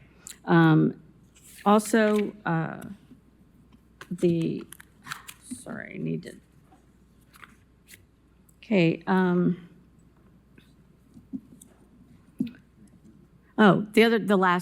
last point, I'll be quick. It said that the horse farm, they reduced it to 3 in the letter, houses per acre. They said the horse farm would stay and that they would cluster all the houses at the beginning. Well, how many houses is that? If there's 48 acres, the owner herself said the horse farm was ruined. It couldn't be a horse farm anymore because of all the development. But she could sell that as a really nice piece of property. But she claims that the RC and everything else has ruined her property values. I don't see that. But on the other hand, I don't know why they said that the horse farm would stay, how many houses. So how many acres are they actually going to build on if they mentioned in RC that generally they keep 50 to 70% of that land protected. So I don't understand. It looks like they need a whole new application for the things that they've said in the letter. Thank you. Thank you, Ms. Fentress. Is Mr. Corbel available? Sure, you got 2 minutes. Yeah. So my name is James Corbeil. I live at 700 Dawson Creek Lane. So my property is essentially abutting that 5-acre section that's in conflict right now. So I'm not going to go into the traffic aspects. I did submit 2 petitions, one that is for houses that are in similar condition that mine is, and that we have elevated view over that property. So my house sits about 25 to 30 feet above that property. So when you come in there and clear cut that area, I'm gonna be looking down on roofs on top of people's houses on there. And again, I'd like to point out that we have another subdivision at the left side of our entrance. I can't remember the name of it right now, and some other subdivisions going at the same time. The traffic is completely out of control in that area in general. And so, like I said, I did submit 2 petitions, and I got almost all the people that were overlooking and more than 3/4 of the people that are in that subdivision as far as the general traffic goes in that neighborhood. And I'll leave. Thank you, Mr. Corbeil. Could you state your name and address for the record? And yeah, so we've got about a minute. My name is Kathy Cross. I live at 305 Triplet Lane. Thank you. The parcels I own are 303 and 305 Triplet Lane, and they adjoin the Gillenwater property. I lived there for 3 decades. The portion of my property that I'm really concerned about is that Triplet Lane that you see at the top that goes out to Triplet onto Kingston Pike. I own on the other side of the road all the way down from, as Ms. Gillenwater does on the other side. And I know that in the attorney's letter that it stated it wouldn't be used, but we just wanted some assurance that this wouldn't be used in the proposed development, and would just like that. The other issue with density, it mentioned also in the letter that was submitted that it could be down to 3. Again, that we felt was good, but the original, with the developer said 5, and we were concerned about that. We just wanted assurances that maybe we could get it to 3 and to leave Triplet Lane out of this mix for proposed development. Very good. Thank you. Thank you, Ms. Croft. Counselor? Thank you. Appreciate the comments. I know there are a lot of comments online. I know Ms. Gillenwater and the developer have been talking to a lot of the neighbors individually. This is, like I said, about 48 acres on George Williams. We had originally asked for 5 dwelling units an acre, which is the maximum density that the RC place type would consider. After kind of looking at the access and topographical challenges, we are now requesting it be reduced to 3 dwelling units an acre. So, and that, there'll be assurance of that because the zoning goes through, it'll be 3, not 5. So that'll address one of Mrs. Cross's concerns. Access is there's some issues there. And I do want to be clear, the site distance that has been certified is the western portion of it, not the eastern portion there, the little flagpole that comes down. I know there was conversation about that being 25 feet on KGIS measuring, it's 100 feet, but regardless, we don't have certified access there yet. To be clear, our intent would be the most reasonable and direct and appropriate access would be the western access onto George Williams. That has over 300 feet of frontage.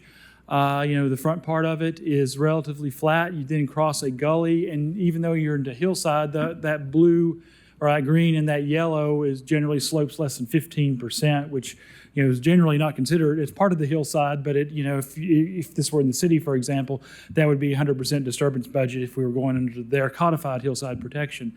That would be the best way to access it. I know there's some concerns that it is vegetated there. I think Ms. Barker touched on it. There's a lot of invasive vegetation in there. There's a lot of damaged trees.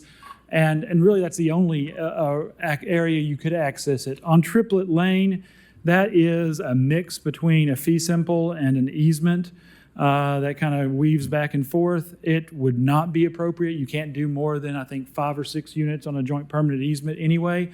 Our intent, and I want to make sure there's some confusion about that, if you go to that corner line right there above the pond on Mrs. Cross's property, I believe, and go straight over, that's 15 acres right through there, exactly. That is the part we want to keep as a large estate lot. It's to be part of the zoning as far as the density, but that is the part that barn, her barn there and that home is going to be kept as is. The development then would be everything south of that.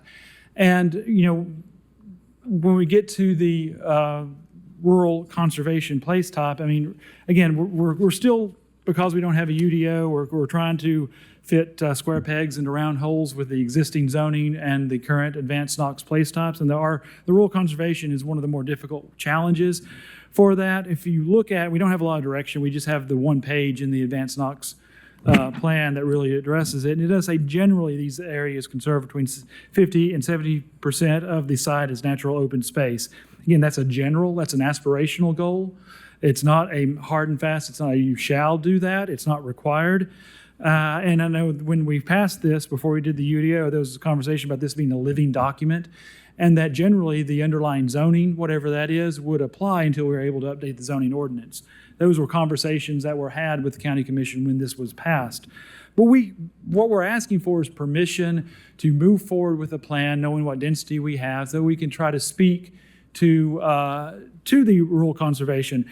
This document goes on to say, and I think this is important because it fits into the context here, in growth areas, and this is the growth area of the growth policy plan, corridors and pockets of rural conservation indicate places that may be subject to development similar to the adjacent place types, but where more compact and low impact site design is expected. You look at Hidden Valley Glen South, that's 4 dwelling units an acre. To the west is 3.2. There's 4 dwelling units an acre to the northwest.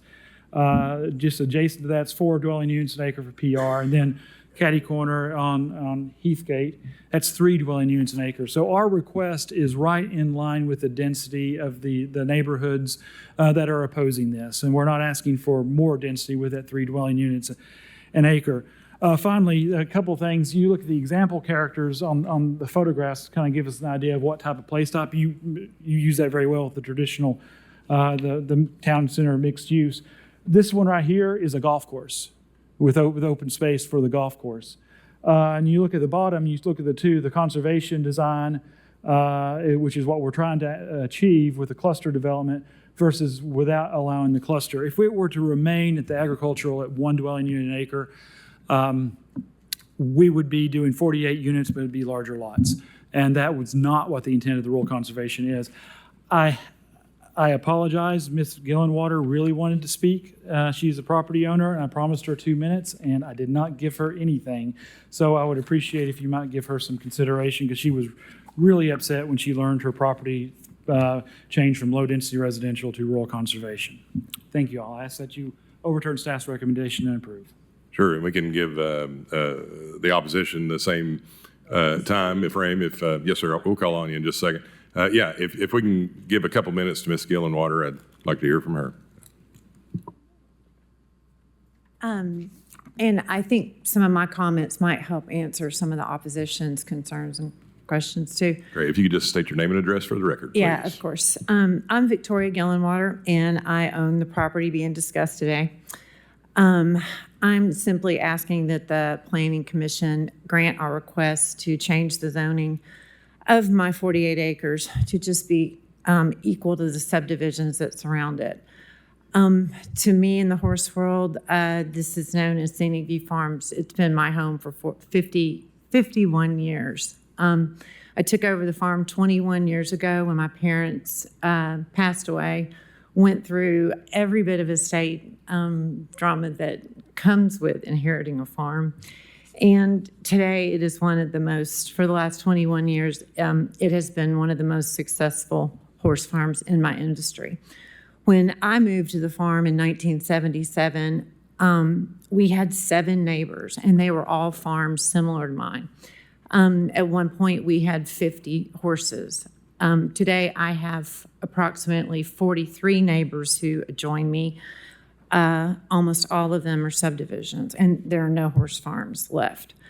Today, there's 6 horses at my farm. Development surrounds me everywhere. It's impossible to keep this as a large working farm. Spontaneous fireworks shows in the adjoining neighborhoods have caused the death of my world champion show horse neighbors. Neighbors and police have not been sympathetic, and I've accepted that. The genie is out of the bottle. This is no longer a rural area, and I'm leaving. The neighbors have written me that they can't wait for me to leave. I'm going.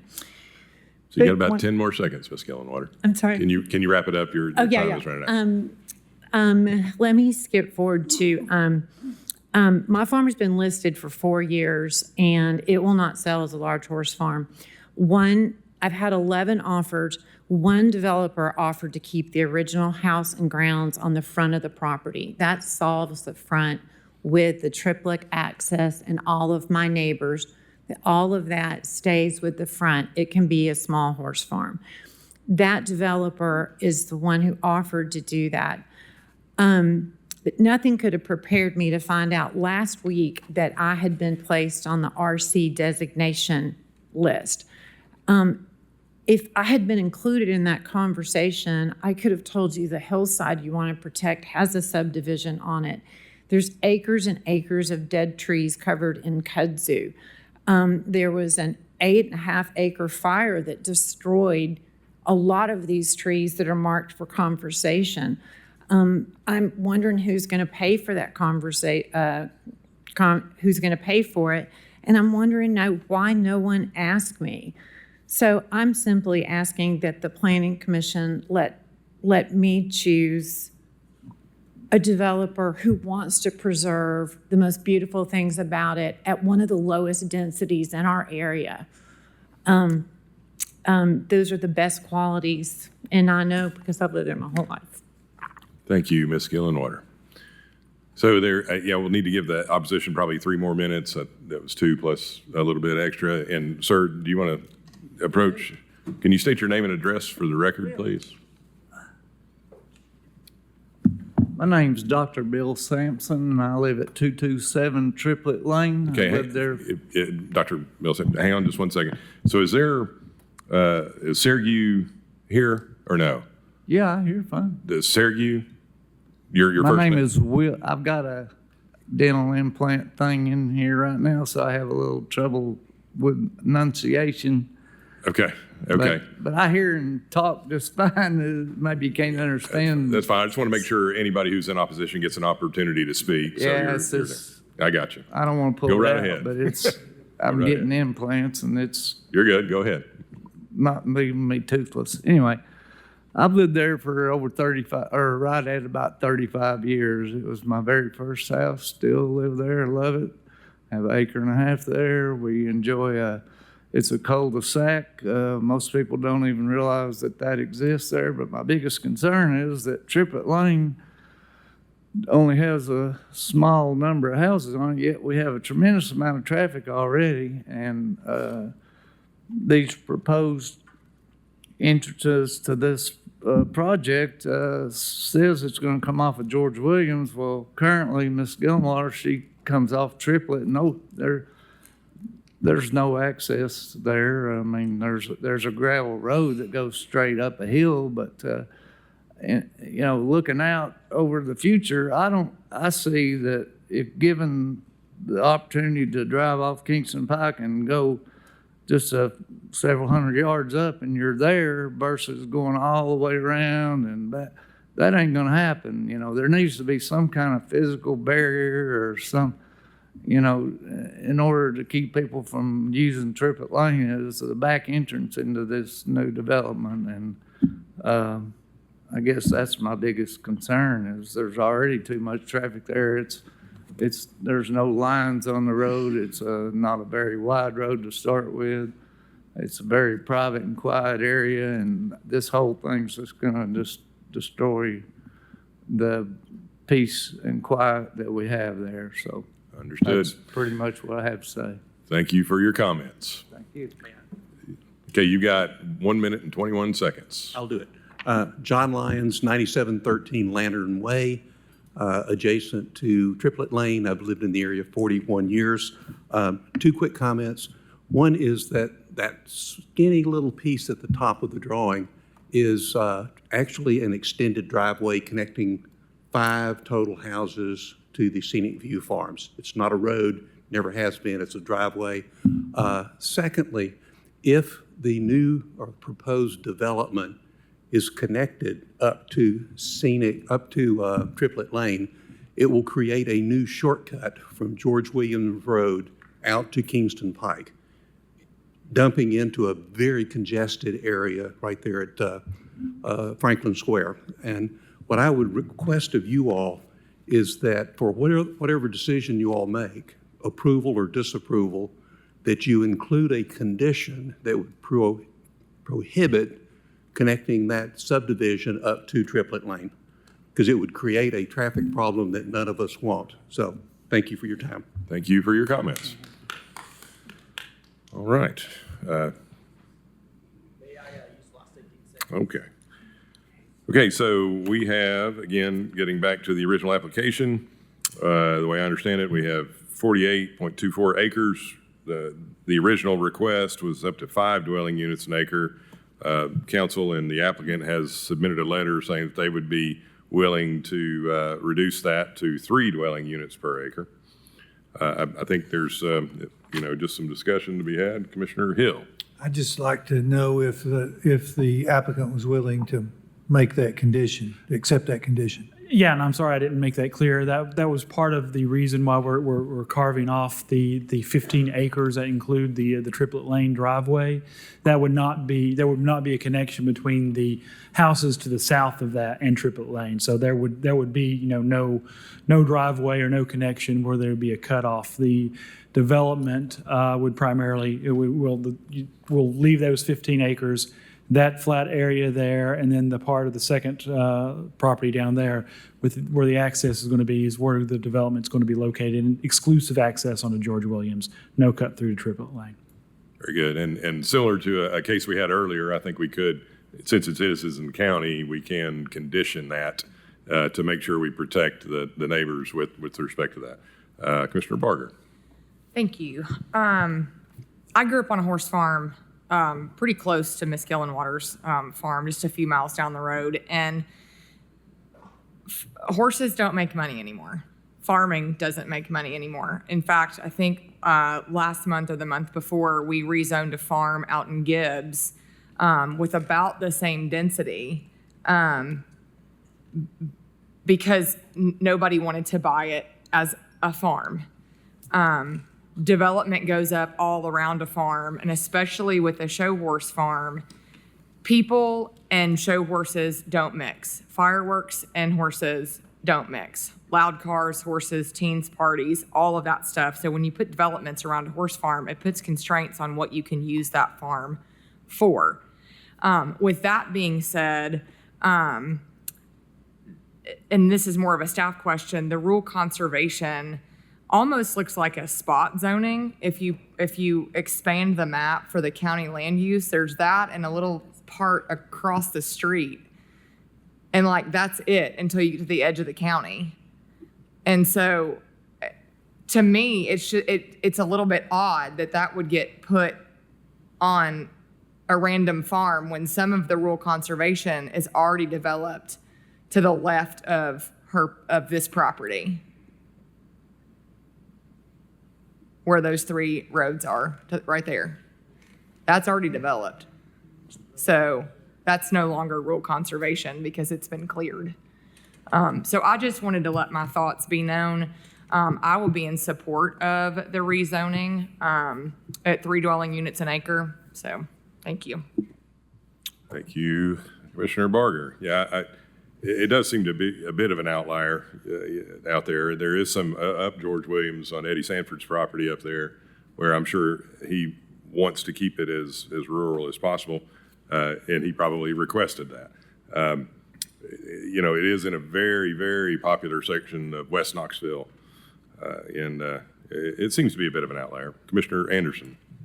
Okay, I'd like to make a motion to approve the PR zone up to 3 dwelling units per acre due to changing conditions and because it is consistent with the comprehensive plan, subject to one condition, and that condition being that Triplet Lane only serve as access to the existing residents on the property.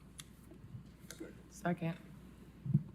All right, so we have a motion and 2 seconds. I do have one quick question before we vote. Commissioner Barger. Do we need to vote to remove the RC off of that or no? No? Okay. Commissioner Midas. Well, I can kind of tell where this is going, but I do want to say that my concern, and I understand the applicant, I think I understand you wanting to develop this property, and it sounds like a great idea that you can still keep the horse farm, but the access point on the western portion is just very steep and very dense, and I just can't approve that because I am worried about what's going to happen with the area, the conditions in that area, and pulling out on George Williams. I drove that road just yesterday, and it's narrow. So I'll be voting no. Very good. Commissioner Gill. Yes, thank you. I think I'm a little troubled by this one, and I think it goes back to a couple of things. We pointed out earlier the town center mixed use and made a sort of an unfortunate kind of observation that this is where the land use plan pointed us to be starting to put development and density, and told the community that didn't necessarily want that density, that's where it's supposed to go. And the flip side of that is that the rural conservation areas are supposed to be where we are not putting as much density, and that we are sensitive to the use of the land and the like.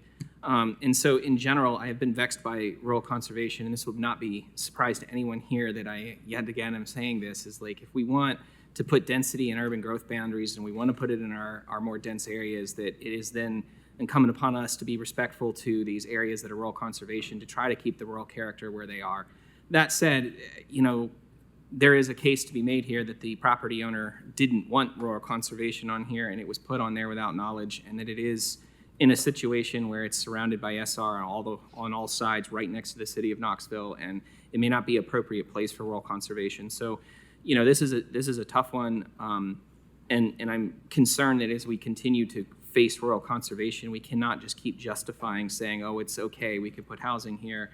We're supposed to be protecting these RC areas so that when we do have an area to put density in, we can say with clear conscience, no, this is where 9 units per dwelling is supposed to go, because we're not putting that in these RC areas. So I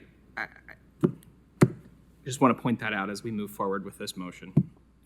Understood. Thank you for your comments. So we currently have a motion to approve 3 dwelling units per acre with a second, along with a condition that does not allow the main body of the development to connect to Triplet Lane. Is that accurate? I think I said that the Triplet Lane can only serve as access to the existing residents on the property. Very good. That area is not going to be 3 dwellings per acre. Well, the whole. Yeah, it would be zoned, the whole property would be zoned 3 dwelling units per acre. However, they have to come back through with a concept plan and a development plan, which in conservation, rural conservation, will require them to set aside a large portion of that, as they can't do anything with it. And we won't see that until they bring that in later. This is just the zoning stage at this point. We're just saying, hey, we're okay with 3 dwelling units an acre. However, we don't want you to connect to any of it to Triplet Lane. That's for the existing house. Everything else got to go out to down to George Williams. But we still have the opportunity to approve or deny a concept plan if we don't feel like it fits. Does that make sense? Sort of. Ken Bagden, 239 Triplet. I got this. Yeah. I got everything on here. I didn't get a letter. If they're going to cut that off, then why not just rezone, keep whatever A is across the line? Why do you need to make that 3 per? Well, that's the request from the applicant. So that's their purview to ask for that. So, and the motion on the floor is to rezone all of it to 3 units an acre, but we will review closely the concept plan when it comes through. Commissioner Biggs, did you have a question? Yeah, I guess I just wanted to clarify my understanding, and I think this fits with the rural conservation, that if that top area is sort of segmented and protected, that would effectively meet the intent of the rural conservation, which is to set aside a portion of the property to be preserved in its current state. And so I think this seems like a good plan in keeping with rural conservation. Thank you. Commissioner Gill. Yeah, I think my mission to try to make these rules clear, because they were very confusing when I came on. 3 dwelling units an acre doesn't mean every single acre on this property is going to have 3 houses on it. It means that the total calculation of the number of units for this entire property does not exceed 3 dwelling units per acre, meaning that you take the number of houses and you divide it by the total lot area of the whole lot. This request is to do PR zone, which allows them to cluster. So it's possible for all of the houses to be down on the very bottom corner of it, and there's a bunch of them, and then they're nowhere else on the rest of the property, and that still meets 3 dwelling units per acre because the calculation is done on the total lot size.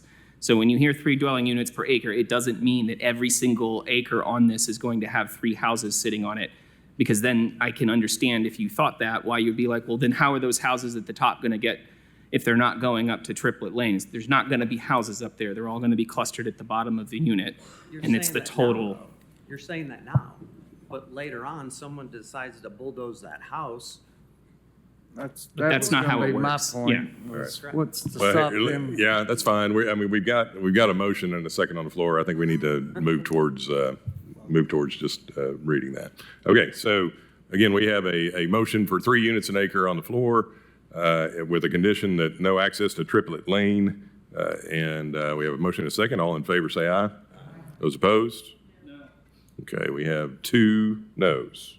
Commissioner Gill, Commissioner Midas, correct? Okay, motion passes. Thank you.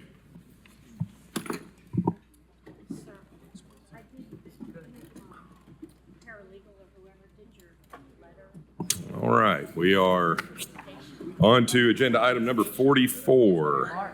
This one will have 2 motions. There's a concept plan and a development plan. The subdivision is on 7716 Strawberry Plains Pike. I'm sorry, sir. You skipping 43? You skipped 43? That one was on consent. It was approved on consent earlier in the meeting. Oh. Yes. Well, thank you. Yeah. Sorry you had to wait around all day. So, okay, so just starting over, yeah, we are agenda item number 44. Address is 7716 Strawberry Plains Pike. Applicant is Masana Investments. Location is southeast side of Strawberry Plains Pike, northeast of Wooddale Church Road. Size of the tract is 13.91 acres. The zoning is planned residential, K, up to 8 dwelling units an acre. The number of lots is 109. Again, this will take two motions. There is one motion for the concept plan, one motion for the development plan. Staff recommendation is to deny the concept plan since it does not meet zoning condition number 3. The development plan, the staff recommendation is to deny the development plan since it does not meet zoning condition 3 as well. Is the applicant present? Yes, Drew Staton, P.O. Box 11315, Knoxville, Tennessee 37939. Very good. Is there any opposition to this file? 44. Okay, we have. Can you approach the podium and? I'll defer. Okay, thank you. Yeah, state your name and address. We don't have you on any of the records here signed up to speak. Yeah, my name is Robert Bradley. I live at 7750 Strawberry Plains Pike. Very good. And my 770-foot driveway runs beside this property. Okay, very good. Well, you have 5 minutes. It's all forested. You can see right there around me. I'm to the right. That's my house right there. You can see in front of me, down to Straw Plains Pike, that's all woods. Before the property we're talking about now was logged off, that's all woods. There's nothing behind me. I see no point in having a big giant development on that property. There's a curve right there. We've already got subdivisions springing up all over the place in East Knox County. It's going to be like West Knoxville for long. Thank you for your comments. Mr. Staton? Yes, thank you for your time, and I appreciate the opposition waiting around too. We actually are going to request approval of this concept plan as presented, and I think it's important to give context, to go back to our original zoning that this body saw. We asked for 9 units an acre. That was unanimously approved by this body. And then after meeting with the district commissioner, further discussion, it was determined that 8 units an acre would also be feasible and make sense given the surrounding uses and other factors. And so we lessened the density to 8 units an acre. And we also agreed to set aside 1 acre for a park.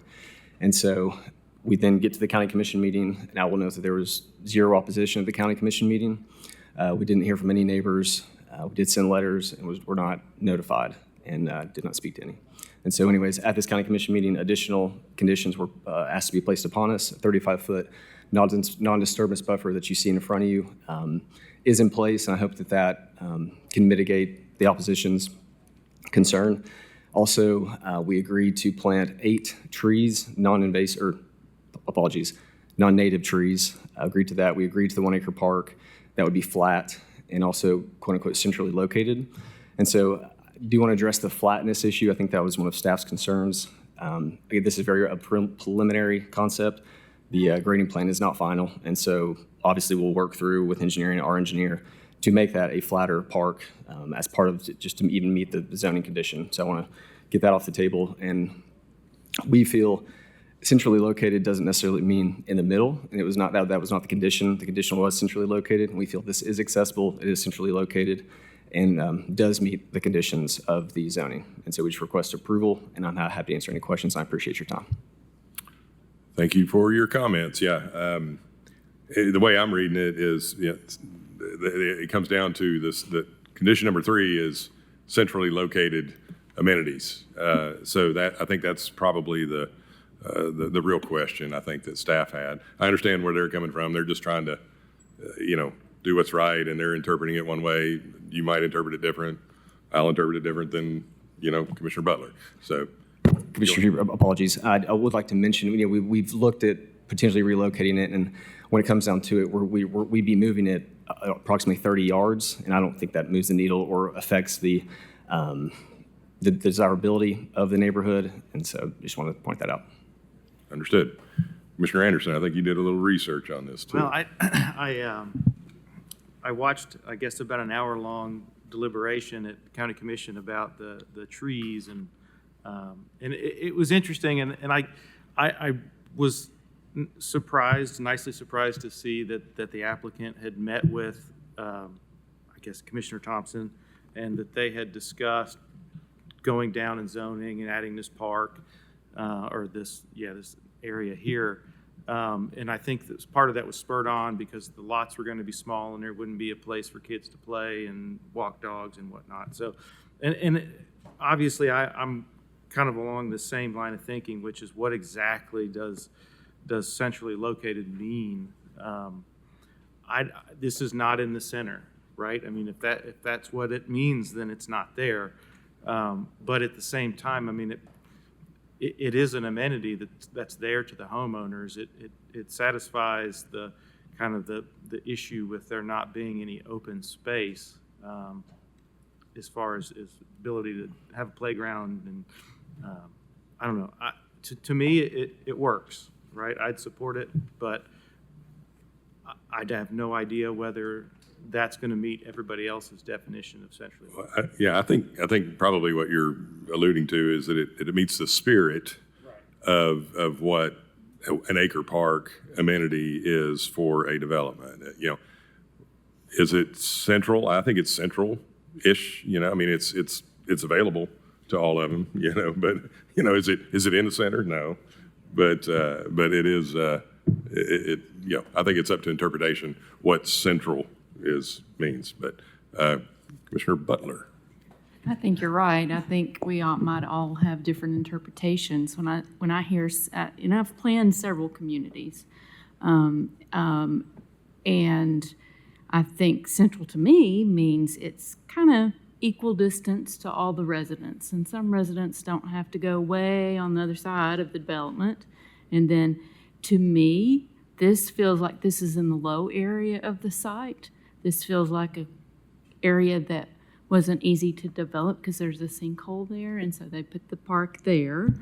But I think a better solution would have been to put it in some place where all the residents could feel like it was part of theirs. That feels like it's a little bit left over down on Strawberry Pike to me. So for that reason, because I think the planning could have been more respectful to all the future residents, we'll be voting against that. Good. I do just want to ask though, and I agree. I mean, I understand, but wouldn't that be pretty typical? No, on a planned community where you have a requirement of a central park, and I think we've seen that on some other projects here. You try to make it an amenity to all equally.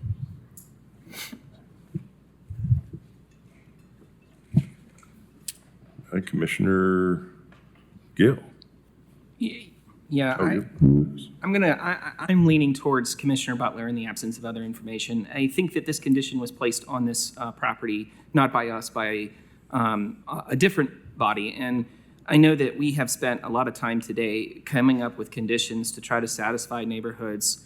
And, if a development comes back with a condition that isn't satisfied by one that we put on there, we would be first to say, I'm sorry, that's not what we meant. Please come back and do what we asked you to do.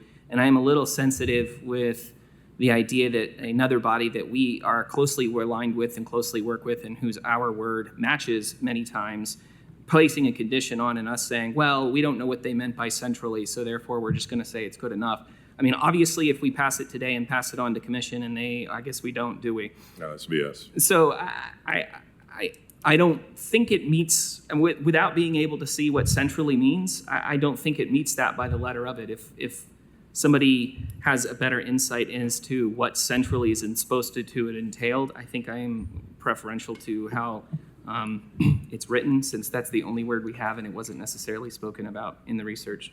So before I call on Commissioner Midas, just a comment, and I'm looking at this, Commissioner Butler, you had mentioned the sinkhole, but as I'm looking at it, is the sinkhole really more in the pond? So we actually had two geotechnical third-party report, and those are not in fact sinkholes.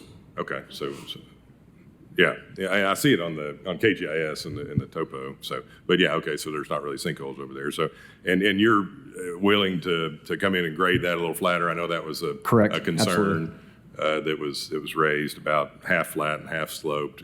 But yeah, with that. So, Commissioner Midas. Yeah, I agree with my other commissioners. This is not centrally located. If I had one of these units on the lower left side, I would not want my child, or I would not want to have to walk my dog all the way up to the far right side. I want to go to the middle. So I will not be voting for approval of this. Thank you, Commissioner Biggs. I definitely agree optically with the plan. It is not in the center of the plan. I think where I'm maybe struggling is this is like a 10, 14 acre property. It's not massive. If it was like a 50 acre property and it was up in the corner, I would definitely struggle with that. I think I'd be curious what the walking distance is from the corner to the other. I can picture like a 10 acre field in my mind, and it's not huge. So I don't see it as practically limiting in terms of an access point. And then I think the other part that I'm struggling with is, while I definitely, agree it is sort of off to the corner where there's a maybe steep slope, and if it's not a sinkhole, like a depression area there still. And I think in other cases, those are the type of areas that we encourage preservation of. These are the creeks, these are the ridge lines. And so when those areas are set aside in certain cases, I think we view it as a positive thing. And here we're viewing it as a leftover area. And that feels a little bit inconsistent to me. And I personally think that parks adjoining more natural areas are a good thing in a lot of ways. So I think I'm leaning towards supporting this. Thank you, Commissioner Biggs. And I did a quick scale on KGIS, and I'm going to guess that it's 800 feet, maybe 900 feet from the far back corner if you walked down the street and walked over to it. So, I mean, in the old days, that's 8 or 9 lots. Is it really that far away? I would tend to agree with, we're dealing with a smaller parcel. I feel like we're kind of just getting wrapped around the axle of these two words, centrally located.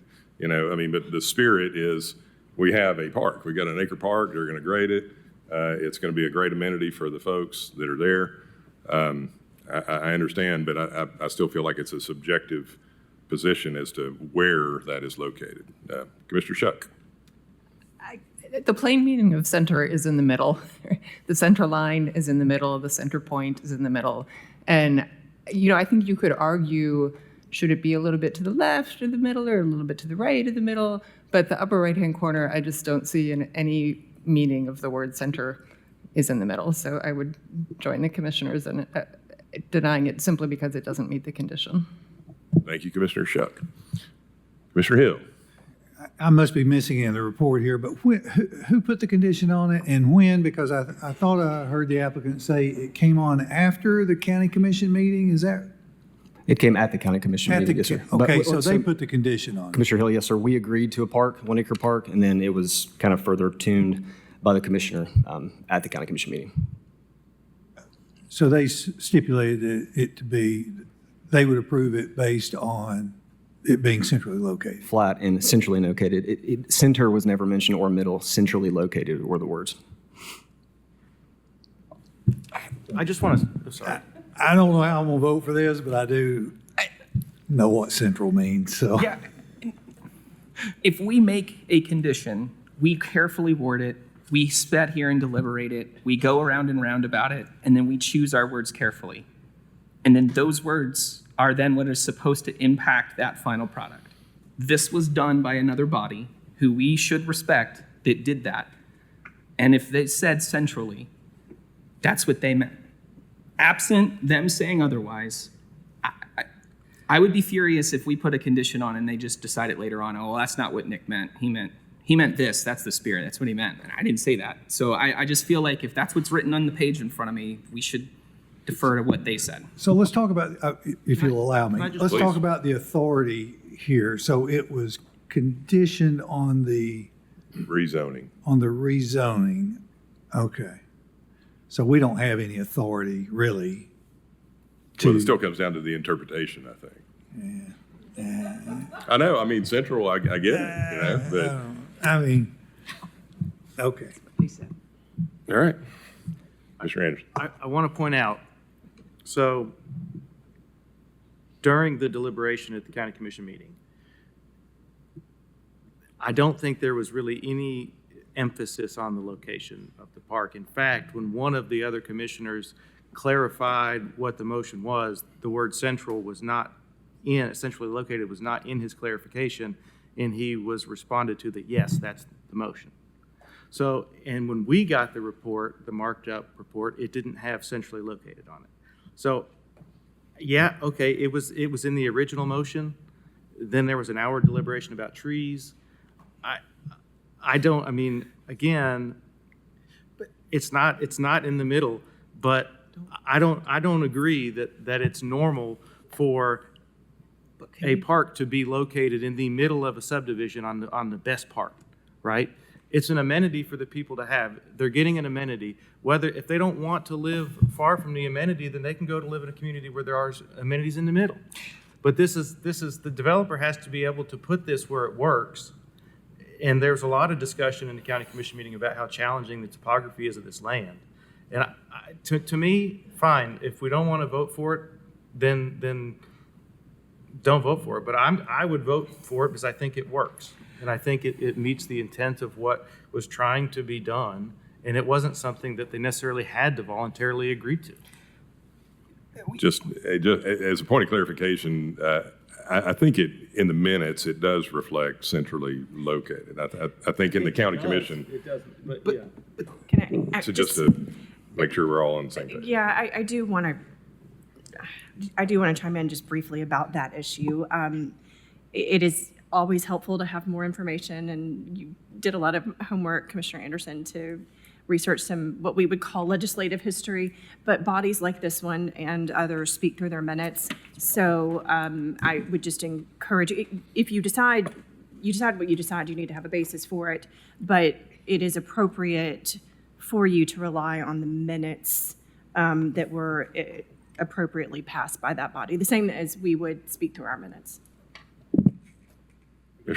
My point is not so much that was left out, but that it wasn't emphasized. I totally Right, understand. like in the deliberation, like that was not, it wasn't something, and so if I'm looking at these factors to determine what I think was meant, I'm gonna say, well, maybe centrally doesn't mean exactly the center.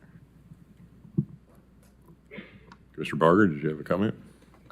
It's my bedtime, so forgive me for saying this, but the Central Intelligence Agency is not located in the middle of the United States.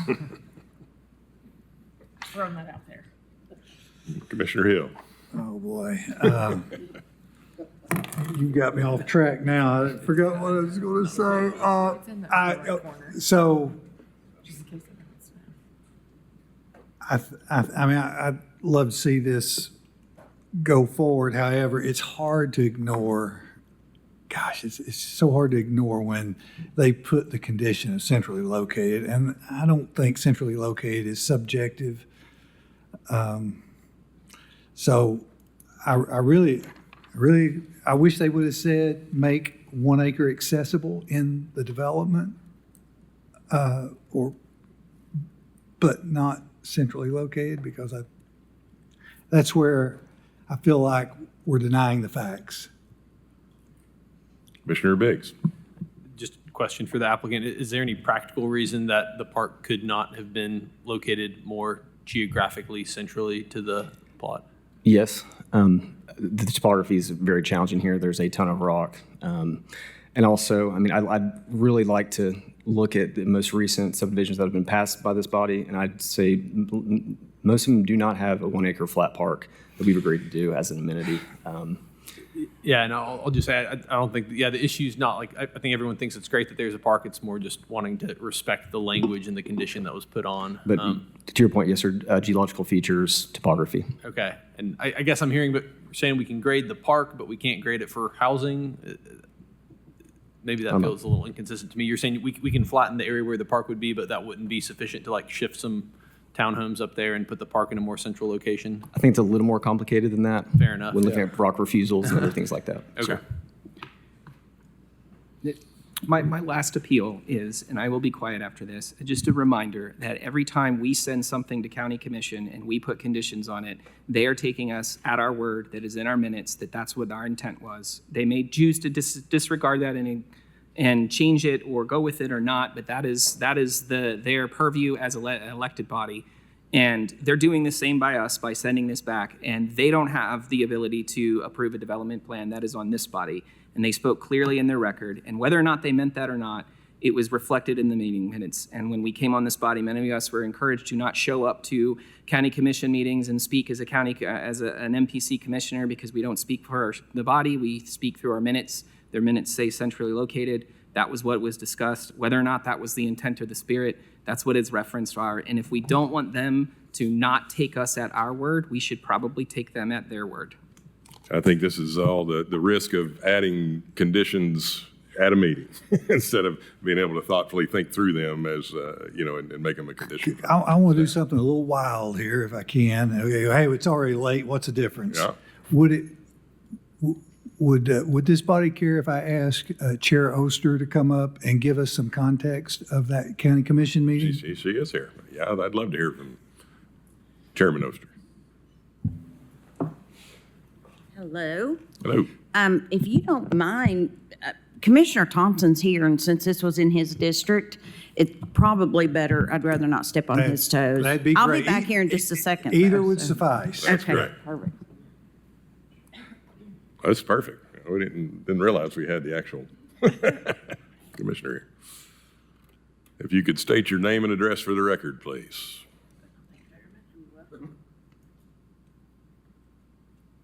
Adam Thompson, Knox County. The intent of this condition was that it be centrally located, mostly because it's accessible to all residents. As you can see, it's hidden behind other lots in an area that's not necessarily desirable to try to put homes. When we looked at this as a blank slate, not seeing where the houses were, centrally located and accessible to all residents. You're putting 109 units on 14 acres.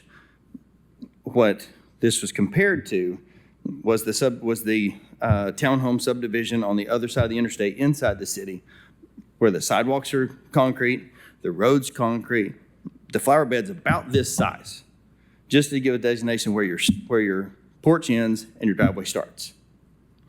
There was no green space, there were no trees, no shrubbery. I don't know where the dogs walk. I don't know where the kids play. I don't know where the seniors walk. I don't know where anybody gets together to meet their neighbor.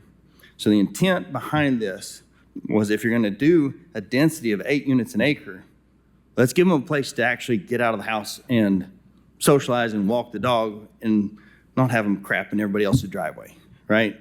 So having something not hidden behind other lots, not trying to go through somebody's backyard to get to, not getting stuck in the cul-de-sac, and say if you lived in the bottom corner, you didn't want your kids walking, so you drive them up there. Where are you going to park?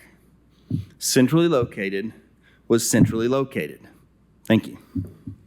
Thank you for your comments, Mr. Thompson. All right. I think that does clarify it. Yes, sir. And I did appreciate your comment. I was sitting back there. I didn't want to be disrespectful to this body and sign up to speak because I do respect your all's conversations. Thank you. Thank you. All right, so sounds like it's time for a motion. Yeah, so I make a motion to deny the development plan because it does not meet the conditions imposed upon the rezoning. Second. Okay, we have a motion by Commissioner Gill and a second by Commissioner Butler to deny the concept plan. Yeah, we need to do both, concept plan and development plan. So you are on the, okay, you're in. I make a motion to deny the concept plan as it does not meet the conditions as opposed on the rezoning. And still have the second by Commissioner, so we have a motion to deny the concept plan, seconded by Commissioner Gill, seconded by Commissioner Butler. All in favor say aye. Those opposed? We have, we'll have you can put me on there too. Okay, so we have another motion to make. I make a motion to deny the development plan since it does not meet the zoning conditions. Okay, we have a motion and a second, assumedly by Commissioner Butler, to deny the development plan. All in favor say aye. Those opposed, no. The ayes have it. Thank you. Please see if we can't just get it somewhere more in the middle. 45. Okay, we are on to agenda item number 45, almost to the last one. The applicant is Native Sun LLC Carl Lanson. Location is the south side of Middlebrook Pike and Copperwood Lane intersection. 3.63 acres. The zoning is planned residential up to 11 dwelling units per acre. The proposed use is a 39-unit townhome development. We have one motion on the development plan. Staff's recommendation is to approve the request for an attached dwelling development of up to 39 dwelling units as shown in the development plan, and a reduction of the minimum required peripheral setback along the western and eastern property boundaries from 35 feet to 20 feet for principal structures, subject to 11 conditions. Is the applicant present? Yes. Okay, we have the applicant present. Is there any opposition to this file? Seeing none, you have the floor, Mr. Harbin. David Harbin, 4334 Paper Mill Drive. Since the hour is late, let's just go ahead and approve this with staff recommendations, please. All right. I don't see any opposition. Ms. Barger. I make a motion to approve the request for the attached dwelling unit of up to 39 dwelling units as shown on the development plan, and reduction of the minimum required peripheral setback along the western and eastern property boundaries from 35 to 20 feet for principal structures, subject to the 11 listed conditions. All right. We have a motion by Commissioner Barger, second by Commissioner Biggs to approve the development plan for up to 39 dwelling units. All in favor say aye. Those opposed, the ayes have it. Congratulations. Thank you. All right. We are on to item number 47. This is a development plan as well. Applicant is Alex Hamilton. The location is north side of Schaefer Road, just south of Harrison Springs Lane. Approximate size is 5.78 acres. Zoning is planned residential up to 3 dwelling units per acre. The proposed use is 2 dwelling units, 1 single family and 1 accessory dwelling unit. This is one motion on the development plan. Staff recommends approval of the development plan for 2 dwelling units, subject to 3 conditions. Is the applicant present? Present. Alex Hamilton, 1842 Northwood Drive. Very good. We have some, if they are still here, we have opposition. Is Jan here? Jan or Robert Patton? Told you I'd be back. They actually had to leave at 5 o'clock. Gotcha. I am their county commissioner, so they asked me to stay. Gina Oster, Knox County. From Miss Mascaranek, thank you to the commission for allowing me to speak. My name is Jan Mascaranek, and my home is at 10428 Harrison Springs Lane, backs up to the area directly where the driveway is being placed. I've lived here for 18 years, and I've enjoyed the natural barrier of 5 feet of trees and bushes that allow me privacy. I spend between $500 and $800 every year adding plants and mulch to my backyard. On April 24, 2026, the work was started on clearing the trees. The bulldozer operator indicated the plans for 2 dwellings and the driveway which would follow along my back property line. I'm concerned about the possible erosion and drainage issue off the hillside into the backyard now and during the building process, which will take a year when the project's complete. I understand that there are plans to divert the drainage to the other side of the driveway away from my property, but I haven't seen the plans and don't know if they will work. Who would be verifying these are feasible and workable plans? A 5-foot fence was suggested, but this would not equate with what I've lost. I have a few pictures I'd like to submit from and before, after the clearing, in addition to some of the trees that were knocked down. I've spoken to an arborist who suggested a rows of trees such as eastern red jump cedars or junipers to help with the drainage issue near the property line. I also have something from Robert Patton. May I just go ahead and continue? Thank you. 17 Harrison Spring homes are downhill from proposed plan. These homes already have drainage and erosion problems. Natural barriers have already been removed according to the proposed plan. County engineers say there's no stormwater plan is required because it's a single-family home. However, these 17 homes will suffer from stormwater runoff and even more erosion. The proposed plan includes an easement that will be just 30 feet from the back decks of 17 homes. Approximately 10 feet of that is flat, with the remaining 20 feet being a significant slope up to the proposed plan.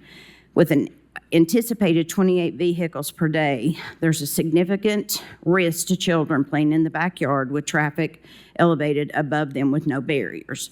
I also sent in an email to planning staff and commission today asking, I do not have a problem with this development. I do want to see that we have natural buffers added back in along lot 61 through 67.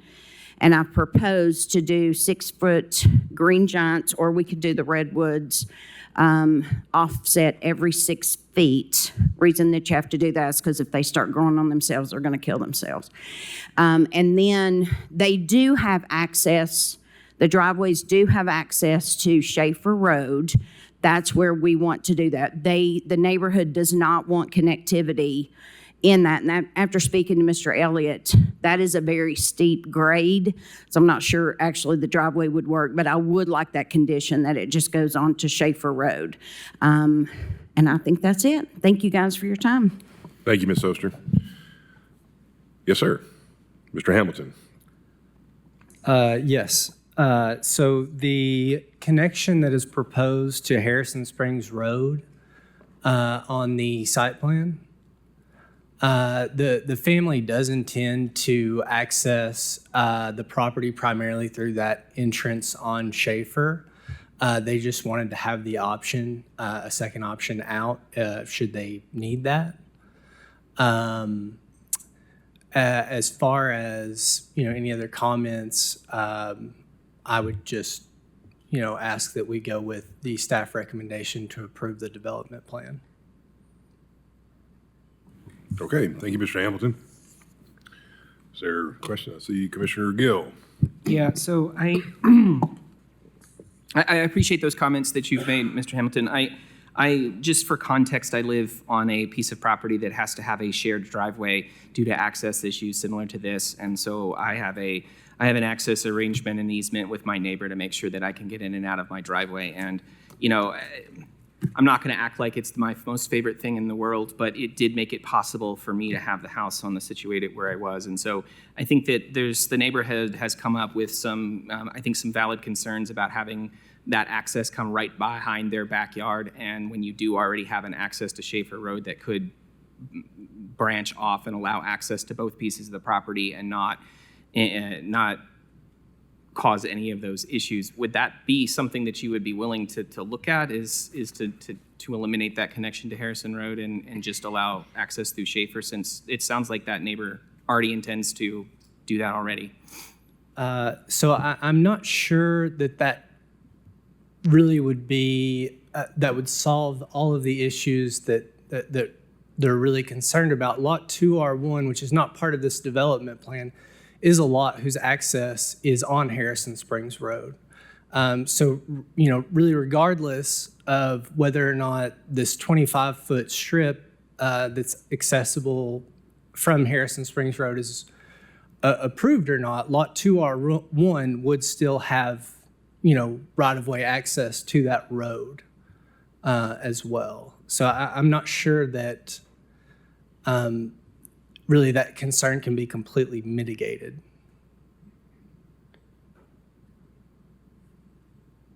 So just so I'm understanding it here, so it's really going to end up with 3 lots, right? Is it 3 lots ultimately? Yes, only 2 are part of the development plan. Right, so you got Lot 2R1 where the existing house is, and then another one, 2R3 in the back. Correct. Right. Okay, so it's 3. And you're just stating that you don't know that you can restrict access because that access is for Lot 2R1 is coming off Harrison Springs Lane. But but it could come off of, I mean, would it have to be a joint permanent easement over there, or just if it came off, I don't know, is that an engineering question, Director Elliott? Yes.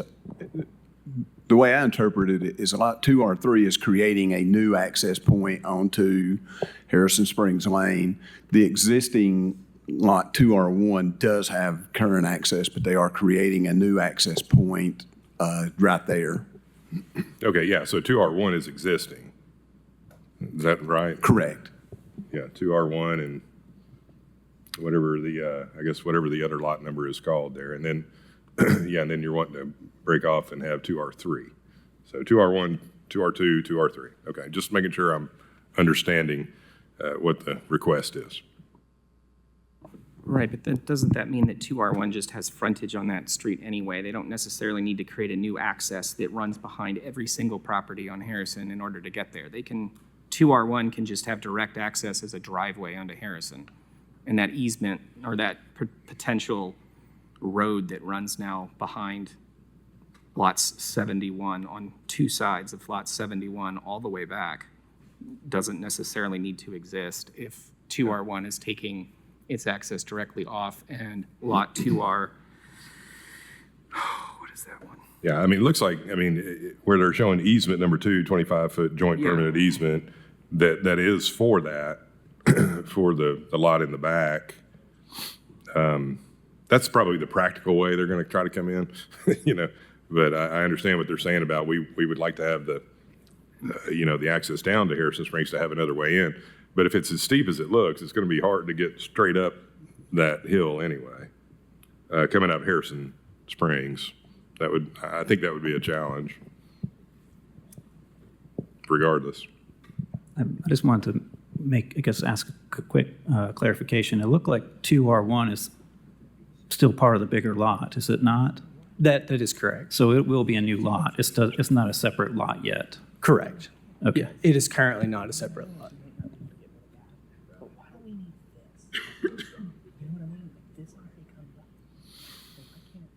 So, I mean, if we did restrict everything down to coming off Schaefer Road, 2R1, 2R2, 2R3, is the plat, or is this, it's just a development plan, it's not a plat anyway, right? So how would that change on the development plan? Would you just eliminate, it would take care of it for lot 71, 70, 69, and part of 68, you know, from an access, but then 67, 66, 65, 64, all those down through there would still be subject to the driveway and the clearing down through there that I think Ms. Oster was talking about. Do you have any thoughts on that? I mean, I think that's not terribly unreasonable to ask. My only thought there would be, you know, if the access isn't there, you know, the far southeastern side it's a lot steeper there. The topography would be much more challenging to have a workable road that goes back to that new addition and to that proposed home site in the back. That would be my biggest thought there. So there's a big, looks to be a pretty good gully going down behind, I'm going to call it lot 69. It looks like there's a pretty big drainage area that goes right down behind that. Or I'm assuming you're trying to get around that with that easement. Right. Easement number 2, so you're not having to go through it. Correct. Yeah, I mean, honestly, because I mean, I've developed a lot of property. I mean, it's going to be really hard if you were trying to come in off of Harrison Springs anyway, and then you come across, then you got to go down through that gully, come back up.